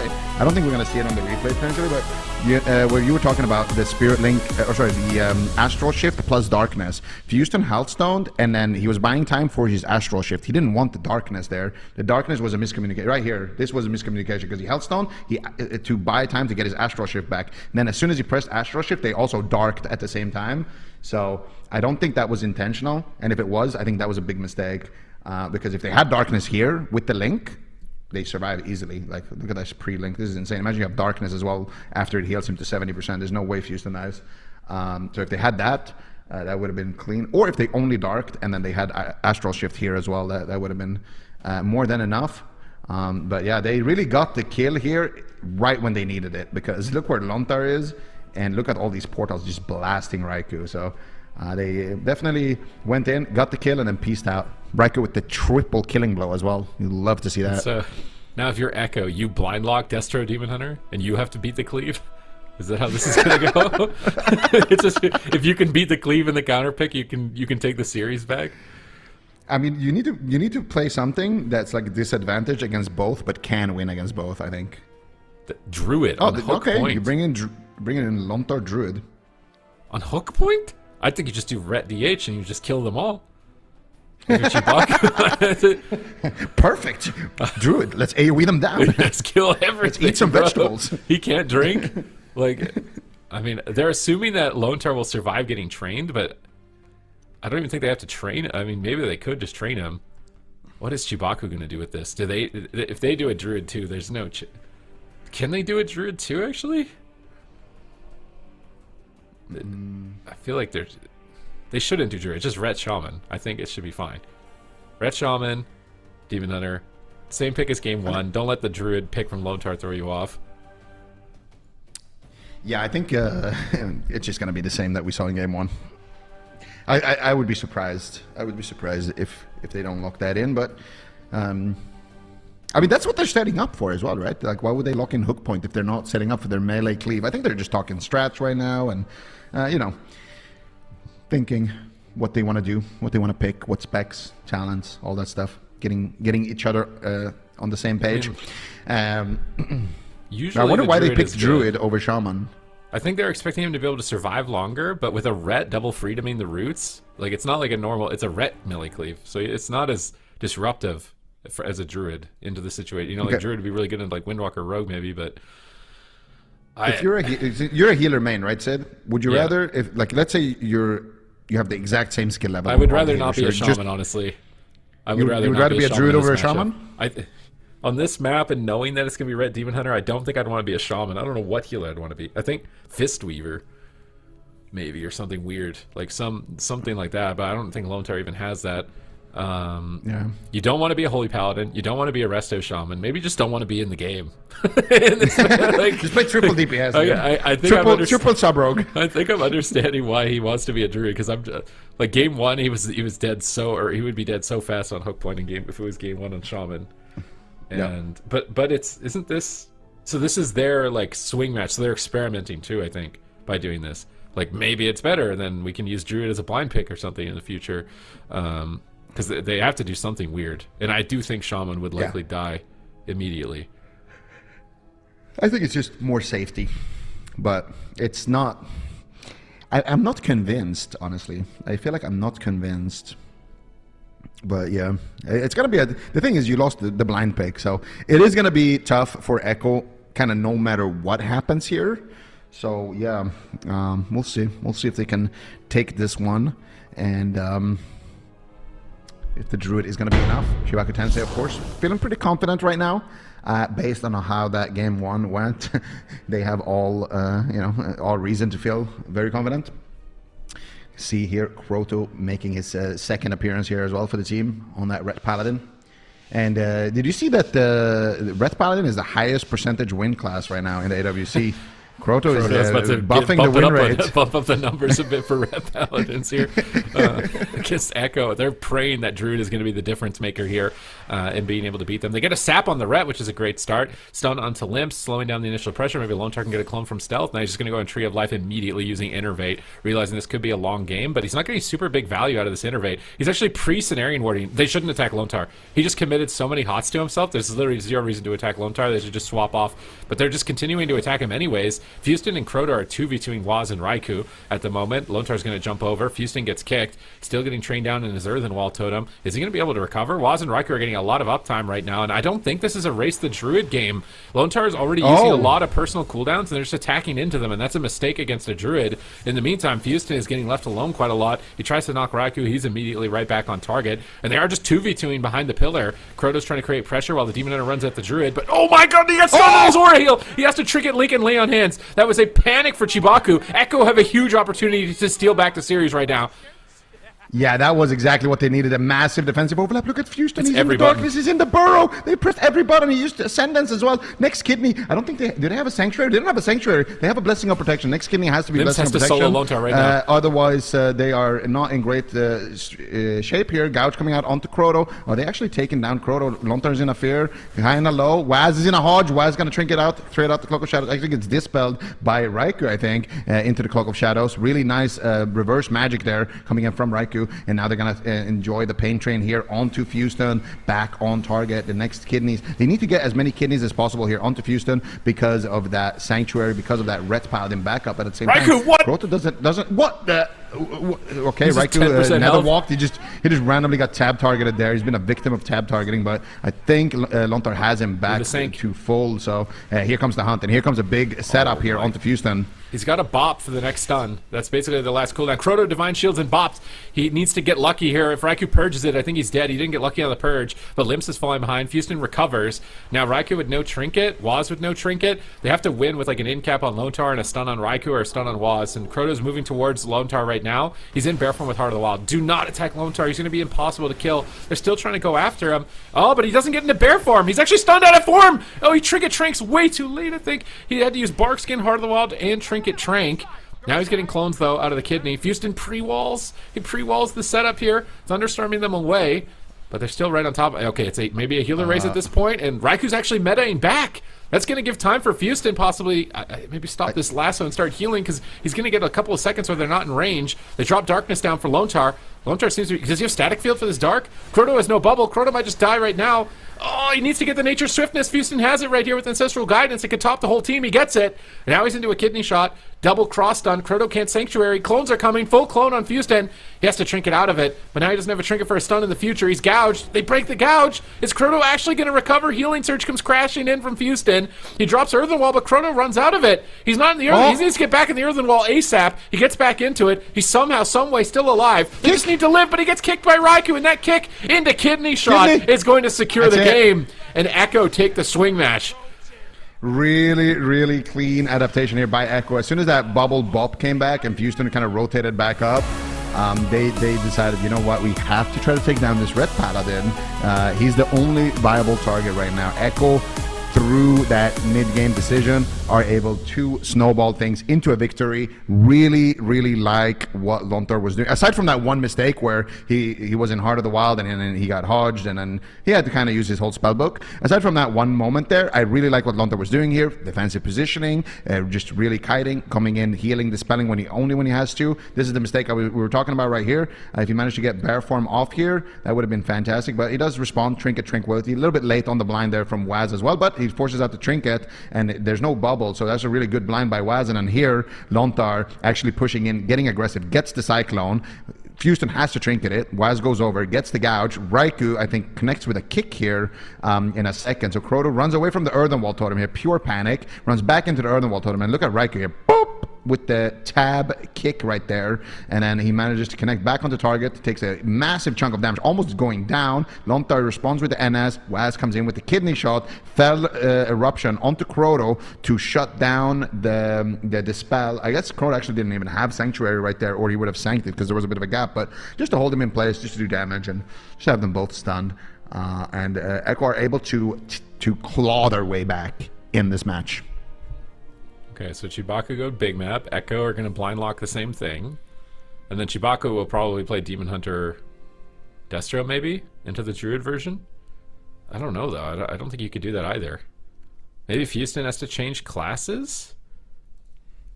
Because, I mean, if you're Echo, I feel like you blind lock the same thing. That did look really good, and I feel like a big map should only be better for you, probably. Yeah. Like, no matter the situation. I think for Echo, it's an easy cleave lock-in, 100%. And for CHIBAKU, I mean, they lost with the cleave. I think I wouldn't mind seeing the same two comps, unless there's something that they feel like, okay, we can really punish the Druid with this other comp that we have. I think that that's what they should send. What about TSG? Because Crota is DK, Mercy is an amazing warrior. Can't they just TSG and just send them? What? Rogue DH. You want to play Warrior into Outlaw Demon Hunter? I don't know about that. Oh, they're not even going to play it. Okay, well, CHIBAKU they're going to cleave. CHIBAKU are going to play some type of cleave here. They're definitely going to cleave. Is whether or not I think it's going to either be Demon Hunter Warrior or Demon Hunter Ret. Oh, they're going to mirror them?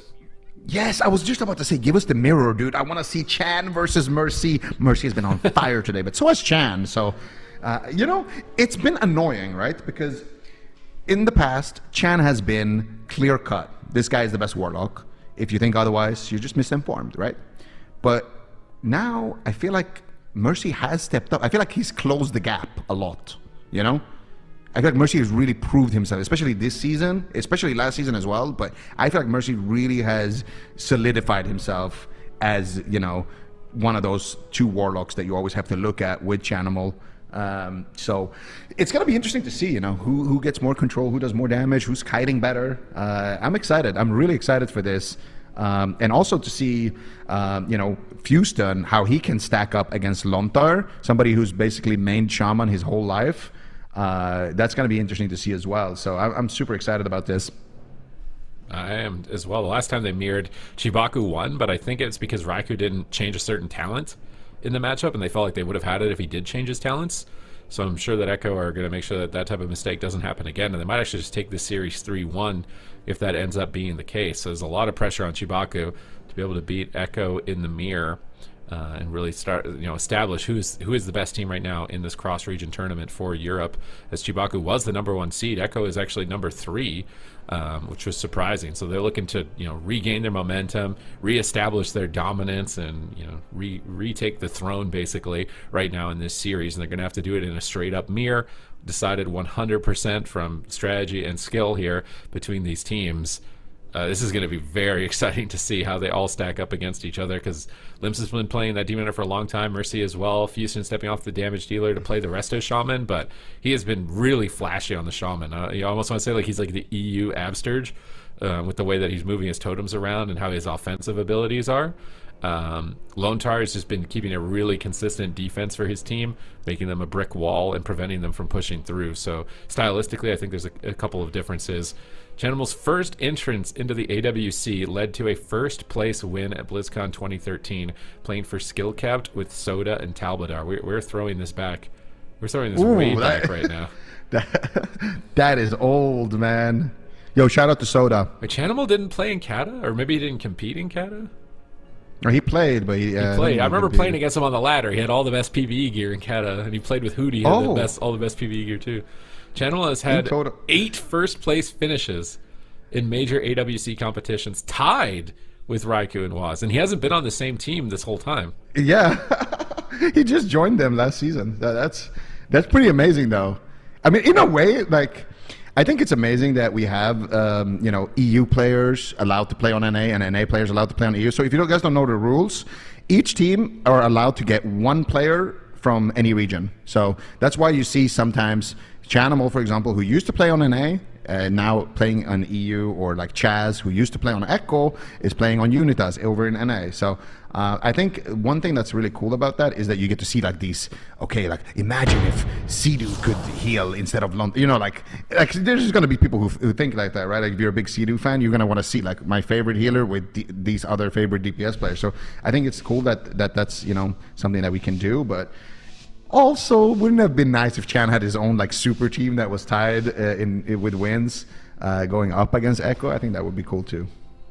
All right, gates have opened here. This could be decided by a mirror. Both gateways down. Demon Hunters just going at each other, just sidestepping back and forth with their death sweeps. Lasso immediately onto Raikou, looking to buy, or onto Limps to buy time for the Warlock to get pressure. And Limps is falling behind as a result. He might just die in the wall. Oh my god, almost gets one-shot KO'd right there in the opener. He pops his Hellstone and his Blur. Now he's looking to try and turn it around. He gets a double stun, a double eye beam, cleaving 2 targets. Chanimal going to gate away from that, realizing stacking would be a mistake. Gets knocked by Fuston for a moment off of his gateway. Both Demon Hunters on top of the Warlocks, imprisoned onto Lontar. It looks like it ended up breaking maybe a bit early, but he gets the Sigil of Fear anyways, and Chanimal is getting pressured heavily by Mercy right now. Limps is on top of him now as well. Mercy ports back. Fuston's trying to reposition. He doesn't want to get CC. He drops a lasso onto Raikou. These lassos into Earth Grab Totem roots are going to be really important into hexes, but he doesn't get the chain of CC. Now he's into an imprisoned, and Mercy is just getting destroyed at the moment in the middle of the map. Lontar goes for a lasso. Mercy trinkets out of that right away, and both Shamans are trying to get maximum value out of those lassos. I would say right now that Lontar is ahead, though, as Mercy is being pressured. Yeah, Mercy running to the midfield of the map here, dropping his portals here, looking for the fear. Nice Chaos Nova there onto Lontar, but Mercy getting feared by Chanimal, shutting down his fear into a kick there. But oh no, they overlapped. They gave him precog there. They used 2 kicks. Unfortunately, did not coordinate that well enough, but still good pressure here. Raikou did have to drop his darkness right there onto Chanimal, so the first major cooldown here is forced on the side of Echo, but still a lot of pressure here onto Mercy. They have a full fear onto Fuston. Can they continue with the pressure? Huge damage, and as I say that, Mercy has to respond using his own Unending Resolve, which is also a massive cooldown here for the Warlock. Mercy still not out of the woods just yet. Detainment here onto Fuston. Mercy down to 10% HP. Goes for the fake cast here, dropping to 10%. Huge heals coming in, but is it going to be enough? Fuston is in the backline, powering the heals, but he gets stunned. Mercy teleporting back to safety. He gets feared. I think Mercy's dead. Trinket comes out, and the Spirit Link Totem there as well for Fuston. Gets instantly killed before you can even see the animation right there, and Mercy will stay alive, but CHIBAKU TENSEI are severely hurt right now. I mean, Echo have a massive advantage. There should be almost no way that they lose this. Like, how do you lose this at this point? You have every cooldown. Raiku's just going to blur and stay on top of them. Mercy has just been backed into a corner. He can't get any pressure going for his team. And when you're on top of your Shaman with Demon Hunters, it's just so rough for the Shaman. He's getting Chaos Nova, Eye Beam, into Hex, into Fear, taken completely out of the game. And Mercy, he panics. He drops a Soul Burn Gateway to try and escape, but Raikou chases him down. Observer down for Chanimal. They have to spell lock Immolate. That is really bad. He's going to free cast Fears and Chaos Bolt in the near future. Mercy, Desperation, Coil, Lontar into a Fear. Can they possibly turn this around onto Chanimal? They do at least forces on any resolve. They get something out of this exchange, and Mercy manages to slip away. Chanimal is using his gateway offensively. He knows his team is in the lead, and he wants to press it and just close the game, but he gates in with no wall, and now he's met by 2 Chaos Bolts straight to the face from Mercy, and is Chanimal actually going to go down? They were at such a huge lead. Lontar trinkets the Fear into a re-Fear on his trinket. He gets the link down, but they've actually done it. CHIBAKU are back in the game.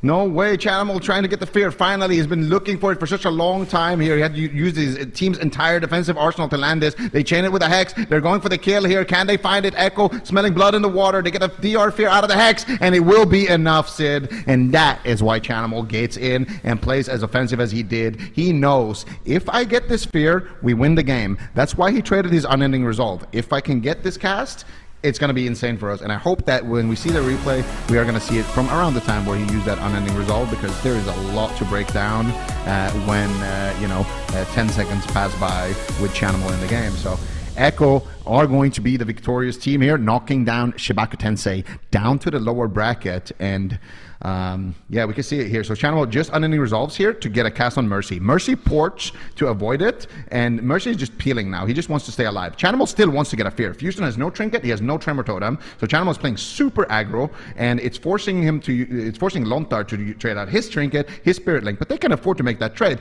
They stun Houston. Chanimal can't get the fear in time, but then here, Nether Ward into fear. Lontar, Houston actually could have tremored that, I think, but they connect with the fear. Lontar is there to back him up with the Hex. I don't know if they had an interrupt for that Hex either. Chanimal fakes, gets a precog. They can't do anything about this fear right here, and then they go in. They have the damage barely to take him down there. Lontar comes out of the CC, but no spirit link available, and it will be Mercy that falls. I feel like in the mirror matchup with this comp, I feel like whichever team is allowed to be the aggressor, it ends up winning. I actually think the Warlock that's able to gate aggressively, port offensively, and get on top of the Shaman is at a huge advantage than the other team, because the other Shaman's just chilling 40 yards away and doesn't have to deal with anything.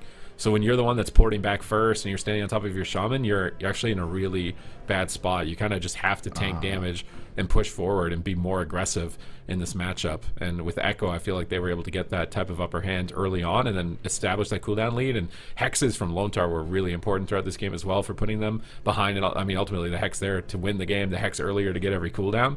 So Lontar did a lot here on match point. Absolutely. You know, Houston actually had Tremor there for that Nether Ward fear.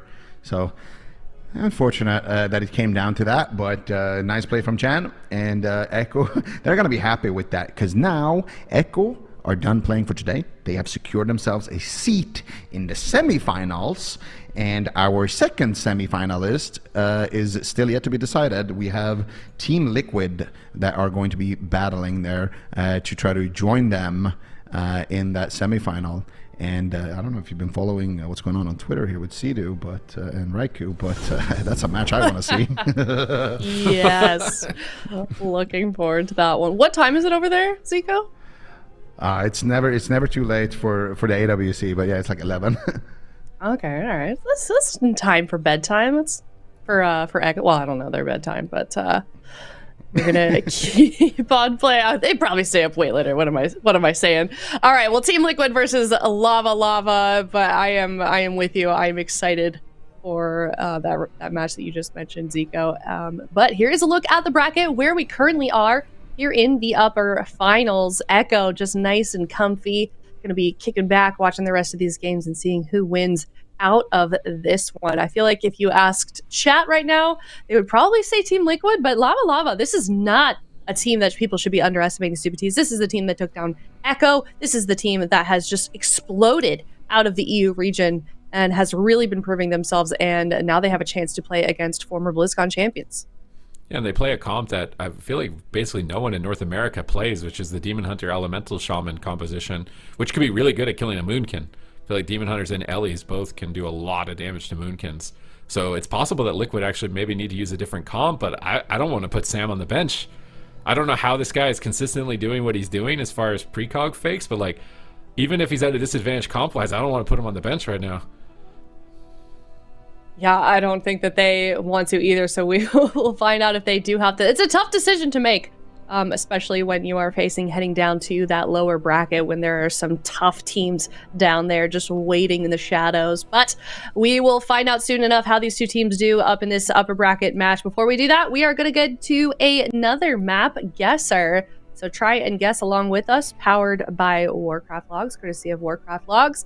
Guess the arena map based on the movement of these players. Did they do a map? You guys got Mugambala last time, right? Yeah. So these could be from so yesterday. troll. What is this kaleidoscope? Okay, I hate this. This looks like Procreate. Are we like Someone's so zoomed out that like this is not a game? Are they typing a message? Is this the Illuminati? They're Are they trying to say something to us? Are they trying to warn us of something? I think so. Is it a cake? Boo. Oh, it's a cake! Oh. It is a cake! Thank you, production. How are they you, thank drawing you. this like this? It's like one of those that's awesome. little dials. You'd hold the thing with the 2 dials and you turn them left and right. And you could draw Etch-a-sketch? something. Yeah, it's like an etch-a-sketch. Wow. Hey, I is actually so guessed that it was a beautiful. cake. I feel like I should get a point for that. Yeah, I think, you know what? Honestly, guess I think first. so too. I don't know who's Wait, it's keeping track actually of looking that. like a Sierra, pretty good cake now. give him a point. Well, yeah, I'm assuming that our graphics artist Deb drew this one. I kind of want to eat that. That She's a looks professional. great. Yeah, thank you, Sophie. That's amazing. Wow, that is very nice. Aw, very nice of him. That was great. That was a good bit. All right, well, if you want a real map guesser, you can head over to Warcraft Yaks on Twitter and go check those out over there. But we will be back in just a bit with more gameplay. It's going to be NA versus EU up next after this break.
Hey everybody, and welcome back. We've got more exciting gameplay coming up for you guys. We've got Team Liquid versus Lava Lava. This is the #1 seed in NA and the #2 seed in EU. And this is going to be a clash of titans from both regions here, Ben. What do you feel like these two teams are going to have in store for the other?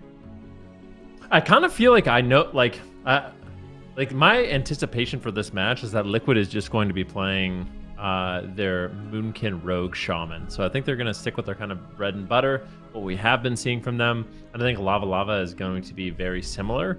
I think they're just going to play their main comp, the Elemental Shaman, with the Demon Hunter and the resto Druid. So I think it's going to be main comp versus main comp for the whole series would be my guess. But both these teams have a little bit of extra spice with different cleaves. We've seen Lava Lava play the Arms Warrior Demon Hunter, so that's an option for them.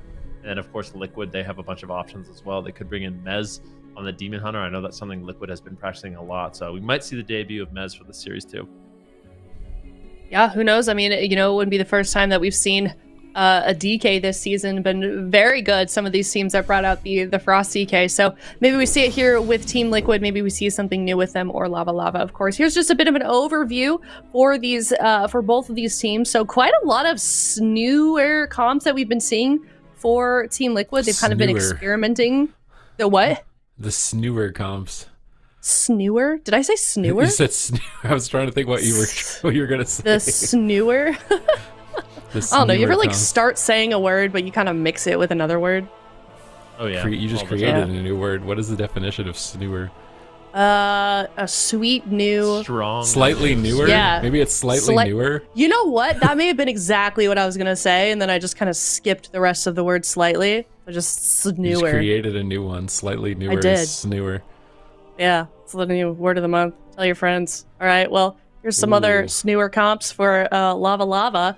Slightly less win rate, also, which doesn't really mean much, especially when they're in different regions. But we're gonna get this game started here. It is game #1. It is Team Liquid versus Lava Lava, upper bracket as well. So loser of this one will be dropping down to the lower bracket. Yeah, Right. this is going to be an interesting one, Sid. Who are you going with? Let's, a little prediction. Ooh, what is that? A Ret Paladin in this matchup?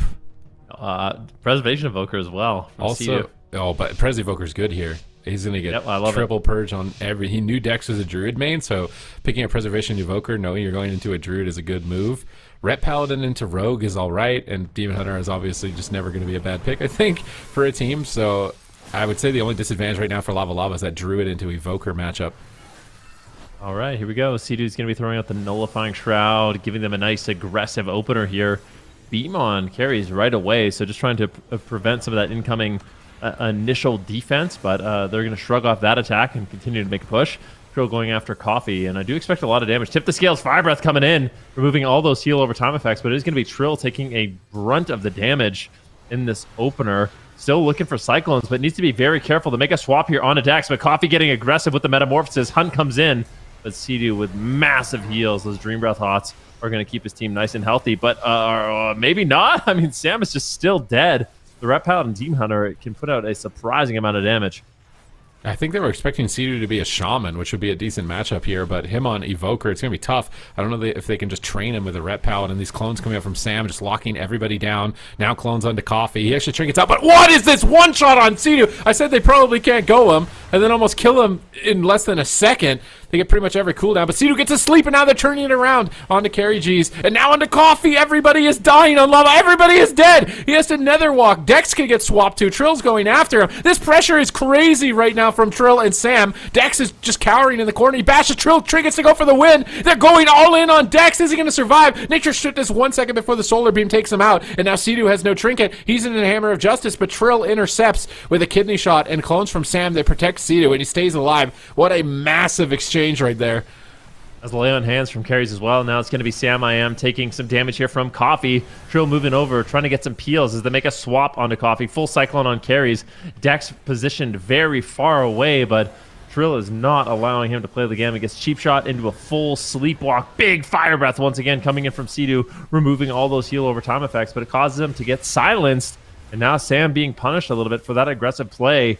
I think Sea-Doo and Liquid should be fine and to continue to make a push here, but They get a dark. really, really intense match.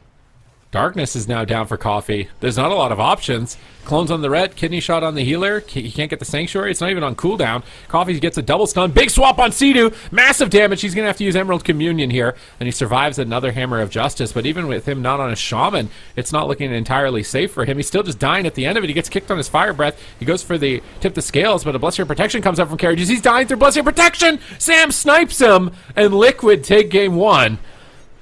That was close. I feel like once Lava Lava started going after Sea-Doo in the match, the game started looking better for them. They got the Trinket. Their first attempt on Sea-Doo got an immediate Trinket, rewind time, his Obsidian Scales, his Renewing Blaze.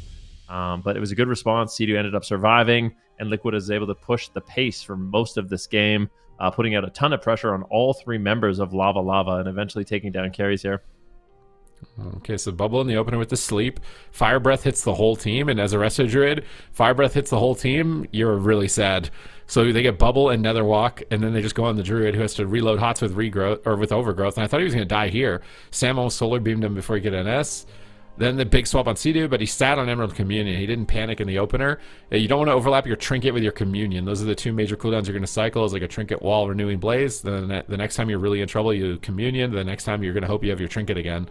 If you use Communion and Trinket in the same go, you're pretty much GG at that point, but they were able to finish him even despite the Blessing of Protection. Trill did an insane amount of damage. I don't think we often see the Rogues out-damaging the Demon Hunters, and they're going to take game 1. Really nicely done. I think so much of that comes down to just the fact that Sam is getting those clones out. Just such a powerful crowd control. And I don't know. Liquid makes this comp look really good. Like the Moonkin with the Rogue is something that they put a lot of time and effort into practicing. And when they play it, it just seems really difficult to deal with. Sam playing such high haste. I know Trill as well, playing some talents to give him even more. It can be really, really difficult to shut those clones down. And if Sam is enabled to get those off, they can set up their team quite nicely. But look at the end damage there. We can see the final moments, just big 110k star surges, 111k star surges. Sam putting out most of the pressure during that final kill there on carries, taking him down with the Blessing of Protection. The Fire Breath, too, purging all the Hots. Oh, yeah, So, that's big. And then his Swiftman, there's a Trent Swiftman, not a Druid Swiftman. So just the Fire Breath coming in was really clutch. So if Lava Lava have a different healer, like if they have a Shaman, I feel like it would be so good for them. I think We haven't seen that yet, right? Shaman Red DH. I don't think we've seen decks on anything other than Druid, but I feel like that's really the only weakness right now for them is just Druid in this matchup. I think if they can get him off Druid and on something else, preferably a Shaman, that they could definitely win this matchup. What is Lava Lava going to do? Is going to be Ashamane's Fall, Lava Lava's map pick. We are going over to Europe for this one as well. So hopefully they can win this swing match, or Liquid will be up 2-0. Liquid confidently locking in the same composition as well. The Preservation Evoker, Balanced Druid, Outlaw Rogue, and Lava Lava is going back to kind of their bread and butter composition. The Resto Druid, Ellie, Demon Hunter. Do we like this more than the Ret? Because I kind of feel like Guz on the Ellie, it's going to be a lot more difficult for them to shut him down. And I don't think Lava Lava is going to be as susceptible to some of the advantages that the Evoker brings. Yeah, I mean, you're also hopefully not going to be stacking up as much with double melee. Yeah. You're getting double Fire Breath. So having a range DPS to try and spread away from the Fire Breaths and avoid multi-target purges, I think is nice. Only disadvantage is you lose a little bit of utility that the Ret would bring, as far as like Sanctuary. But if you're cross-CCing, then Sanctuary becomes sometimes useless, right? If you're cloning the Ret when you stun the Druid and you're crossing properly, you can even just remove that entirely. I think it's probably better for them to just play something that's like a main comp just to make sure it doesn't work, because there have been teams in Europe that run the Boomkin Rogue, and I think Lava Lava has been able to beat them, and this comp has been able to beat it. So going back on mains, I don't blame them for doing it at this point in the series. Yeah, this is what I kind of expected, honestly. I wasn't sure if Sea-Doo was going to play the Evoker, but I think particularly into the Druid, it's just so powerful. I think that's one of the things that makes Liquid so lethal, is the fact that they can play the Balanced Druid Rogue with basically all the healers in the game, especially the Shaman and the Preservation Evoker. It gives them a lot of flexibility against these certain teams, and just to pick up very specific advantages. That Fire Breath Purge and the additional damage that Sea-Doo can do on the Evoker is really strong. The nice thing for Lava Lava is they can deal with the crowd control immunity of Sea-Doo a little bit better. If Guz gets some good purges off, he might be able to remove, the prismatic shield and allow them to actually, or the nullifying shroud, sorry, I should say, and allow them to actually get crowd control rolling a little bit earlier on. Because with that last comp, it was basically sitting full, and that gives Sea-Doo a lot of flexibility in the match to just get out heals, pump out damage, and gives Liquid a lot of momentum. Getting Guz in here, they're going to fight fire with fire against the Fire Breath. They're going to bring in some Lava Burst tech as well here for Ashmane's Fall. Really big maps. The Druid can spread out. They can avoid the multi-target purges. They can drink if it goes into the late game. Ellie will be able to swap to the healer, I think, just as effectively, if not more effectively, than a Ret Paladin. So it brings a little bit of crowd control as well for the Rogue with lassos and with Earth Grab totems. So I think that this is... It can't be a terrible pick. I'm actually wondering if maybe they were afraid of something else that Liquid has, and that's why they wanted to try the Ret. They must have thought that Sea-Doo would be a Shaman. Because if Sea-Doo was a Shaman, I think they probably would have won. But because Sea-Doo is an Evoker instead of a Shaman, they're going to have to, reconfigure what they're going to do for the rest of this series. Yep, go back to the drawing board, bring in their mains. But yeah, this is... a lot on the line for this series, right? An upper bracket match. I think the winner of this goes to the upper finals. So just slowly marching through that upper bracket. Liquid claiming game number 1. We are going to Ashmane's Fall. Lava Lava setting up their map pick, their comp pick, and we'll see if this ends up being better for them. Is the Elemental Shaman going to be something that works out? We don't see a lot of players in North America playing Elemental Shaman. I don't know exactly why that is. Maybe the Elemental Shamans just aren't as high caliber as the Europeans, or maybe the North Americans just do something against the LA Shamans that makes it not as viable. We'll have to wait and see. I'm really curious to see what Guz can do here.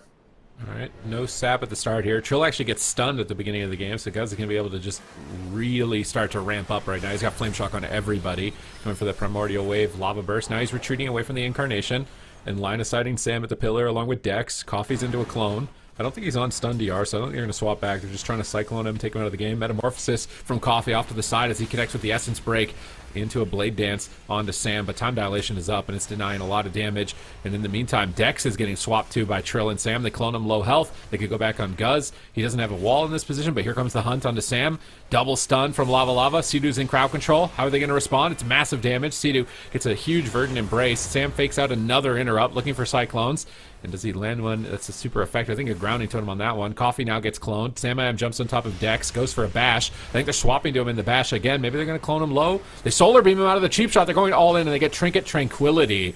And Liquid are really swapping a lot here against Dex. The next time he gets caught, I think it's lights out. Full blind lands too. This is so awkward. He's got no heal over time effects up. The darkness drops down. Beautiful darkness there, but he gets knocked out. Oh, Trill gets the sap. An absolute nightmare. Liquid's on fire. Guz goes underground. Do they have more crowd control? Does he have a resap? A gouge? What else do they have? Seed is in trouble though. Guz, is he going to be able to hold on? There's no way. Ironbark lands somehow. Lava, they pull it off. And in the meantime, Sea-Doo has been actually taking a ton of damage. Sam's now in trouble as Coffee gets some counter pressure going. I can't believe Guz is alive right there, but Dex somehow does it, but now he's into a full Cyclone. Lava Bursts are flying through. Guz is trying to get counter pressure, but Sea-Doo's team is looking impenetrable right now. They have a lot of cooldowns to trade. Dex is still cloned. Coffee is now low. More Cyclones coming out. He does get kicked by Coffee. Is that a world first kick land from Coffee? Does he get that achievement unlock on Sam? As he gets cloned up with no trinket. And now Dex is so far away. He's trying to reload his hots, but as the target gets cloned, his hots fall off. The target gets Fire Breath, the hots fall off. This is a really tough matchup for Dex. I-Beam is coming out from Coffee, but Sam gets a fake on a kick. He goes for the clone, gets it onto Guz, putting him behind. Verdant Embrace again on from Sea-Doo onto Sam. Coffee's on the back foot. No blur available. He's trying to swap to Sea-Doo. And it seems like swapping to Sea-Doo is going to be the main win condition, I think, for them overall. But they don't have a stun right now. They're kind of falling behind. Next time they get crowd control here, Trill is blind in about 13 more seconds. He's starting to chain with the gouge. Can Sam get there for the clone? He's trying to get in range to get the clone. He goes for a bash into likely a clone. Guz, does he have grounding? Doesn't look like it. Clone lands onto Dex. And Guz immediately trades defensive cooldowns. Solar Beam on the LE Shaman. Another clone. And Coffee is just getting destroyed. What's going on? He has to nether walk. Sam is continuing to keep up the push as he's getting on top of Guz. They don't want to lose their momentum. Coffee swapping to Sea-Doo again with an Essence Break this time around. He's going to trade the Obsidian Scales, Renewing Blaze. He's fine now. Trill gets a kidney shot, and this could be game over for Guz. Everybody in crowd control. Trinket's a cheap shot. Can they get a clone off the kidney? Doesn't look like it. They imprison Trill. They stop some damage for a moment, but I feel like Liquid are just running away with this more and more. Yeah, they're looking good. They're building up steam, but at the same time, I mean, Guz and Coffee have one-shot potential, and they might be able to take down Sam. Needs to be very careful. He's got the bar skin, not opting to trade. A double stun comes in. Sidu might be in danger, going for a rescue to survive, but a big I-beam is going to force out the Emerald Communion. In the meantime, Guz taking some pressure. A full Cyclone lands here onto Dex. Liquid have set themselves up for a potential win, but Guz is going underground with the burrow, avoiding the fight, avoiding the damage, and I think Dex has bought enough time to actually keep him alive. Sidu now getting swapped to and might just die. Coffee is all over him. Guz and Coffee, can they pull it off at the same time? Guz is getting low. Such a back and forth game. I can't believe it. Both teams have stabilized and have managed to stay alive. Oh, that was the biggest Verdant Embrace I've ever seen. Sidu tops himself off with Verdant Embrace from 5% health, almost going down. He's got Trinket for the next go. They've got Guz in a Cyclone. Dex is almost completely him. They get Sidu's Trinket. The next time they stun him, they may be able to take him down. Coffee's just going for it. He's going for the win on Sidu. Is he actually going to pull it off? Sidu deep breaths away from Coffee, but he's so critically low, and Lava Bursts are incoming. Sidu goes for the oppressing roar as he's trying to amp up the crowd control for his team. Fire Breath, but Coffee pre-darkness is the cheap shot, absorbing a huge amount of damage right here for his team. Guz gets knocked out of the darkness. Disintegrates are coming through from Sidu. Sidu's doing so much damage. Star Surges from Sam-I-Am, but Guz gets the wall, and he's somehow still alive with the Astral Shift, and now Sidu has no Trinket. He has to pre-wall. He pops the wall. He knows he's going to get stunned and die, and now he's trying to get Hots loaded on his team, and he's channeling out Disintegrates, and Coffee is melting. Is he going to go down? How is Dex healing through this pressure from Sidu and Team Liquid? They're doing so much damage right now, but he gets his team completely topped off. Sidu's getting chain stunned. Sam is getting stunned as well, and I feel like Coffee and Guz, they've got maybe 30 more seconds left in this game. Yeah, Coffee's in a lot of trouble, but Sidu needs to be very cautious as well. He's got the rescue, but he gets interrupted. If he gets caught into a stun, it could just be lights out. Oh, he gets the nullifying shroud. There's going to be no stuns available. Coffee's going to have to take him down with just raw pressure, but I don't think he's going to be able to do it. Full Cyclone lands. Is there any crowd control on Dex? I do expect Coffee to potentially go down. Sidu stays alive. He ducks behind the pillar, tops himself off, moving forward to keep Sam in the fight and make their final push here onto Coffee. Dex is sitting down for a drink. Can he actually recover some mana? He gets about 10% mana, and that might be enough to keep his team in the fight. Somehow, Lava stays in it. Oh my god, they got mana. They're back in it. They buy more time on the clock, and now Sidu is probably feeling stressed. Sam, no Trinket. Trill, no Trinket. They're trying to go after Guz in the kidney shot. Clones from Sam onto Dex. Coffee jumping all around the map. Crowd controlling everybody off of Guz, buying time, and now Sidu's getting blasted! Huge damage. He's dying to rescue. He rewinds. Perfectly timed rewind. That's going to be big value heals for him as he goes back to full, and now Coffee's still the target. Sidu is channeling in Disintegrates to try and get mana back and keep pressure for his team. If he gets interrupted on any of these Disintegrates, he's probably going to run out to completely zero mana. He's static fielded in the mid. They winch the Disintegrate. They need to keep stopping the Disintegrates at all costs. Sidu will burn all of his mana. He's got Communion in 13 seconds. Can Sidu stay alive? Dex is getting pressured. They force Tranquility. He needs about 9 more seconds. Can Sidu stay alive for it? 7 more seconds. He's got Renewing Blaze. Dex is into the clone. Guz walls immediately. I cannot believe that Lava are still alive right now in this game, but Sidu has survived with the Communion. He's going to get mana back from that and easily top his team with it. He may just press it right now for the mana. He gets imprisoned on it. He has to Trinket. That was such a high IQ play from Coffee.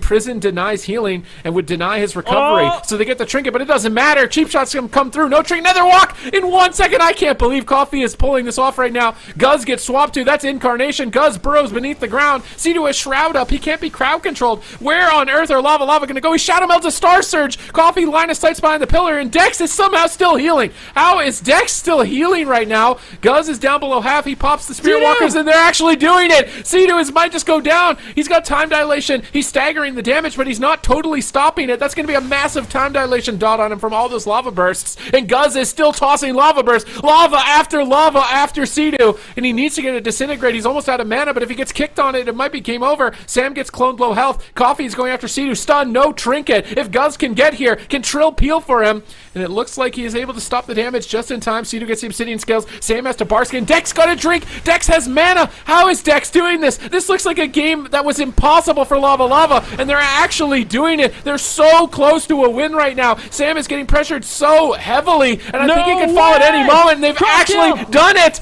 I can't believe it. They've done it. Coffee drops down the darkness.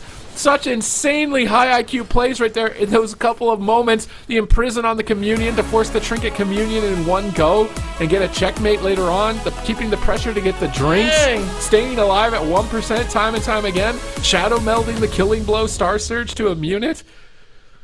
There's also such a clutch wind shear from Guz on the fire breath of Coffee. One of those like really lethal stuns where it looked like Coffee was going to go down. It was just an immediate wind shear coming in from a Guz to stop that fire breath. But it was just close call after close call. You really couldn't ask more from these teams. I really am impressed with Guz. I mean, the entire squad of Lava Lava, they were playing this series out of their mind. This is such high-level gameplay from both these teams. Look at Coffee. Somehow survives 1% health. I think Lava Lava, if they were a cat, they would have used up at least 8 of their 9 lives in this one. Look at that. That's the wind shear on the fire breath I was talking about. If that went off, Coffee was 100% dead. So such nice plays. Coffee, this is where he shadow melds the Star Shards to survive. Dex somehow has the presence of mind to sit down for a drink, manages to get just a little bit of mana, put his team back in the fight. And ultimately, Lava Lava is able to claim a win when Sea is eventually out of mana. Oh my god, but they have to do that so many more times. How are you going to repeat this so many more times? And I imagine Liquid, they're going to be going to a small map here. Or maybe a neutral map. Yeah, a small map might actually backfire, considering how much they were targeting Sea. But they need a map where Dex can't drink. This was like 1 minute into the game, and it looked like Liquid had already won, right? Like, literally a minute into the game, you're thinking Liquid win this, and somehow Guz doesn't die. He somehow doesn't die at the 1 minute mark. And then for every minute after this, you're thinking like that Lava Lava is doomed. They're all CC'd, they're all dead. Coffee's 1%. Nether Walk at 1%. And then is this the cheap shot fire breath shear? That's the fire breath shear, yeah. and then lives at 1%. Yeah, I can't believe it. He goes for a disintegrate here too. Coffee gets another walk off though, so it doesn't really do anything. But yeah, just this is a crazy. I feel like if you're Liquid, this is actually. If I was in Liquid shoes for that game, that would be a semi-tilting game, right? Like you had someone at 1% health like 10 times. You really just got like a loss like that. You got to just shake off and realize, you know what? That was like, I don't want to say it was unlucky because Lava Lava made some insane plays, but it's like if you played those situations out over and over, I feel like there's a lot of situations where Liquid could have won those games. So I don't know if Liquid has to make too many adjustments moving forward. I think kind of just play out similar strategy, same comp, I think is going to be good for them. And if Lava Lava isn't pulling off those same kind of miracles like we just saw, that was absolutely stellar play by them. I still think like it seems like it's going in favor of Liquid. Yeah, I mean for sure it is. And if there's a map where the Druid doesn't get a drink, they win that 100%. So moving forward, probably a smaller map. I don't know if it'll be like the smallest one, but definitely smaller than that. Actually, they're not going to a small map. Nope. I mean, Sands of Tolveron. As long as they can finish the game early, it's not going to matter. But I feel like this could be throwing their swing match away. It's possible, yeah. We'll have to wait and see. For Lava Lava, they've got carries on the bench. For Liquid, they've got Mez on the bench right now. So some comp like they do have the option to mix up their comps, but this is kind of what I thought would happen, where both Liquid and Lava Lava just going to be playing main comps, just trying to play out of their minds, trying to outplay, and see who comes out ahead. For Liquid, this is their map pick, and this is the compositional advantage that they wanted in their draft. So we'll see what they can end up making happen. But I feel like so far this tournament has delivered. These games have been so fun to watch, Ed. Yeah, I mean this is very entertaining. I'm very happy that we were able to get a cross-region event because it's tough to do. Obviously doing it remotely, but I feel like this is pretty much as good as you could get given the current circumstances. I'm glad we have it rather than not have it for sure. Seeing the metas go head to head, seeing these players of this caliber go head to head, and I'm sure that like every game teams are just getting better. Like what is the result of this for the teams when they return to their regions? Because I feel like they're learning things and powering up to even new heights as a result of this event. So gates are about to open. We're tied 1-1. Liquid go for a big map, which is actually a pretty big deal because Lava Lava can get drinks for their Druid, and if they lose this, they'll lose the map pick, they'll lose the ping advantage, I believe, as well. So picking the wrong map here, if it costs them, it might come back to bite them, but it is a safer pick to protect C2 at the same time, so it's a safer route defensively, but I'm just wondering if they really need defense. Yeah, let's see what they do. Liquid opting for an aggressive start here. Once again, full blind on Dex, just trying to get that trinket, but Dex is not falling for it. He summoned some Treants, and that should be enough healing in the opening stages. Guz immediately trading out that Astral Shift as well. Really good heads-up play, just staying ahead of the damage, not allowing Dex to fall behind, and allowing him to hold on to that trinket, which I think is really, really crucial for the opening stages of the game. All these cyclones from Sam. He gets coffee in one earlier. Now Guz is one. They swap on coffee. They're swapping off hots. They switch the clone to the druid, and they're still going after the demon hunter, but he looks fairly stable towards the tail end of the stun. Another clone gets stunned up, but he procs a precog anyways there with a wind shear stun overlap. So now Sam is going to go for a bash. Big CC chain. Massive swap on Guz. Insane damage coming in from Sea-Doo, but Sam is getting destroyed at the same time. He's kind of disrespecting. No Barkskin. Huge Verdant Embrace comes through. Sea-Doo gets him topped off. Another precog for Sam as he gets a clone onto Guz. Gouge on deck. Swap to the demon hunter. Clone swapped over to Dex, and Liquid are all over Lava right now as Coffee gets knocked out of the darkness, forced to use his nether walk. They clone the trinket on Dex, and there's no way Liquid lose this. They're so polished right now. They're min-maxing every DR. They're all over them. Now they're back onto Dex. They force Marston. Maybe he just dies through it anyways. He's solar beamed. He can't trank for a second. He ducks into bear farm, and he manages to recover. Sea-Doo in the meantime had to use the Emerald Communion, but another kidney shot, full duration onto Coffee. Dex is trying to reposition, but he's got to deal with Sam chasing him down. Fire Breath comes through. Dex finally gets maybe a moment of reprieve here, but neither of his teammates have Trinket. He doesn't have Trinket, and they're just trying to race down Sea-Doo. But Sea-Doo has a lot of answers still, so as long as he can reposition here, I feel like Liquid should have this. And the Nullifying Shroud comes in as well, giving Liquid some time. Full kidney shot lands on Dex, but it does look like they want to go after Guz. Looks like that's going to be the Oppressing Roar, but not really getting too much value there. Sea-Doo just casting a Living Flame after Living Flame. How long on the Fire Breath? A full sap on Dex. Guz is all alone. This is a really dangerous moment. At the same time, they make a swap over onto Coffee. They have pressure on two different targets. Dex finally out of crowd control, throwing out some Treants and getting those hots up for Guz and Coffee, but it looks like Trill and Sea-Doo and Sam, everyone is on top of Dex, and he is just going to get outright smoked. Liquid with a very impressive game number 3. They were in the, I mean, there was one moment in that game where Sea-Doo was getting bursted down, but other than that, Liquid was looking absolutely flawless this match. Oh my god. Okay. Well, I'm not going to question the big map. Maybe the map just doesn't matter. If they play at that level, it literally doesn't matter. They can just run them over.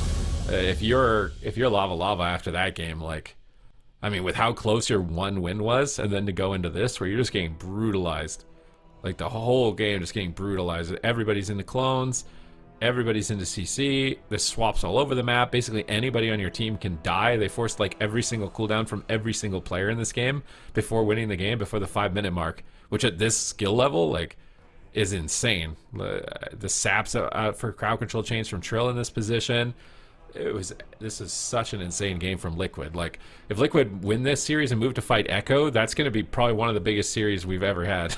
Like, it's going to be actually ridiculous if they're both playing at this level. Yeah, we can see here the final few moments of the match. We just have so much crowd control. They go after Guz, they get a crowd, then into Cyclone, then they go after Coffee. Then they make this big setup here on Dex, even Barkskins, but it just doesn't matter. They have such an overwhelming amount of damage. He's got no hots whatsoever, and he just gets absolutely smoked. The Fire Breath comes in, too, just to add insult to injury, even after he goes down. So, yeah, Liquid looking really good in this game number 3, but that does mean we do have a draft advantage here for Lava. So they can go whatever map they want. They can go to whatever composition they want as well. Do you think they'll make a change? Because I can't help but feel like this is looking more and more in favor of Liquid as these games play out. I mean, if you're an NA fan, you better hope it does, because right now it's not. We might be eliminating all of the other remaining NA teams in the lower bracket after this series. So Liquid is the last hope for North America right now. And I mean, if you had to pick a last hope, I think I would pick this. Like, they have chances in the lower bracket. They're not out of it yet. Come on. I mean, no, that's not true. One of them does get to make it because it's NA versus NA. Yeah. See? Hope. Looking at the positives. NA has to cannibalize itself a little bit in the lower bracket, but at least one will survive. Yep. Hook point, small map here for Lava. I kind of feel like they're going to set up a cleave. What about Warrior DH? Yeah, I mean, you might. I feel like at this point, you kind of have to try something different. I think at this point, I just feel like the Warrior will just fall over from one Fire Breath, though. You think so? Even Lava, when they played it, I'm pretty sure they had their Warrior play like 50% versatility or something like that. I mean, maybe it doesn't matter, but I think it's the Druid is the issue. Yeah. If they had something other than a Druid, the Evoker is such a good pick here for Liquid. Yeah. I mean, I think Liquid might not have won the series if Sea-Doo was still only a Shaman. because they just be getting Demon Hunter redded the whole series. Sea-Doo being an Evoker is a huge deal right now for this series in particular, and Lava Lava are just sticking to main comp on a small map. So actually Lava Lava prefers the small map. It has to be because Liquid are mostly afraid of Sea-Doo dying, and this map enables Lava Lava the highest likelihood of killing Sea-Doo. Yeah, they might try to do it. I feel like it does seem to be the only time they have really good pressure in the match. Going after Sam is like, it's a nightmare. I don't like attacking Boomkins because you just, you know, it feels almost inevitable that they're going to fake your interrupt and you're just going to be cycloned, you know? Whereas if you go after Sea-Doo, at least during your burst moments, maybe you can put some instant crowd control on Sam, you know, throw on the ground, just don't give him precog and try to take down Sea-Doo during those moments. So maybe that's what Lava Lava is going for, but it definitely seems like the times they have the most pressure is when they're involving Sea-Doo and their damage. So I think that's going to be the main line of play here for Lava Lava. For Liquid, it's just all about those swaps. Nobody is safe on Lava Lava, but who knows? If they can play as well defensively as we saw in Ashamane's, I still feel like Lava Lava's in this one. No, that Ashamane's game was probably one of the best games we've had this year. So hopefully Lava Lava can look to recreate that here.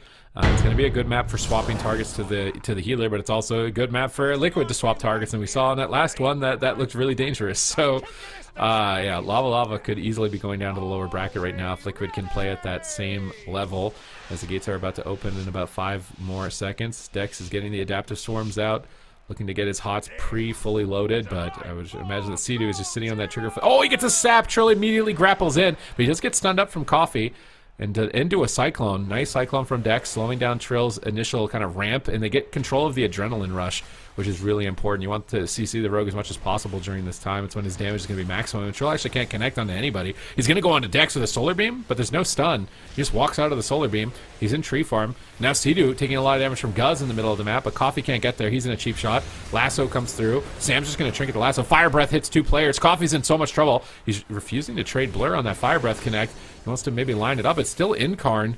Guz gets a pre-heal off before that stun, but he's still not walling the Incarn. They're being pretty greedy right now. No Blur, no wall, no Iron Bark on Incarn. Sam's first Incarn gets basically nothing. They swap to Dex again. Sam is there. They drop Darkness, so they do at least get 1 major cooldown. They knock him out of the Darkness. Sea-Doo is channeling Disintegrates, and they're just staying right on top of Dex. But Sea-Doo has no trinket. He has to be careful playing this aggressive. He gets stunned up by the Elemental Shaman. Massive damage. They get Communion. So no trinket, no Communion. Sea-Doo is a viable target right now. Lava Lava have a win condition to take us to Game 5. Yeah, Coffee's got no trinket, so it's going to be Trill that has to save the day, but they might just take him down. Both these teams are getting out an absurd amount of pressure. Full bash here onto Dex as Coffee is getting set up on, but Trill turning his attention over onto Guz now, just really getting pressure in multiple targets. Big deep breath coming in with a gouge on Dex, so Liquid trying to mix it up. I don't know if Sea-Doo's just trying to avoid crowd control with that deep breath or trying to get aggressive, but this full kidney shot is going to slow down Coffee. Sea-Doo actually just going for the Disintegrates as well with the Obsidian Scales, not feeling too afraid, but now I feel like this is where Sea-Doo needs to be very careful because he's got no trinket. He's got basically nothing to survive. Luckily, the Nullifying Shroud's up, so he can't be stunned. And he's just still opting to get aggressive. Liquid is just unafraid right now. Big Fire Breath coming in from Sea-Doo, and Guz might just go down as a result. Hook point looking good here for Liquid as they do it. How? Guz lives at 1% again. I can't believe it. Ironbark lands. Guz is full health. What a close call.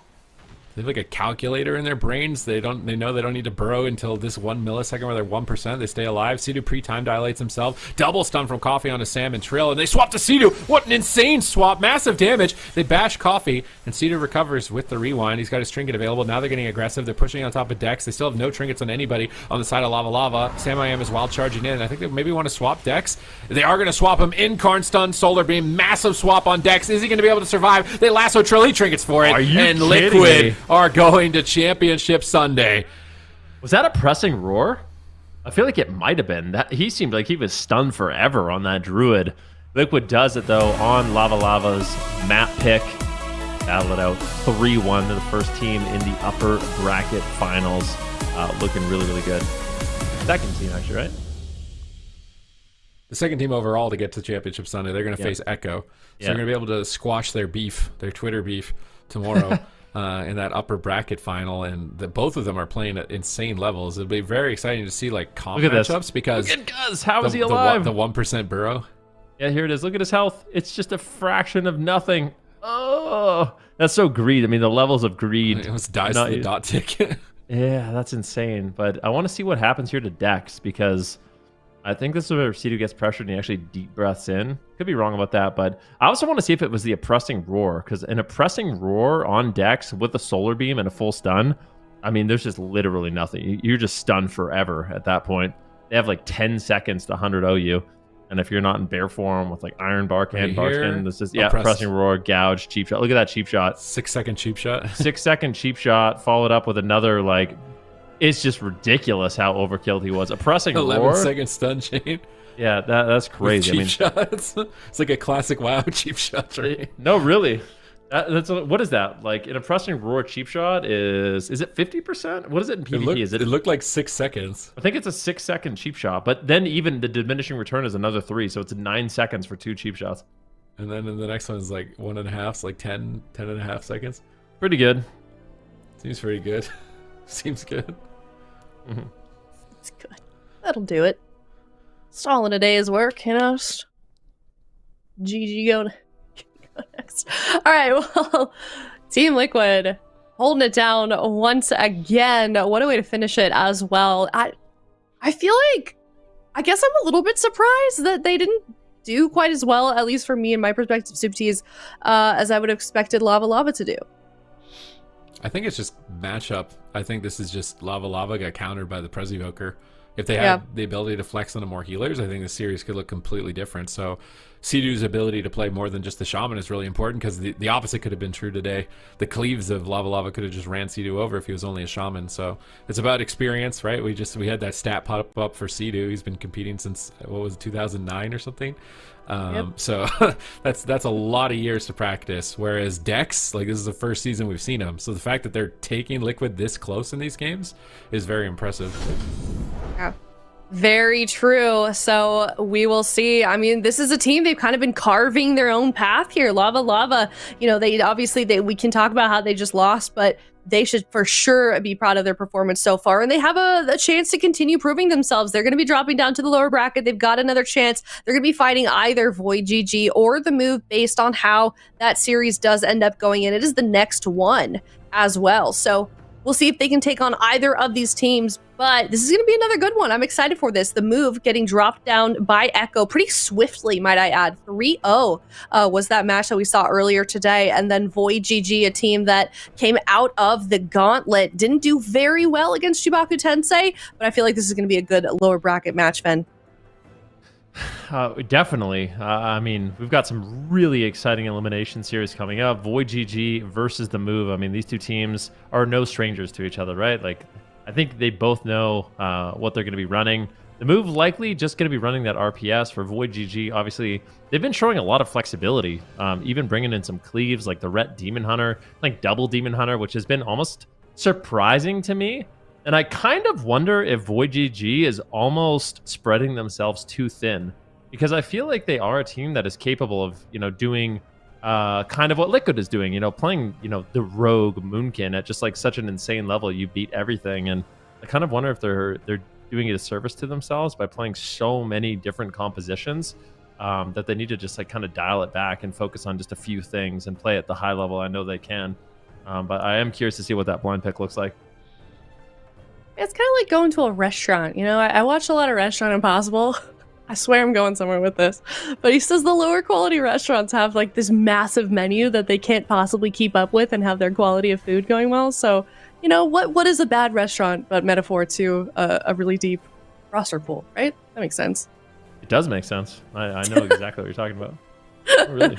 and I trust Gordon Ramsay, so we're gonna see here what they do pull out for the blind pick up next. We're gonna head to a break. When we come back, it is VOIDGG facing off against the Move in the first elimination round of the day.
Hello, everybody. Welcome back. It's VOIDGG versus The Move. VOIDGG, the team that came out of the gauntlet. The Move, currently in the North American second seed place. And both of these teams right now are facing elimination. The Move kind of had a devastating loss against Echo earlier on today. VOIDGG fared a little bit better.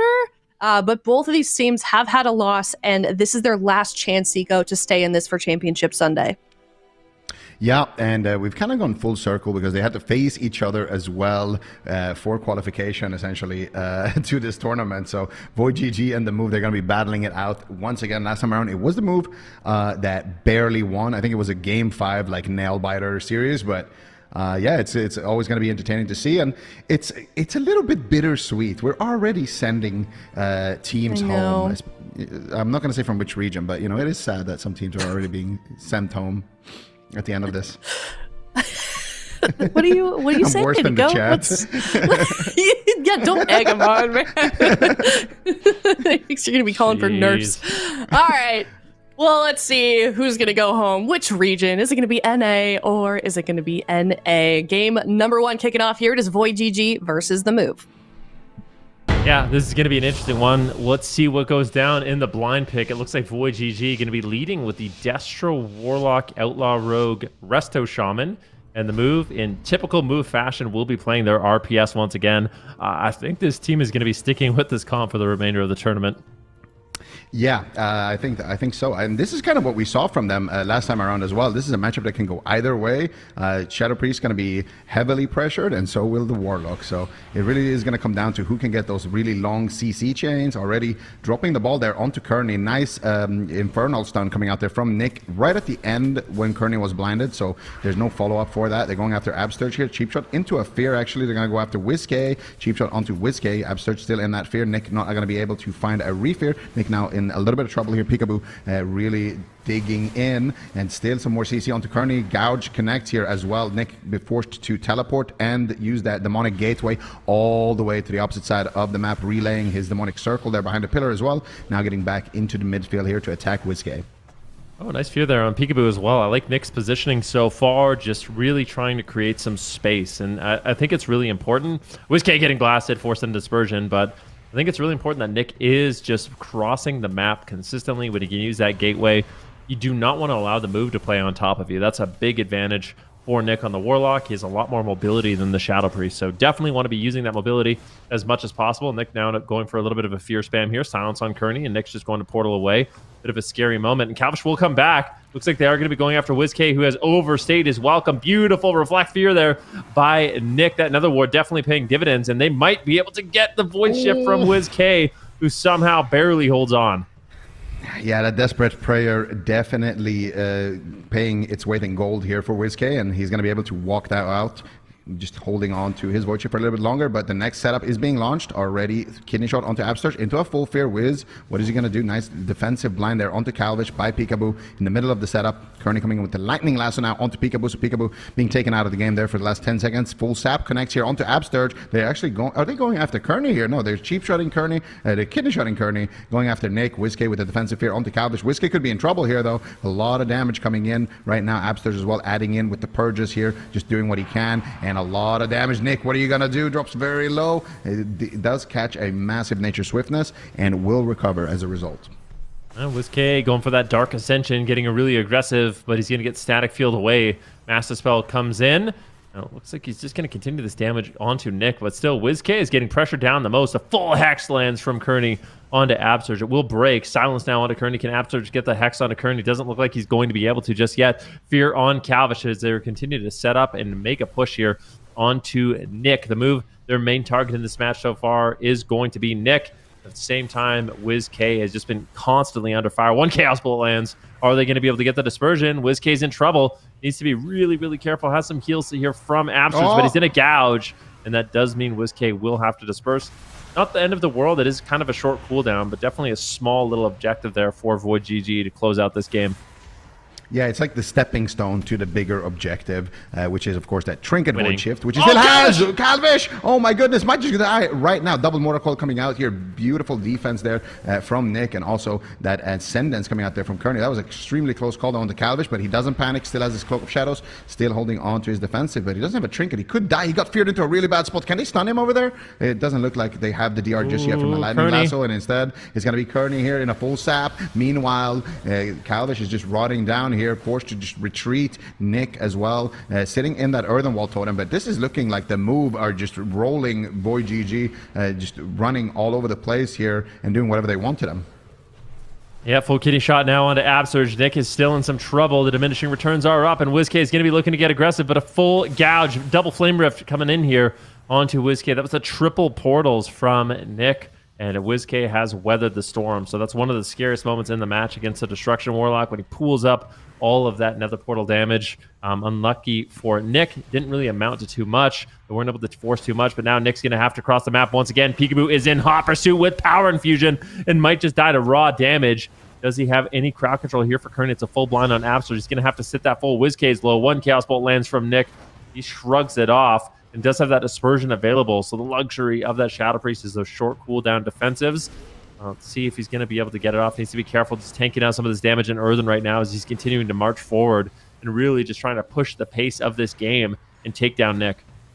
Yeah, it looks like Abster is pushing in here potentially to drop a Spirit Link Totem. Can they get any crowd control onto Abster? There's a full kidney shot. There is a full fear onto Abster. Just could be the Trinket Spirit Link here. Whiskey, what are you going to do? He has Dispersion actually, so he should be fine with that. But nice Static Field Totem there coming in from Kearney. They don't even get the Dispersion here. Cheap Shot coming out onto Calvish, and defensive Cheap Shots here from Peekaboo onto Nick as well. And Whiskey is just going to be able to survive that without having to use anything. Full Counterspell here snuck in onto Whiskey, full blind onto Kearney. Can they find anything out of that? It doesn't look like Peekaboo is going to be able to just yet, but still good pressure coming out here onto Whiskey from Calvish. You got a Sheep Shot. Can he get the Fear? Nick not able to find it in time. Full silence onto Kearney as well. Kidney Shot now onto Nick. They're trying to set up here onto Nick on the side of the Golden Guardians, or of the move, sorry. Void Torrent fully channeled out here onto Nick, so Whiskey is going to be quite deadly to deal with, but he's taking a lot of damage. Desperate Prayer coming out here for Whiskey, trying to hold on to that pressure dispersion. He has to be careful as well. Casting on this low HP, you can see that's why he's very scared of getting interrupted and just going down without actually using it. So Whiskey just fake casting over and over again right now.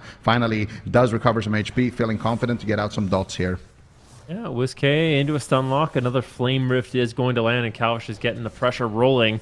WizK has been hovering about 50% health for like the last minute of this game. Apps are just really struggling to keep him topped off and get him healthy. WizK gets interrupted. This is a really scary situation, but a beautiful static field totem is going to just remove the threat, throw Calvish over onto Nick with Peekaboo. Full Lightning Lasso lands here on Kearney. Nick looking to shut that down, but Apps just going to line of sight, using the pillar to avoid a spell lock, avoid any kind of crowd control. But look at this damage for both teams. A full Fear lands right here on Kearney, and that is going to be Hex. the unending resolve from Nick. A full Hex out of that, but Healing Tide Totem, is it going to be enough? Calvish right now into a stun. Mind Control. Nice Mind Control there by WizK, not allowing that Healing Tide Totem to actually heal up Calvish and deny a little bit of that evasion. Really good offensive plays here by the move, but I think Kearney's going to be able to keep his team alive.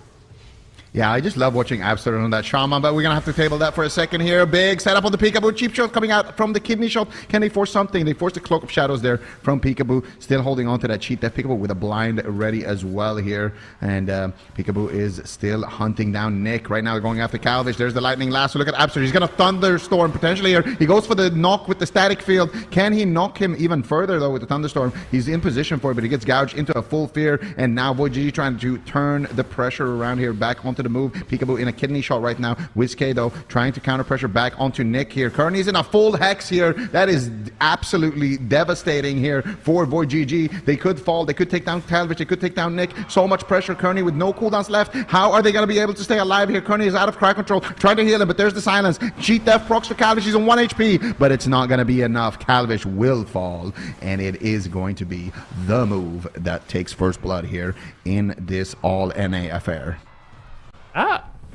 Yeah, definitely an all NA affair. We got the move here versus VOIDGG. The move will win. That was a long game.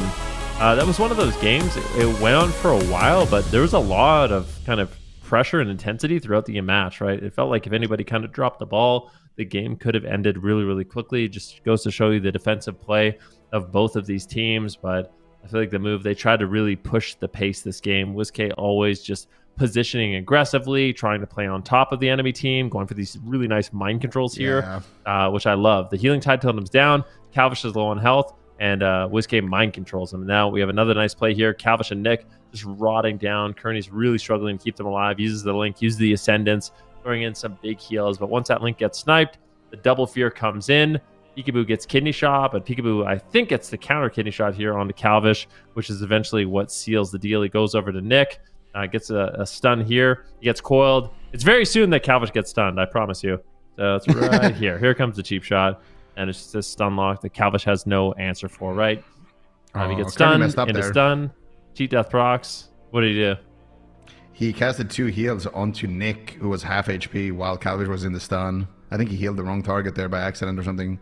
Or maybe he just misread it and just made a mistake. But Nick wasn't in trouble there.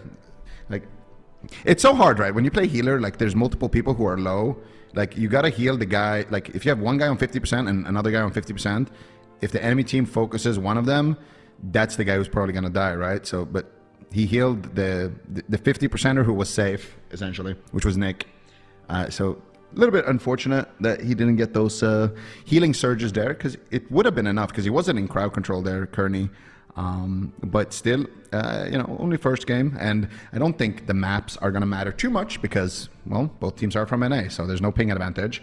And also, both teams are probably going to lock in the same comps the entire time. At least last time when we played, this ended up being like the meta in this matchup. So we'll see what they do, but I think we're going to see more of the same.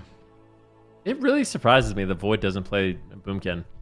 I swear. Like, Nick is a phenomenal Moonkin, like really, really good. One of the best in North America. And I don't know why he never plays it. Like, it's interesting because Liquid has so much success playing the Boomkin Rogue. That Void opts to just not. They play the Warlock instead.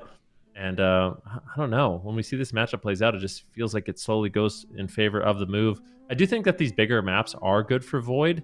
As we kind of talked about. For the Shadow Priest, you're a slow-moving target. You have some of the least mobility in the game. It's difficult for you to get on top of the enemy team. But when you do get there, you're very threatening, right?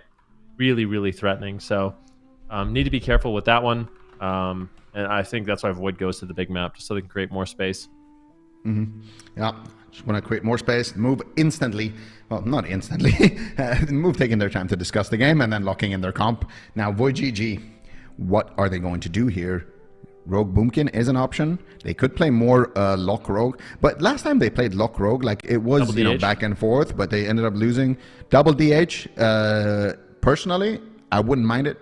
Like outlaw DH. Run it. That seemed pretty good.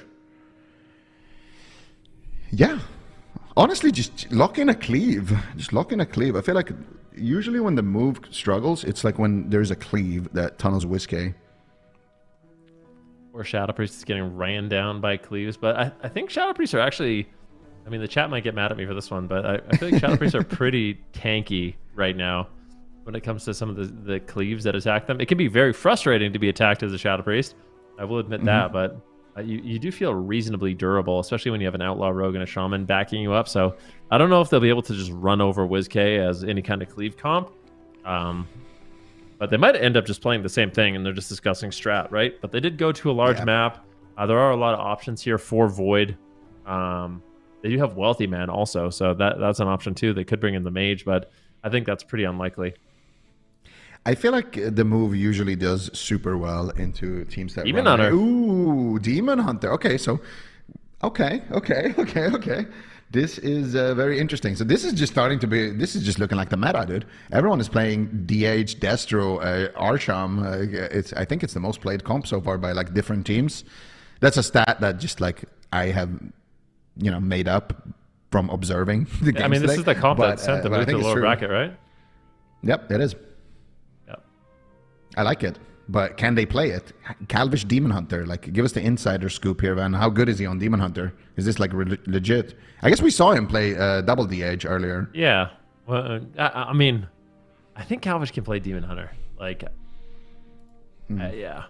I mean, this is my opinion of Void. I feel like everyone on that team can multi-class really well. So And I know Calvish has been practicing it a lot too. They've been putting in time. I think at this point, a lot of the teams, a lot of the players realize Demon Hunter is a pretty good pick in certain situations. So being able to play that at a high level is really important. And yeah, it's nice to see that VOIDGG is showing that flexibility. My question, it's kind of a double-edged sword, right? It's like, it's nice to have the flexibility, but at the same time, how like you want to have like really concentrated practice on a few comps, so you're really, really scary at it, right?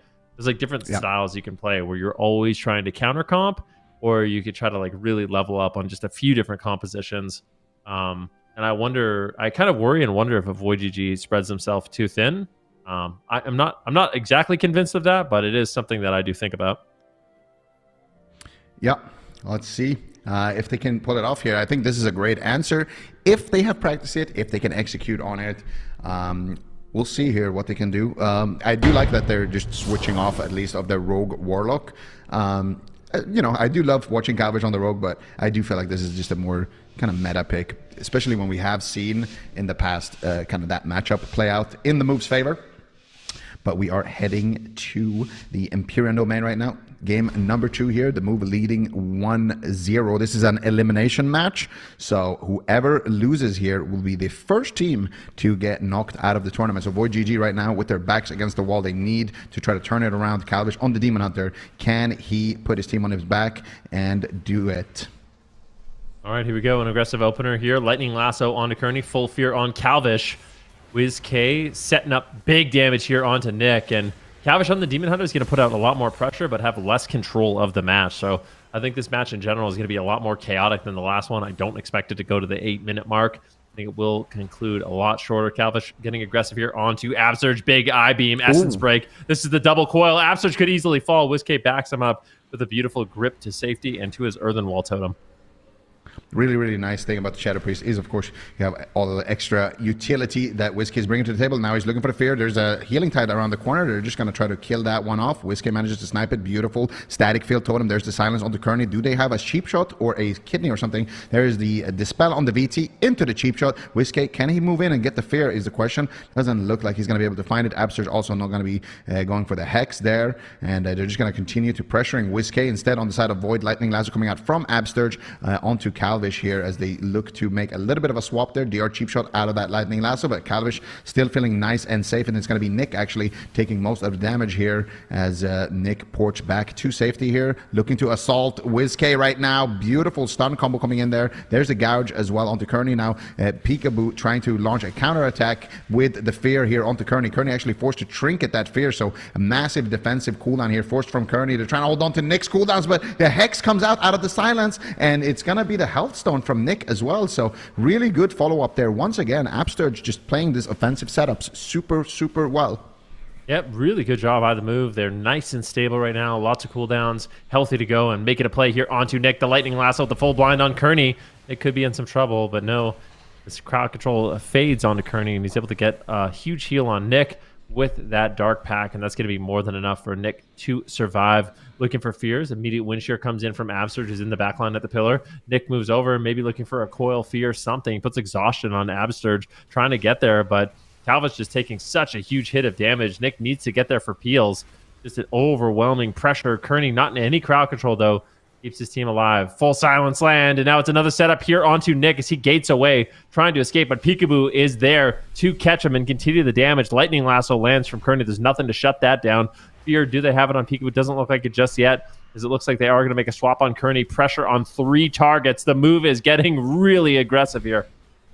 Yeah, the move are slowly starting to feel themselves and take control of the match, but WizK forced into the dispersion there. Kearney still a little bit of catch-up here to do as his entire team is slowly rotting down. Absurge sitting through a fear while WizK just playing defensive. Nice stun there coming out from Calvish with the Chaos Nova, trying to dish out the damage onto WizK, but Wiz without the dispersion needs to be a little bit careful. Earthen Wall Totem is enough defense, though. They're swapping to Kearney. Big all-in onto Kearney here. He can use the Astral Shift right now, but he's going to hold on to it, I think. Void Torrent gets channeled out fully. He will trade out the Astral astral shift there out of that silence, and Calvish now sitting through a lightning lasso as well. Finally, they do interrupt it there onto Absturge. Calvish trying to make it back to his target, but he's the one rotting down. Nick is under pressure. Calvish is under pressure. Kearney's under pressure. Kearney's in a full blind. He has Trinket, but he wants to hold on to it as he doesn't have that astral shift, because if he trinkets, they could swap to him and 100-0 him. Gouge following up here onto Kearney. Nick dropping dangerously low. Unending result trades. Full kidney onto Kearney. He trinkets that into a fear instantaneously on his trinket. Calvish drops the darkness. Nick ducks into it, and I do think VOIDGG is going to survive, but at the cost of their entire spellbook, all of them.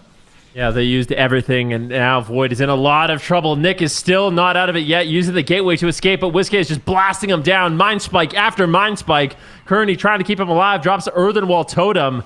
But look at Peekaboo's just still continuing to make a push. We're waiting for the move to find crowd control here on Kearney. This next chain could easily close out the game. Absurge is there. Lava Burst after Lava Burst. Getting the damage rolling on Calvish. Kearney has to play catch up, but he's in a full fear. This is an absolute nightmare. Calvish is dead. Nick is dead. What do they have for Kearney? Do we have a gouge? Do we have a stun? The double coil comes in from Nick as he's looking to turn the tide of the fight, but a full kitty shot lands. A cheap shot on Calvish. Gouge on Kearney. Peekaboo, the boy wonder, making plays here on the road. And they close it out. The move up 2-0 over Void. The move, feeling themselves right now. Peekaboo looking like the man of the year here. Just getting all of the CC, getting all of the interrupts, all of the pressure. Yeah, this, I mean, I respect Void for locking in something else and giving it, you know, an honest shot, but honestly, the move just dismantled them here. Like, this was brutal. This was just nonsense. This is after Nick has already traded his entire spell book. Kearney has traded his entire spell book, and then Peekaboo's back on target. Kidney. Nick trinkets out. Peekaboo getting a little bit more combo points here onto Nick, ducking in and out of the pillar, gets stunned here into a fear, I believe. And I do think it gets dispelled there by Absturge, and then he gets detained. Nick's still just feeling the heat right now. They get a full fear onto Kearney, and their portals are blasting Whiskey, but that fear is doing a lot of work. And then look at Absturge. As soon as they get this crowd control, Absturge always wants to just push in and get ready with the follow-up. Unfortunately, he gets clotheslined, but the silence is there, the gouge is there, and then they manage to just have insane damage while Absturge sends the lightning lasso around the corner. And that's something that we have discussed quite a bit throughout the season here, but I feel like when it comes to making these offensive clutch plays, that actually leads to kills, I feel like Absturge is just on the top of his game when it comes to that. He's always there, landing the hexes, landing the wind shear, landing the lassos, getting the knocks as well. Like earlier in the match, they almost got a kill because Absturge just knocked the enemy healer to Narnia, you know? Like, he's always trying to be creative here with the static fields and the thunderstorms and just all of that extra offense that the shaman can bring. And I do think it's a big reason why the move are able to get a lot of these kills. Yeah, Polymore made a YouTube video. You know, one of the streamers from North America, WoW player, he made a YouTube video called "Why Absturge is the Best Healer in WoW," and he highlighted exactly what you're talking about. So obviously, holds awesome. Him in high regard. And Absturge is one of those players, right? He's always making those plays, always looking at the game from an offensive point of view. Definitely someone you want to have backing up your team in WoW Arena. Things are looking good here for the move, and what surprises me, well, I think we're cleaving. I think VOIDGG is cleaving. What do you think? Because we're going to Hook Point, which... Sorry, go on. I was just going to say, Hook Point makes no sense because I feel like the small maps only benefit WizK if they try to play like a rogue caster mirror. Yeah, I agree. It's time to bring in the cleave. Cleaving is believing. It's time. Double Demon King. Target acquired. Absturge. Start to finish. Send. That's what I think is going to happen. Go after the shaman? That's what I want to see. Yeah, just full send him. Okay, what cleave do you want to see? Just do one of those coffee def sweeps, dude. Just do one of those 600k def sweeps, and then we can just call it a day. Like, you might have two demon hunters, just double essence break, double def sweep, win. Oh, okay. It's not gonna be the double demon king. I actually kind of like the ret. Do I like the ret actually more than a demon king? Yeah, I mean, we do like rets, but I feel like rets into casters, I don't like them that much. It depends. I like it more than. I like that they're bringing a cleave. Let's just put it. Let's just leave it at that. I like that they're bringing a cleave. What I like about the ret, I think Blessing of Sanctuary is really nice. So being able to remove your healer from stuns and fears is pretty good. You know, having some of the protection of sacrifice if they do decide to go after Kearney or Nick is not too bad. I think it just gives them a little bit more defense. Would I have liked to see the double Demon Hunter just for the novelty?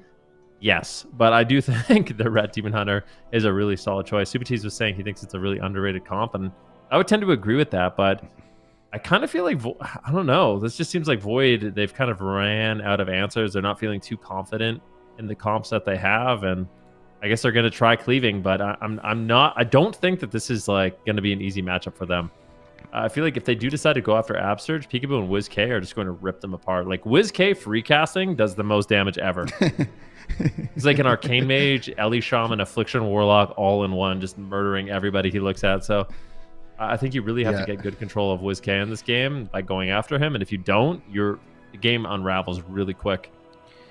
WizK really is that guy. Leaving him free, he does the most damage. He's every class in one, and in his spare time, he actually is a professional whack-a-mole player, if you guys didn't know that, because I've seen him kill some Spirit Links before they even heal, so he's definitely up there, really making the most of his talents here, practicing for this tournament. And if they win this one, well, then they're going to be safe for today. So one more game here for the move. Can they do it against VOIDGG or Will Calvish on the Red Paladin? I was gonna make a really I was gonna say like put their faith in the light or something, but like it doesn't work with a rat. It's just Why doesn't it work with a rat? You can make light puns with rat. Can you? I think so. I had something, but like I kind of lost it. Like something with like judgment, you know, is Calvish gonna pass his judgment? I don't know.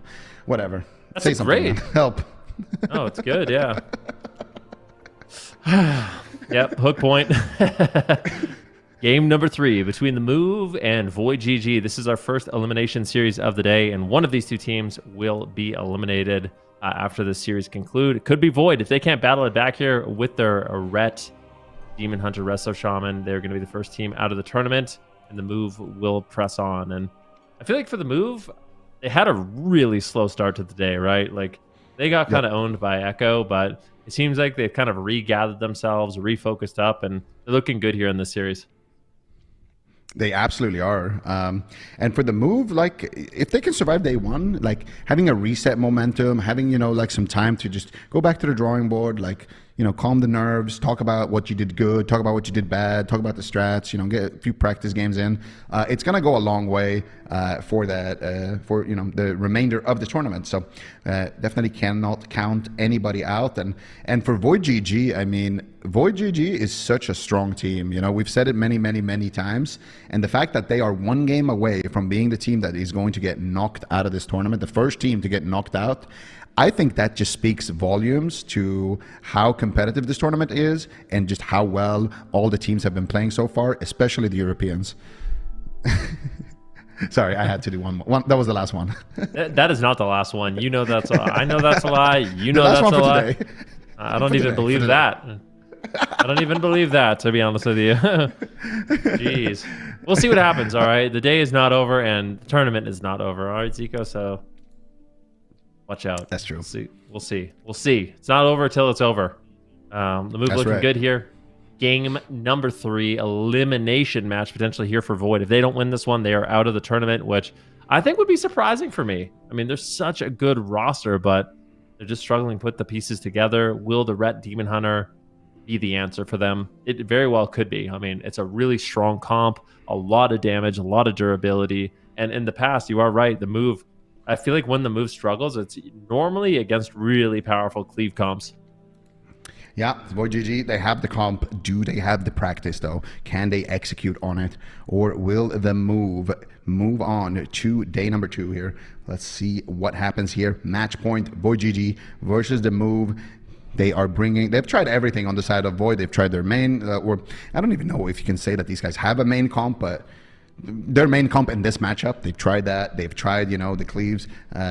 They've tried everything here. They're really throwing everything they got onto the Move. They want to stay alive in the tournament. Nobody wants to go home, of course.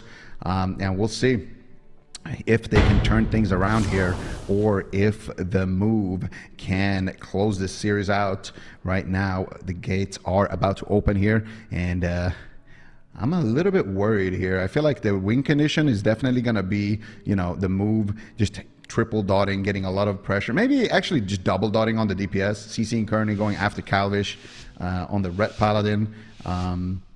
Yeah, they're going to have to be creative with it. Try to get double fears on the DPS. Swap to Kearney is also another option. I love when the move does that, when they play their RPS. So they're going to need to find those opportunities and really make it count, because they are going to be on the clock here with WizKid having to deal with these two melees. Full gouge already onto Kearney, actually breaks into a silence. Full hex onto Nick out of that cheap shot, and decent opener, but unfortunately the crowd control broke. Peekaboo kills off the healing tide totem. Kearney actually trinketing that blind, so they do get the trinket in the opener. Good pressure onto Calvish here as well. Coming out, Peekaboo running back in here with the disarm onto those wings from Calvish. They can connect the full fear there onto Kearney. It is DR actually from the blind, but they do manage to get a gouge out of that. Cheap shot here onto Calvish and onto Kearney. Calvish going to trinket and use that sanctuary, so they are really working through these cooldowns, and so far WizKid's got everything.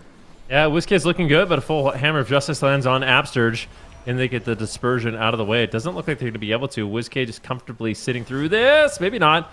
That's going to be the Desperate Prayer. Good damage on WizKid, but at the same time, Calvish is getting low. Absterge connecting some big heals, and I feel like the move... Oh my goodness, the WizKid finally taking a lot of damage, the kind of damage you would expect. Imprisonment here onto Absterge. He's going to trinket out of that immediately, and now Calvish is on the run. They realize they get the trinket from Absterge, and he can afford to play a little bit safe. They traded out so much during that opener. Trinket on Kearney, trinket on Calvish. Calvish might have to use the Divine Shield here, holding on to his Divine Plea just to stay alive for now. So or the Divine Protection. Calvish right now still getting bursted down. Silence onto Kearney as they're continuing this push. There's the Divine Protection. There's the Shield of Vengeance. Big damage here onto Calvish, but at the same time, WizKid's in trouble. Can they get the dispersion? The double fear lands, and Calvish, this is surely going to be the Divine Shield. No, just playing it calm. Kearney's going to keep him alive there with the Ascendance, just playing at the pillar, avoiding the crowd control. A nice knock there on Peekaboo to slow down the damage just a little bit, but it's almost a game of chicken right now. Who's going to use their cooldowns first? Is it going to be the Divine Shield from Calvish? Is it going to be the, dispersion from WizKid? We'll have to wait and see. I think it's going to be the Divine Shield from Calvish based on what I'm seeing right now on my screen. Calvish down to 10% HP. There's the cheap shot. That's an easy Divine Shield. Full Fear connects here onto Kearney. No Sanctuary available. They are getting good pressure here on the side of the move. They still have basically every cooldown. Absterge also rotating back his trinket. Calvish back on 50% HP. Wants to get back in. Wants to start cleaving. There's a full blinding light onto Absterge. Where is the damage onto WizKid? WizKid's not dispersing this. Really, really disrespecting the wings and the blinding light there from Calvish, but Greed is good in this situation. Absterge looking for the hex here onto Nick, not able to find it. There's the cheap shot onto Kearney. Absterge not able to follow it up. There's the gouge. WizKid pushing in for the fear. If Calvish tanks a double fear here, he can't use Sanctuary. If they stun Calvish, if they stun his trinket, actually, he's dead. They silence him, so he can't trinket and dispel it, and they get a full hex there as a result. The darkness, though, is good here from Nick, and it will allow him to stay alive. WizKid dropping the energy low here. He's being greedy. So greedy, actually. Just traded this. Just press it, WizKid. What are you doing? Finally, does press it. Unbelievable greed coming out there from the move, but they hold on, and finally VOIDGG gets themselves a massive cooldown as well. Yeah, I mean, they're continuing to push the pace. Void is looking good here, getting a lot of damage over onto WizKid. They get the dispersion, they get his trinket. Absterge has no trinket. Kearney has a mana lead. I feel like initially the move was looking good to win this one, but slowly, as VOIDGG has kind of pulled back to the pillar and played a little bit safer, it's been difficult for the move to get the damage rolling that you would expect. So I like the positioning that Calvish has, just letting Nick take most of the damage, playing it safe, but the double fear, the full blind, this is a great setup here by the move. Can they capitalize on it? 3 versus 1. Calvish could easily fall. Divine Protection comes in, silence, a lightning lasso on Kearney. The crowd control is never ending, but I think Void has weathered the storm. They're getting really aggressive. Calvish, you're in so much trouble. Shield of Vengeance comes in. They play greedy. Somehow they survive. Big heals coming in from Absterge to keep WizKid alive as well. He's got the Void Shift. He might have to trade it out, but a really good push there by Void. Yeah, really, really nice push. And Calvish still has his trinket, so he can still trinket Sanctuary one of these setups here if they do decide to go for like a double stun. But Kearney needs to be in his line of sight. Look, he's not in his line of sight there. Finally, Calvish does manage to make it there. And they do force out the Sanctuary. Now they get a full fear, and there's no Sanctuary available. Calvish has trinket, but he's actually going to use the magic Blessing of Protection right there. So he's immune to magic damage right now. But finally, it does fade. The crowd control is still going. They get a root silence here onto Kearney. Is Absterge going to static field Kearney here to Narnia? That could be the play that wins them the game. game. He's pushing in for it, but not able to find it. There's the lightning lasso instead. They get a cheap shot here onto Kearney. Calvish trinkets out. Doesn't have Sanctuary though. Another cheap shot coming in. There's the Thunderstorm from Absturge. Is it going to secure them? The kill is the question. Whisk is there with the damage. Kearney with nothing left. And I think Calvish is going to drop. He's going around the corner. There's the full gouge onto Kearney. Calvish at 50% HP. Massive word of glory into a full fear. Calvish with no Sanctuary for another 2 seconds. 1 second. Can he get it off in time? He gets kidneyed before he can get it. The full hex comes in, and the move will take this game and knock VOIDGG out of the tournament. That was such a well-fought game by Void, but ultimately is going to be the move that pushes forward 3-0 over VOIDGG. Their RPS is looking good, and it seems like this is it for the move, right? It's going to be do or die with this composition. Peekaboo on the Rogue, Whiskey on the Shadow Priest, Absurge on the Shaman. I feel like they're probably not going to play anything else in this tournament. Can they make it work? So far, so good, but they're going to be battling for their lives in this lower bracket. But we can take just a look here at the replay. It was close call after close call on Calvish. They finally get the Divine Shield here. Really well fought. And Calvish played that really greedy ultimately, but does manage to get it off. And I feel like for Void, once they started playing safer, like once Calvish wasn't really leaving the pillar, and just playing a little bit more cautiously, the game was starting to look better for them. In my opinion, that's when they started getting the dispersion. They were kind of forcing the move to push in, but this is that beautiful Thunderstorm by Absurge, forcing Calvish into the middle of the map, and somehow Calvish is just holding on here. 10% health. The full gouge comes in, a big heal there by Calvish as well, but ultimately Kearney's still in crowd control, and there's only so much Calvish can do to keep himself alive, especially when you get caught into a kidney shot. You have Absurge coming in with the Lava Burst. I think that Lava Burst actually is what takes him down. So once again, the move working as a well-oiled machine offensively. They had really good like triple crowd control setups in this match, and I think it was just a really impressive series by them overall. Yeah, this was a really impressive series, and just in general, like there, you blind Kearney, he trinkets, you cheap shot his trinket, and when you do that, you silence Calvish as well, just to make sure that you have a good cross here, it doesn't get bopped or anything. They force out the bubble, and they get the fears, they get the crowd control, and then here as well, like look, this is at the end of the CC chain, and they always do this where they silence, and then Absurge throws in an earth grab on the healer that they silence, just to keep him in place, and then they're stun and lightning lasso all at the same time. Look at Absurge where he's going. He's always pushing in like this, and then he goes in between them. Like, look at that. That is a strike right there. That is a strike for Tactical. Sure. So good. Like, he really squeezes his character just like in that little pixel between Kearney and Calvish, and then they get the fear. And look at the Sanctuary cooldown here. It's 4 seconds left. 2, 1, and as he gets it back up, kidney shot, hex, lava burst. It's just, they are playing these 45-second timing windows perfectly, and honestly, well-deserved series here for the move. All right. You go. I was gonna say, all right. I'm with it. We'll see what they can do. Can they make that absolutely, difficult task? It's gonna be a difficult task, right? Like the level of competition in this tournament is quite high, like really, really high. VOIDGG, they're gonna be going out in 7/8 place, which I mean is already speaking volumes, because they're such a talented roster. Yeah, and they made it a long way as well. They did incredibly well in the cups. They made it out of the gauntlet, and they went all the way here head-to-head with the move, and unfortunately, that is the end of the journey for them. But they for sure should be proud of themselves. I hope they come back as a they've been playing together for a while, just kind of slightly changing their roster. So I do expect them to come back, hopefully, because it's been really fun to watch them play. But that is the end of them for today. They're not going to be moving on to Championship Sunday, but the move is, and they will be facing off against Lava. That is the EU number 2 seed, a team that went head-to-head with Echo. They've done incredibly well so far this weekend, got dropped down to the lower bracket from Team Liquid, as you can see here. So do you feel like Lava is up to the challenge, Ben? I mean, they're a really strong team. I think they're bringing the players, they're bringing the talent, they're bringing the strategies, the comps. I don't think this is going to be an easy matchup for the move, but I still think if the move shows up and they play this RPS well against anyone and they play, as polished as they were offensively, they can go toe-to-toe and beat really any team. So it might be one of those series where whatever team plays better on the day, whoever's making moves, whoever's avoiding the little mistakes, will ultimately pull out ahead. Yep, I think so too. As we just saw right here, I was a little bit worried about them in the beginning of the day, the move, but they certainly pulled it off today. So with that, we have got one more elimination series today, and it's going to be HOOLIBANG versus Power Frogs. I'm excited for this one. Power Frogs, they didn't do too well last time we saw them, but HOOLIBANG, same story over there. They, of course, were the EU team that came. Sorry, hold on. He's wiggly. Wiggly boy. Want it on my lap, 9 months off. Pets are awesome. HOOLIBANG versus Power Frogs.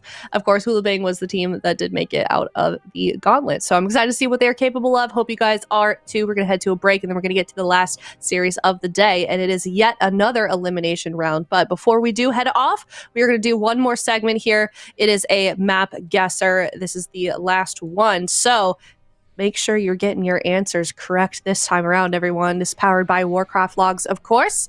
Let us know which map you think this is. All right, let's see. We've been getting tricked a lot recently. Yeah, I'm gonna wait a bit here. Not too long though. Not too. It's an Imperial domain, hard locked. The Grand. Ship it.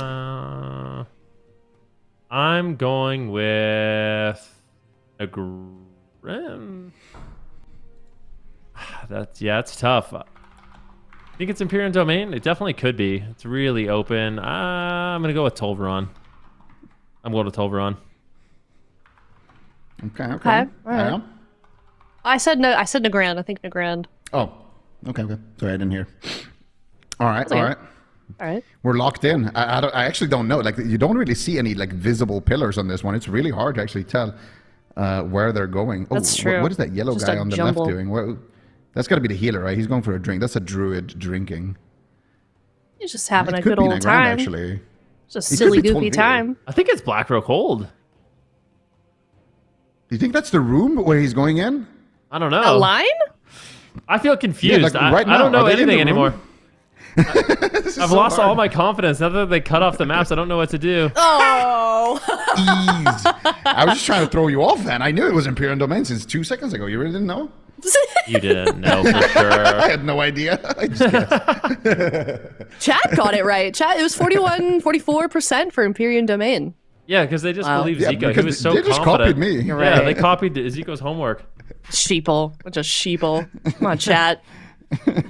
You think for yourself. Getting Okay, well, harder let now. us know. More difficult. What's that? I said it's getting harder. It's much more difficult is. now, and they. There's no Okay. pillars in that. Look, the lines are over the pillars. How is that even possible? I don't know. We're being bamboozled. What is this? Someone's just taking a pen and meshing it up a little bit. They're like, okay, they're not gonna get it now. They've added a player. They've taken one out and they've added another one just to make it look bad. That's my theory. Sorry, My guys. tinfoil hat no is on. refunds. Nope. We keep those points. Sorry. You got it right. I did. I got the cake right, too. I'm on fire today. You are. What is your You can really secret? tell, Yeah. I'm getting wiser with the years, huh? Yep. Yeah. All right. Guess we just need to have a birthday vid. It's the only solution. Yeah, that's true. And all right, well, let us know in chat if you got it correct. But with that, we're going to head to a break. It is HOOLIBANG versus Power Frogs coming up next for the very last series of the day before we head into Championship Sunday.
Hello, everybody. Welcome back. It is the last match of the day, and unfortunately, we will be sending another team out of the tournament. Who is it going to be this time? It's going to be HOOLIBANG or Power Frogs, and luckily this time it's not between two NA teams, so we do have a chance, Ben, to send an EU team home this time.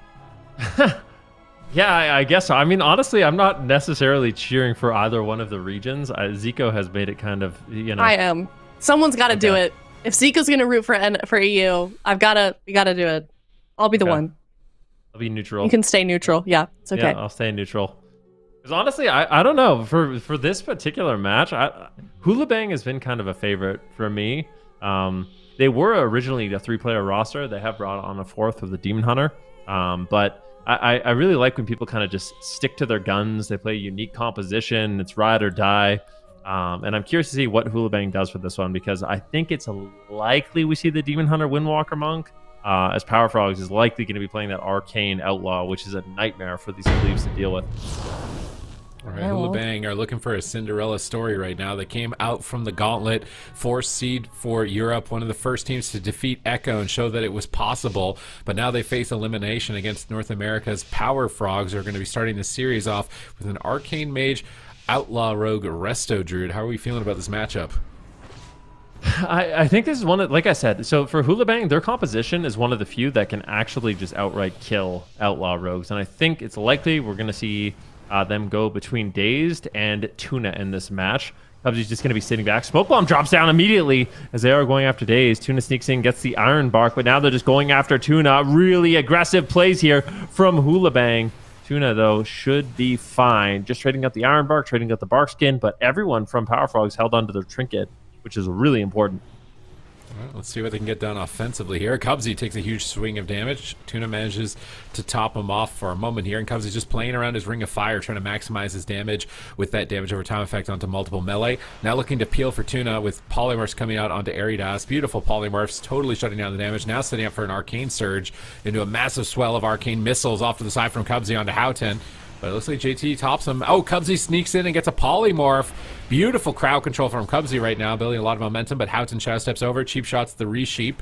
So a really good play from Houghton to break up that crowd control chain. Now Tuna's looking for a Cyclone, but he's a bit afraid of getting step kicked, so he's going to stop his cast, move back towards the pillar, and try and line aside Aridas and play out of his line for as much as possible. They swap to Houghton in the kidney shot, but JT is getting close and personal, looking for a Fear, but he gets cheap shot before he can get the Fear, and now Tuna escapes to Cubsy in the center of the map. Houghton is trying to pursue, and JT had to use his Trinket in that exchange, so it's going to be a bit of a loss. They're trying to swap to the Druid again, but Aridas gets intercepted by Dazed with these cheap shots, and Cubsy has been free casting throughout basically the last minute of the game, and now that JT's Trinket is on cooldown, Houghton has no cooldown. If they can get a Polymorph on JT, they can close this game out. Yeah, they definitely can. Ring of Frost potentially coming down, a full Cyclone here onto JT, and Houghton could be in trouble. He's just going to vanish out. Does not want to mess around. Aridas trying to reconnect to Cubsy, but he gets Ice Nova'd on his Flying Serpent Kick. Good plays there by Cubsy, but now Tuna is the one in trouble. This could be Trinket, and it will. Trinket Tranquility. I feel like he's probably playing the immunity to the Ring of Peace, but they're not going to even opt to try for it there, but they do get the Trinket from Tuna. No Barskin, no Trinket. There is big opportunities in Tuna in the future here, Sid. Oh, big missiles in on Houghton right now. He's going to have to Cloak of Shadows, defensive blind, but there's no trigger. He's stunned out of form. That should be lights out. Ring of Peace around the corner. Houghton line of sights the Sheep, but Daze steps over the Ring of Peace and gets a kidney shot on the Windwalker. They gouge Tuna for a moment, but I think he's going to recover. He gets a Tree of Life, and he will be able to escape. That was an insane play by Daze to shadow step over the Ring of Peace and get the kidney shot on Aridas. If he had been able to connect there, surely Tuna would have been chopped. Now Aridas is under fire. He's down below half. Diffuse magic for him. They in-cap the Mage to slow down his assault. Ring of Frost looks like it's on JT's Angel, so he's going to immediately cancel it into an Angel. But did he cancel Death It or something? I thought for sure he was going to land in a Ring of Frost there with no Trinket. He manages to avoid the Ring of Frost. He was off screen, so I can't see what he was able to do there. He avoids the Ring of Frost, gets a Fear on the Mage, gouge on Tuna, but they blind Houghton to deny the stun lock, but Aridas doesn't care. He's going to start the stun lock. Cubsy blinks in with a double DB and then displaces back so he doesn't get crowd controlled. He's dropping down the Ring of Fire, cleaving down both targets. Tuna is falling further behind on mana, though, and farther behind on momentum. As long as JT can avoid crowd control, I think his team is in a position to take game one. Yeah, it's not looking too bad right now. Cubsy still trying to kite away, taking a little bit of damage, opting to not play the temporal shield as well. So if they do decide to go after Cubsy, missing a little bit of that defense, big stun lock here onto Tuna once again. Are they going to be able to take him down? They're actually going after Dazed with the Serenity, but look at that Ring of Frost, a triple Ring of Frost. Cubsy gets them in the fish net, catching all of them in that crowd control, completely dismantling that attack and the Serenity. But Cubsy blinks in, does get caught into a cheap shot, just decides to just trinket out of it. He can't blink out of the stun. He's already used it, so he just trinkets to stay ahead of the damage. But it's really lacking mobility right now as they are going after Cubsy.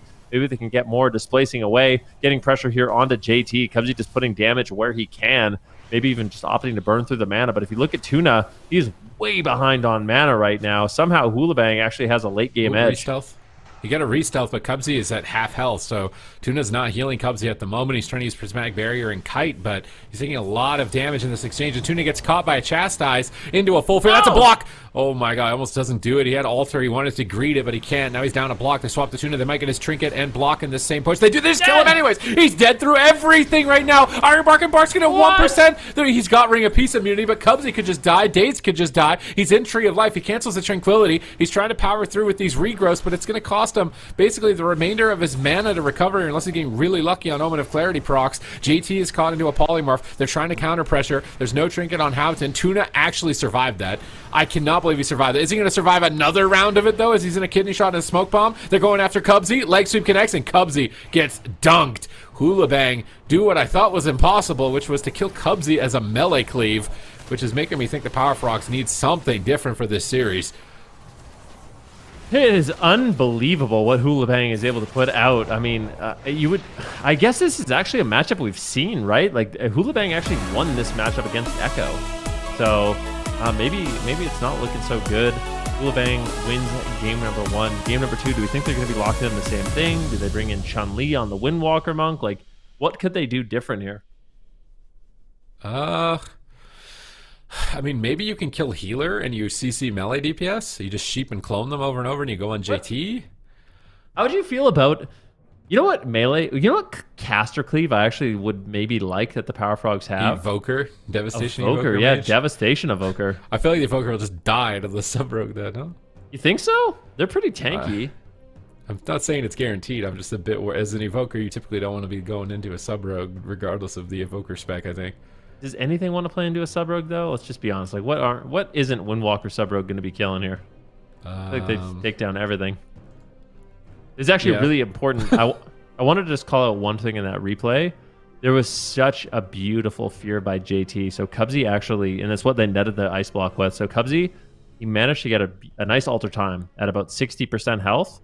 And it was when he was being attacked by Eridos. Yeah, it's right here. He gets the alter time off, and he gets feared. And before he can activate his alter time, he kind of has a panic moment at like 10% health, where he's 10% health in a fear in range of touch of death. And he's forced to use his ice block at the same time he can get it off. So that's where that ice block kind of vanished to. Tuna barely holds on here with the Tranquility. He was playing the Ring of Peace immunity, so not going to be bounced out of that effect. And then at this point, I mean, Tuna doesn't have much mana.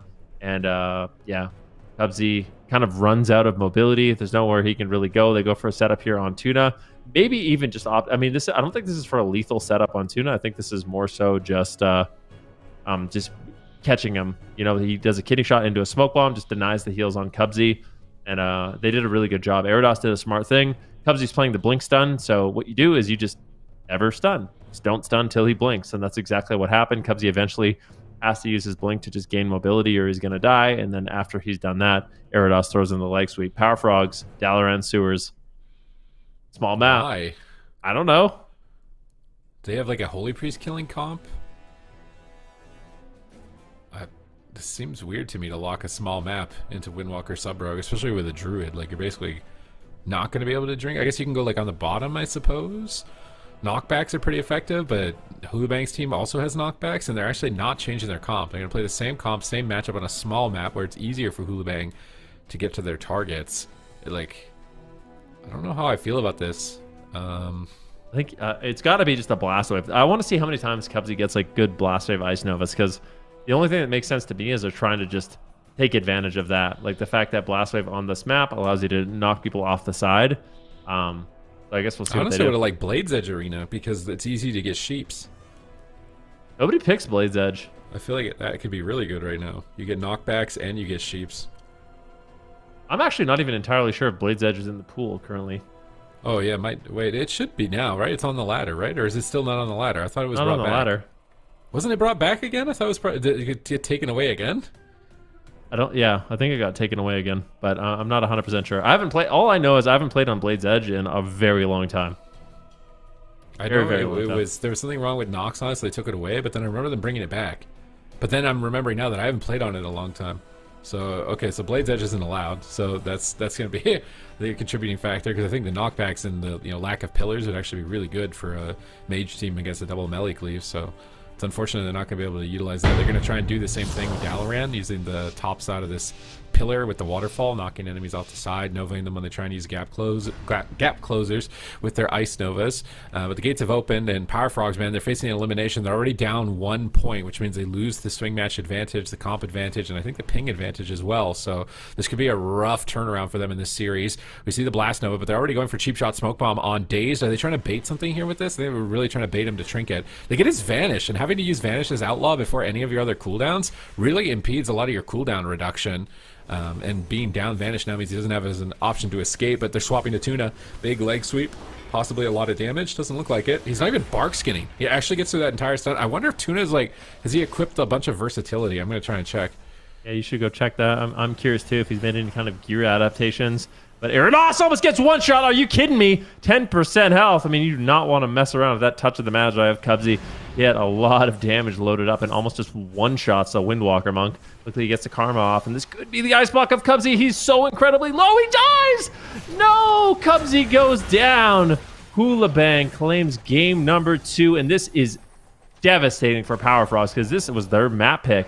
This is their ping advantage. This is everything in favor of them, and kind of throwing away a game like that is not a good thing.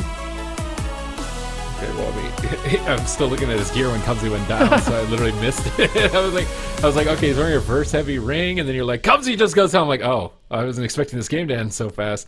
I mean, he is wearing a little bit more versatility, I think, than he would normally wear, which is just expected, but it's not even like a huge amount. He's still got some haste mastery, I think 1 ring. But this was I think the problem with this map is that with the mage playing Blink Stun against Windwalker and Sub Rogue, they're going to get on you. And then if you can't blink and they're just running at you, I don't know how you're supposed to survive. So you get step kicked on Arcane, Ring of Peace off the side slightly. Oh man, if that actually went off the side completely, it would have been insane. Look at Erados, 1% rolls health. over at 1% health, karmas him, redirects a bunch of damage with the Karma. How does he get back up from the knock? Because I was looking at the gears score when this happened. He just gets back on the pillar, puts his port down, and then just pushes out and just one-taps him in a cheap shot. Watch this. Rising Sun Kick. Rising Sun Kick. Dies. Gets out of gouge and just loses 30% of his health. DB. Pre-MD. JT's pre-MDing the block, so he can't block. Yeah. Oh my god, that's rough. Well, I want to see what actually the numbers are that took him down. It was a lot of damage. I mean, It was all monk. It's all monk. Oh, maybe not. Wait, we have to zoom in. We need to. Oh, what's I see the some word? of it. I see some eviscerates there. Echoing Reprimand, 200k, all monk. It's All like monk. a little bit of rogue. Monk's at 4.5 mil dam. I don't know. But I mean, Houghton, look at the damage contributed. Look at Is this at the end of the kill? Is this zoomed in enough? 6 seconds. Have we expanded deep enough to understand? On The the last 6 1 seconds. second. You think it was all rogue? Kid just blamed the Windwall. I don't think it was all rogue, but I think it was a JT joint got effort. the killing blow. I mean, JT channeling his MD and then Shadow or Death him for the kill. So if he blocked, It was he would a MD, and if team he didn't effort. block, he would death him. Team effort. Team effort. So now they're going the opposite direction. They're going big map, and I think that makes more sense if this is the only comp that they've got. Or maybe they can do some type of wizard thing. Maybe it is time to bring Chun-Li in. Try a wizard comp. I would I'm just like worried it. for him. I feel like what kind of peels? You don't offer many peels either as devastation. What do you mean? Devastation? You play sleep them? Yeah, you play the no cooldown sleep. You play no cooldown sleep and you just spam polymorph and you spam sleep. You could win. Okay. I believe in it. I believe in the I devastation. think devastation is typically good in a double melee. It's just sub rogue is making me a bit worried about them doing nervous. it. Also, is it arcane or frost mage? Or you can play arcane. Anytime you could play frost, you can just play arcane instead right now, I think. Okay, they're taking their full time here. I mean, they're one game away from getting knocked out. It'll mean 2 North American teams are out of the competition.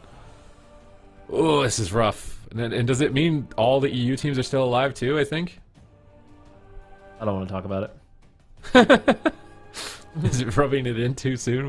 We need this, Power Frogs. Come on. Backs against the wall. There is no plan B. There is no turning back. It's do or die right now. You're either going to reverse sweep this 3 games in a row or you're going home. Yeah, this is not going to be easy. I really am wondering, like, I really want to know the logic on Dalaran Sewers, because Power Frogs picked that map twice, which is very strange to me. They're like times that you would really never expect it. But this map should make it more difficult for them to go after Cubsy, but maybe they're just going to attack him more. Like, maybe they've realized you just don't stun him, just attack him, and then you can't use any mobility. And if he does... you have enough mobility to stay on him as a Rogue and Windwalker. Yeah, you definitely do. So if he does end up, blinking, then you can full stun him. Otherwise, you just have full uptime on him. So I'm curious to see what they do. Can you play Shimmer at all and just pre-blink and just try and make it so they never touch you? You could play Shimmer. A lot of mages don't like playing Shimmer into subtlety rogues. It is possible. I feel like if you were going to play Shimmer, you'd need to be like an orc or something like that. And then just you kind of have to rely on your rogue peeling for you. I like it personally more, but I've never seen Cubsy play Shimmer ever. Not one game in the history of his Arcane Mage, so I don't think that's going to happen. So we don't really even need to talk about it. Out of all my mage experience right now in Fire Mage, I like playing Shimmer all the time, no matter what. But obviously here, if they know how to do their setup, maybe it's just going to be too lethal, but they're really relying on this. They need to reverse sweep this 3 games in a row or they're going home. They're starting on Eridas with a huge attack, but Houghton shuts it down with a gouge and a cheap shot. Now Tuna's in a paralyze. They're going to swap to him out of the paralyze. Leg sweep on all of the treants as well. He's going to get no support. Massive damage incoming. He's in a Barkskin, and he basically just walks it off. I can't believe that looked like a really clean setup. They stunned all the treants. Now they're swapping to Daze, though, and Tuna moved away from him. He's in the smoke bomb. Drops a double in-cap roar, double ring of frost, and that stops the damage for now. And now they need to catch JT. He's in the middle of the map. And I think killing JT is actually what they should be doing. Spamming CC on the melee DPS and just attacking the Holy Priest. Yeah, I mean, it might end up backfiring, like if Daze gets caught behind a pillar or something like that, but definitely in favor of experimenting, trying some different things out. Eridas and Houghton both seem incredibly tanky. And in terms of mana, HOOLIBANG has been having the lead. So if it gets to the late game, we'll see what happens. We're going to have to see some good setups here from the Power Frogs if they want to close it out early. Cubsy blinking on top of the enemy team for now. But it looks like they are going after Tuna. Full kidney shot lands. Do they have the damage to follow it up? No. Dazed is there to save the day. Kidney shot onto the Windwalker Monk. Cheap shot onto Houghton, and he totally shuts down that setup. All right. Cubsy, Temporal Shield is up. It's absorbing a lot of damage here.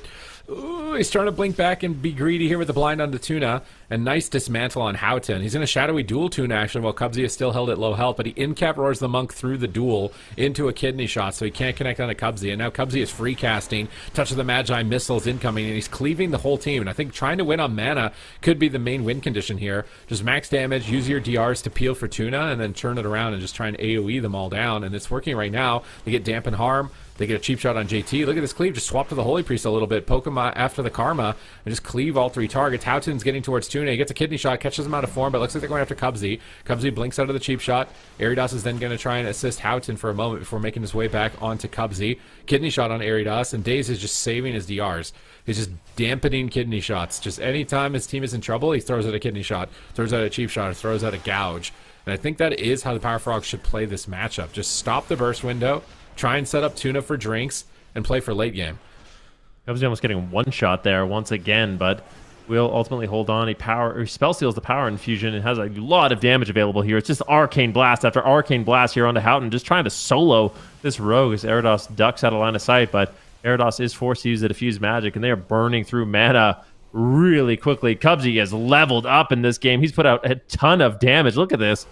He's just #1 on the scoreboard, free casting right now, blinking out of the stun, getting more pressure here onto Eridas. Tuna has a bit of a mana lead, and Eridas might just end up going down. He gets caught into the stun, but JT is there. He's got the Void Shift available if he needs it, but Cubsy secures a full polymorph. Houghton now is forced to vanish out, avoid the fight completely. They're going after Tuna. They finally catch a stun lock. Here's the Serenity. A huge amount of damage on Tuna. Tranquility is going to be used as they make a swap here onto Daze, just really making it difficult here for Tuna. I think they might actually just go back on the Druid. Arcane Surge comes in. Eridas shuts it down. Kidney shot does land, though, as it gets gripped back to the pillar.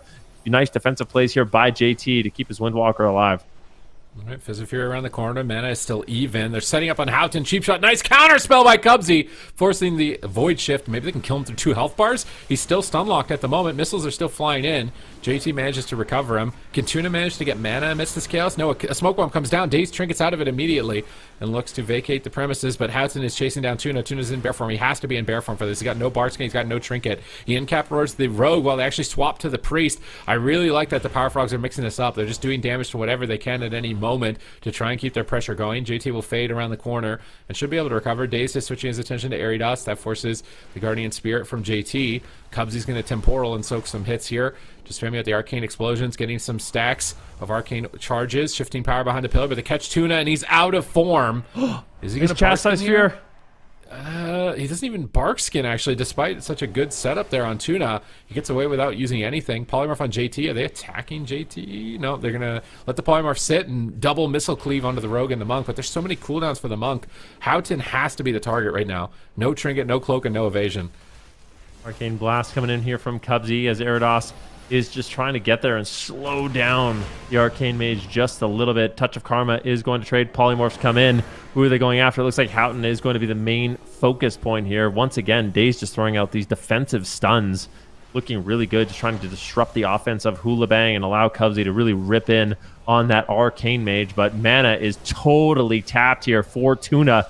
Hoolibang somehow once again winning that late game. Can they hold on a little bit longer? A full stun lands here onto JT. Aridos in trouble. He gets to diffuse magic up. Is it going to be enough? Paralyze on Cubsy. Stun on Daze. They're playing very defensive right now as Aridos just portals behind the pillar, portaling back into the middle of the fight. Ooh, the double leg sweep lands. Nicely done. Serenity is out. Who are they going after? Looks like they want to go after Tuna here, but Aridos with no defensives left has to be very careful. Tuna while charging to Cubsy. Aridos chasing him down right now. JT into a kidney shot. Daze is going to go back onto Aridos. They forced pretty much every cooldown from him. They slowly whittled away at Hoolibang's defenses, and they're actually pretty close to a win. Aridos manages to get back behind the pillar. They're going to go on Houghton in midfield. Another shifting power for Cubsy, looking to reset some important cooldowns here. Can he sneak a polymorph? Houghton's getting destroyed. He's going to trinket, get stunned on his trinket. Then Daze switch backs to Aridos, might force his trinket as well. Double Dragon's Breath to peel for Daze and a double Ring of Frost. JT's trying to drink behind the pillar though. Can Cubsy get there? He gets paralyzed. How much mana is JT going to get with this? JT having a gulp moment once again, getting about, what is that, like 10%, maybe 5% ahead of Tuna in this position. And any percent of mana is going to be important at this point in the game, where 29% dampening gets just tighter and tighter as we see kidney shots onto Houghton. They could swap to him. I feel like they've been spending too much time on Aridos and not enough on Houghton. They had that win condition earlier with no trinket, cloak, or evasion, and then they got all of Aridos' cooldowns, and now they're going back on Houghton. Feels like their targeting could be a little bit cleaner. Tuna actually got a drink there, but here comes the smoke bomb. Dazed has to trinket and use Cloak of Shadows. It's more than fair for that setup in this position. Now Shadowy Duel is available though, and that could go after Daze. Maybe Cubsy just dies to pressure. It's match point. Oh my god. Aridos, he trinkets, he karmas. Arcane Surge from Cubsy. He's going to stop the cast, get a double Frost Nova, defensive Ring of Frost, try and get control. Ring of Fire. He's setting up for a massive Arcane Surge if he can get this off successfully, but he actually has to polymorph Aridos to assist with Tuna during this time. They blind Houghton. They're trying to set up damage. They get the touch of the Magi. Can Cubsy get the missiles that he needs? He gets paralyzed. He trinkets a paralyze. Is Cubsy going to regret that? I don't know. We'll have to wait and see. He can blink out of stuns, but needs to be very careful.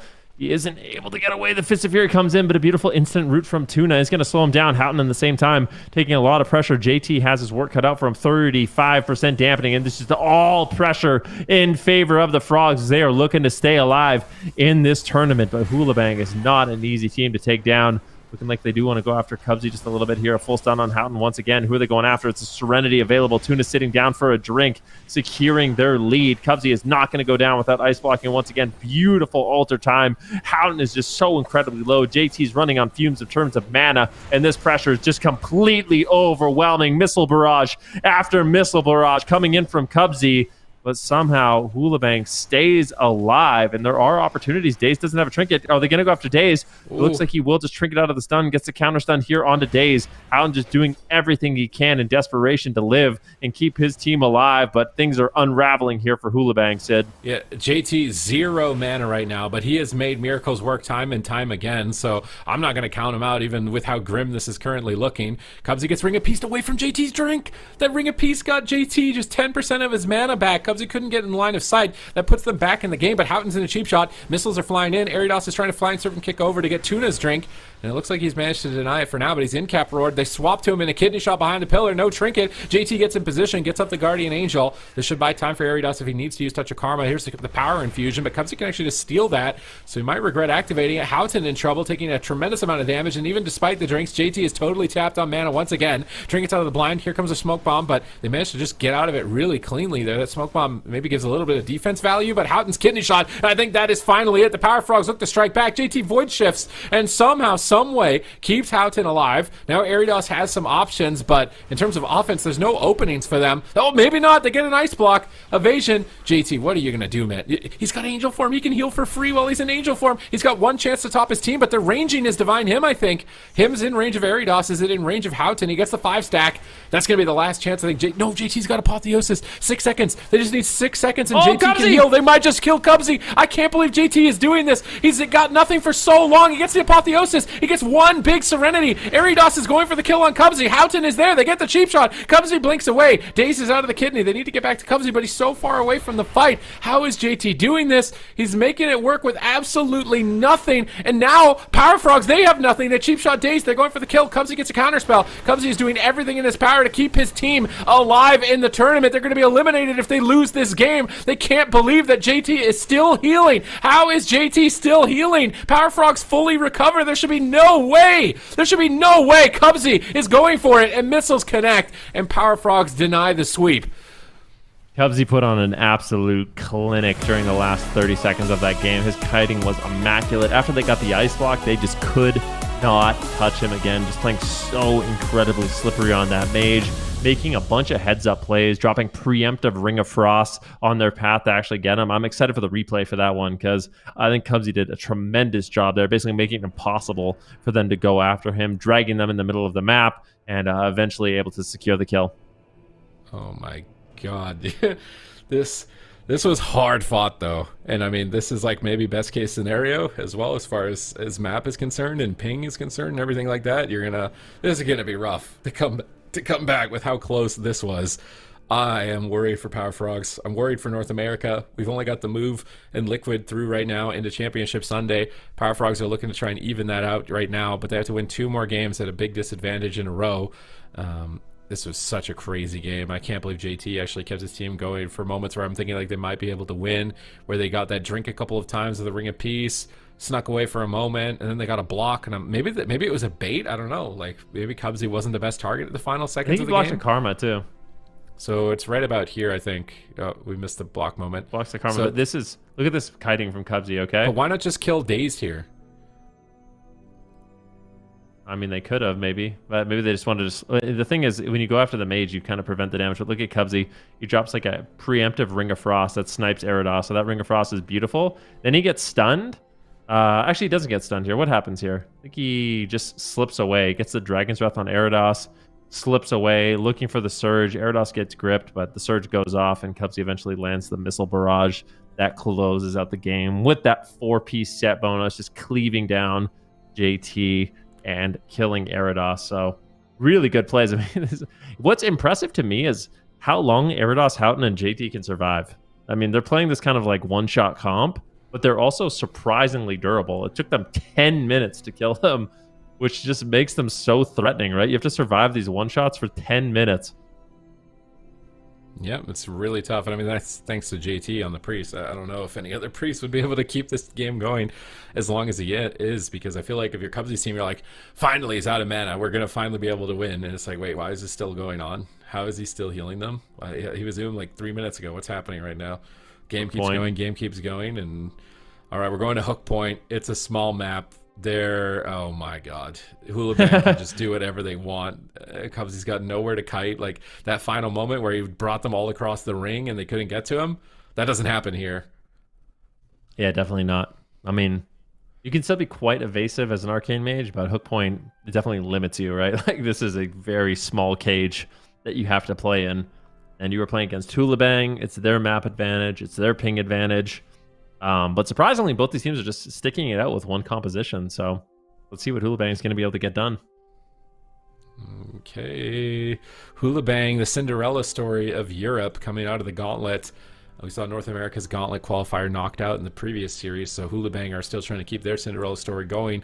They just signed up as 3 buddies looking to have some fun in the AWC. They happen to win the first cup, beating the best teams throughout the long-standing history of World of Warcraft. I mean, we saw the win rate for Chanimal and how many wins he's got overall between Raikou and Waz. So HOOLIBANG with an impressive showing in Cup number 1.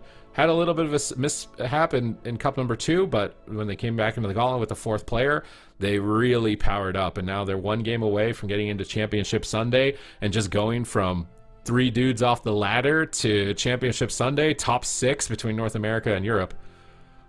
Yeah, really, really impressive too, and doing it with a composition that basically nobody else plays. But it's good. I mean, their comp brings a lot of defense. Their offense is unmatched. Like, if they can actually just connect to a target, it can be absolutely lethal. I think Power Frogs is playing this really well, honestly. Like, I think Power Frogs had a really good game, and still HOOLIBANG brought it the distance. 10 minutes on Ashamains, as close as it could possibly be. And honestly, if Cubsy didn't do such a good job kiting there at the end, I Cubsy think, soloed him also. yeah, exactly. Like, Daze, I don't know what was going on with Daze. He's getting crowd controlled up by Houghton during those moments. Maybe both rogues just attacking each other, as they can't attack the Windwalker, and the Arcane Mage just can't get on target. But yeah, really impressive stuff. But this is another elimination game. HOOLIBANG, if they can win this one, they will be eliminating Power Frogs from the tournament. Power Frogs right now back against the wall. Hook point. Can they tie it up? All right. Are they going to meet aggression with aggression? Are they going to try and do that dampening playstyle where they stall the game? There's a lot of questions for the Power Frogs, but they're definitely at a disadvantage here on hook point against HOOLIBANG. Going to be in the best position to qualify. They got 2 rounds also to play with, which means HOOLIBANG are probably going to be more reckless, which could be super difficult as the Power Frogs, because if they're playing with maximum confidence, with no fear, it could be really tough. They might do some really risky stuff, swaps to Tuna a lot more frequently. Cubs is just running in on his mount, trying to pull somebody out of stealth. They do get combat, so it's likely not going to be any saps unless the rogues find each other in stealth. Daze is going to open first. Houghton is going to pull the trigger, get a cheap shot, and a kick from stealth on the Ring of Frost, but he gets intercepted by Daze's cheap shots. He's going to get grapple weapon. JT's immediately into angel form, gets a divine hymn. He's min-maxing his mana, and they're going to just swap onto Tuna in the backside. JT is moving forward, canceling that angel form, as he's got those stacks. His healing is quite high with that divine hymn, and nice fear on Cubsy. I really like that JT includes crowd control into the DPS when his team is swapping to the healer. It's very important. Otherwise, Cubsy might start running away with control or damage. Cubsy's trying to slip around the corner with those ice flows and get a polymorph. They're just going to swap to JT. They polymorph Eridas. I think swapping to the Holy Priest got to be the name of the game here. Massive pressure on that cheap shot. What is this damage coming out from the Power Frogs? JT almost goes down, and remember, he used that. Oh, but Tuna is getting canned at the same time. Has to use Tranquility. Both teams taking a very risky line to victory here. Yeah, definitely risking it here. This is a very tense game so far. Chassis on Tuna out of the fear. He's getting controlled up. JT going for a few dispels as well. Maybe trying to clean up Tuna if he can for another attempt. Gouge. Do they have the full stun? A full stun lands here onto Tuna, but they're not actually going for damage, it seems like. They can't connect. Just going after Cubsy. Houghton just going for crowd control on the Druid, and Cubsy is unable to escape. Big Rising Sun Kick, Whirling Dragon Punch. And they get an Ice Block. Doesn't look like a big heal's connecting here from Tuna. And Cubsy stays alive without really having to use or commit too much. Out now getting blasted in a kidney shot as Daze is looking to reverse the pressure, putting out stuns on Eridas and Houghton, trying to shut them down. A full blind lands, but a preemptive dampen harm here from Eridas should be enough for him to survive, as he's just continuing this push on the mage. Can Power Frogs do it? Reverse sweep for North America, and even the number of teams moving to Championship Sunday. It's going to be really tough here. Tuna's in bear form. He's anticipating the attack. He's got his Heart of the Wild. He comes out of bear form for a moment, immediately back into it. Dazed has caught into a kidney shot. Houghton is swapping over. Massive swell of damage onto Dazed. Trinket Cloak of Shadows is forced from him. Cubsy blinks in for Dragons. They're killing him through his Trinket Cloak. Almost going down there. Now they're swapping to Tuna. Cheap shot. Big damage incoming from Houghton possibly. Eridas gets there as well, but now they're going on JT. Both healers in trouble at this point in time. Cheap shots for follow-up, but Cubsy's too close to the fight. He's going to get crowd controlled. He gets gouged. JT goes into angel form, maximizing his mana retention by using that on cooldown to make his spells free, as well as his apotheosis. He's getting really good value out of those spells. If you're wondering how he's keeping this game going, that's how he's doing it. He's just using the angel form and apotheosis as frequently as possible to make his spells free so he can compete with the druid. We see a kidney shot on Tuna, another swap onto him. He doesn't have Bart skin. He's got trinket. He's being greedy. He gets stunned on his trinket. KO. HOOLIBANG move to Championship Sunday. Unbelievable. I mean, the damage they're able to put out in those windows is just so impressive. HOOLIBANG going up 3-1 here against the Power Frogs, eliminating them from the tournament. But really, really impressive performance. This team is just unreal. I mean, I've said it once, I'll say it again. I just love watching this team. They're so explosive, and they have such a unique composition, and they seem to just make it work. They make it look good against even these compositions you really wouldn't expect. I don't think anybody was going into this season before we saw any of the teams and thinking, hey, a Holy Priest, Windwalker, Sub-Rogue could be a really good comp and beat Echo. You know, it could just knock Echo out of the tournament. That's 100% what everybody was considering. I'm pretty sure I made a tier list about what I thought the specs would do well, and Holy Priest was like one of the most bottom specs on my list. There was no idea what I was even expecting it to even be in the competition, and HOOLIBANG are making it work here time and time again and really forcing teams to have to adapt to them. Really clean setup here. All three players able to contribute to the kill. The stun on the trinket just for the little finesse on top. Windwalker damage are crazy. almost twice as much as the second next. Yeah, look at those almost 100k Fists of Fury ticks. Eridos putting in a massive 900,000 damage in 5 seconds there. Big Strike of the Windlord, Rising Sun kicks for 200k. Every Fist of Fury is just 100k pumping. Like, it's such a crazy amount of damage. Yep, lots of damage coming from him, but that's going to get them the W. HOOLIBANG 3-1, sending Power Frogs, unfortunately, out of the tournament. We're not going to see them for Championship Sunday. So HOOLIBANGs are going to be living to fight another day here. Frankly, I'm surprised. I'm surprised Power Frogs, you know, obviously HOOLIBANG's a very strong team, but Power Frogs knocked out a little bit earlier, I guess, than I expected. But we're going to see them fight against CHIBAKU TENSEI, HOOLIBANG that is, on Championship Sunday. Who do you feel like is the most likely team, Supatees, to come out of the lower bracket now that we've got all the matches lined up for tomorrow? You just gave me an impossible question. I guess if I'm going off my prediction, now I'm trying to remember my prediction. I think my prediction was Liquid wins Echo second. That's still pretty strong possibility. Yeah. But lower bracket, the Move versus Lava Lava, I think the Move are in trouble. I think the Lava Lava melee cleaves. I mean, I don't know if VOIDGG's melee cleaves couldn't beat them. And does your heart tell you? I think I saw Raikou tweet also when I was on the break. He was talking about how like he's so impressed with the move Shadow Priest Rogue because when they played it in some of these matches, it doesn't look as good. And I think he might have been talking about the VOIDGG matchup. So maybe Lava Lava's cleave won't actually be enough. And then CHIBAKU TENSEI and HOOLIBANG. HOOLIBANG can one-shot CHIBAKU's comps. It's like I don't want to count them out. Like any four of these can make it through this next round. You're right. That was when you put it like that. That was a really hard question. I apologize. Then, which team do you think is most likely to come out of the lower bracket? Let's see if Van the has move. It's insight. the move. Okay. 100%. You're just paying fan service. Is this service. NA Copium? Is this NA Copium? My predictions for the finals. Probably. Is this where you're trying to manifest reality? You just keep saying it till it happens? Look at that. Look at my predictions. Oh, they Let's have go. to make it through. I got Liquid and the move. That's what I've gone for. So yeah, I think the move's making it through the lower bracket. A little bit of NA Copium, as the first two teams eliminated from this tournament were from NA, but there's still two left. There's still two left, and they're mighty strong. Cup half full, not half empty, right? Mm-hmm. Exactly. This is. I like how you said, "Is this NA Copium?" But you're the only. Both your predictions are NA teams. I get it. I see you. All right, well, here's the schedule for tomorrow, Sunday. First match, we are starting off the day with Lava Lava versus The Move. CHIBAKU TENSEI versus HOOLIBANG. Both of those starting off with elimination rounds. So all four of those teams could go home, get knocked out of the tournament. And then we're going on up to the upper finals. Echo versus Team Liquid. The winner of that one does move on to the grand finals. They'll be sitting up there nice and comfy, just waiting on an opponent from the rest of these series. But all of these teams have been playing tremendously well. We've seen incredible shows of talent today. Then, is there a team, maybe this is a more for a question, is there a team that kind of surprised you today in terms of their performance? I wouldn't say so. I mean, I going into this tournament, I don't know why. I feel like Liquid, they're just on fire. I feel like they are just absolutely dialed in right now. Their whole roster is looking strong. You know, their Rogue Moonkin is looking like it's almost unbeatable. So I feel like this is a team that could definitely go the distance. Sea-Doo flexing on, the preservation evoker, the restoration shaman, depending on what they need, gives this team a lot of flexibility. And yeah, I think Liquid is definitely the team to beat right now in this tournament. Yeah, I agree. I saw Lontar on Twitter. He said he's happy to face Sea-Doo tomorrow. It says that Sea-Doo is the reason that Lontar mained Resto Shaman in the first place back in MOP. So he's very excited for this matchup, and I couldn't agree more, Lontar. This is going to be a big one.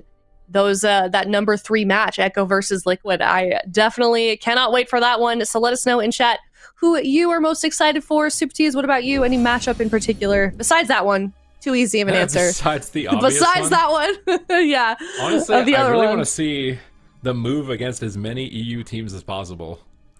That's okay. I just want to see how they fare. I want to see WizK versus EU, basically. Just WizK versus EU. Just WizK versus EU. How do they deal with his Shadow Priest? Yeah, no, that's fair. Yeah, I mean, I forget who was saying it earlier about how there's not kind of a lot of Shadow Priests in EU anymore, especially since Valet, I think, hopped over to PvE content or something. He's a prop paladin now in Mythic Plus. Yeah, he's gone to the dark side. We've lost him. Good for him. EU's last time. Yeah, he's probably way happier now. All right, well, thank you everyone so much for tuning in. We will have more games tomorrow, of course, on Championship Sunday. We will crown our winner. So definitely be tuning in tomorrow. Follow us on Twitter at WoW Esports. And make sure you are here, same time, same place, twitch.tv/Warcraft. Thank you guys so much once again, and we will see you tomorrow.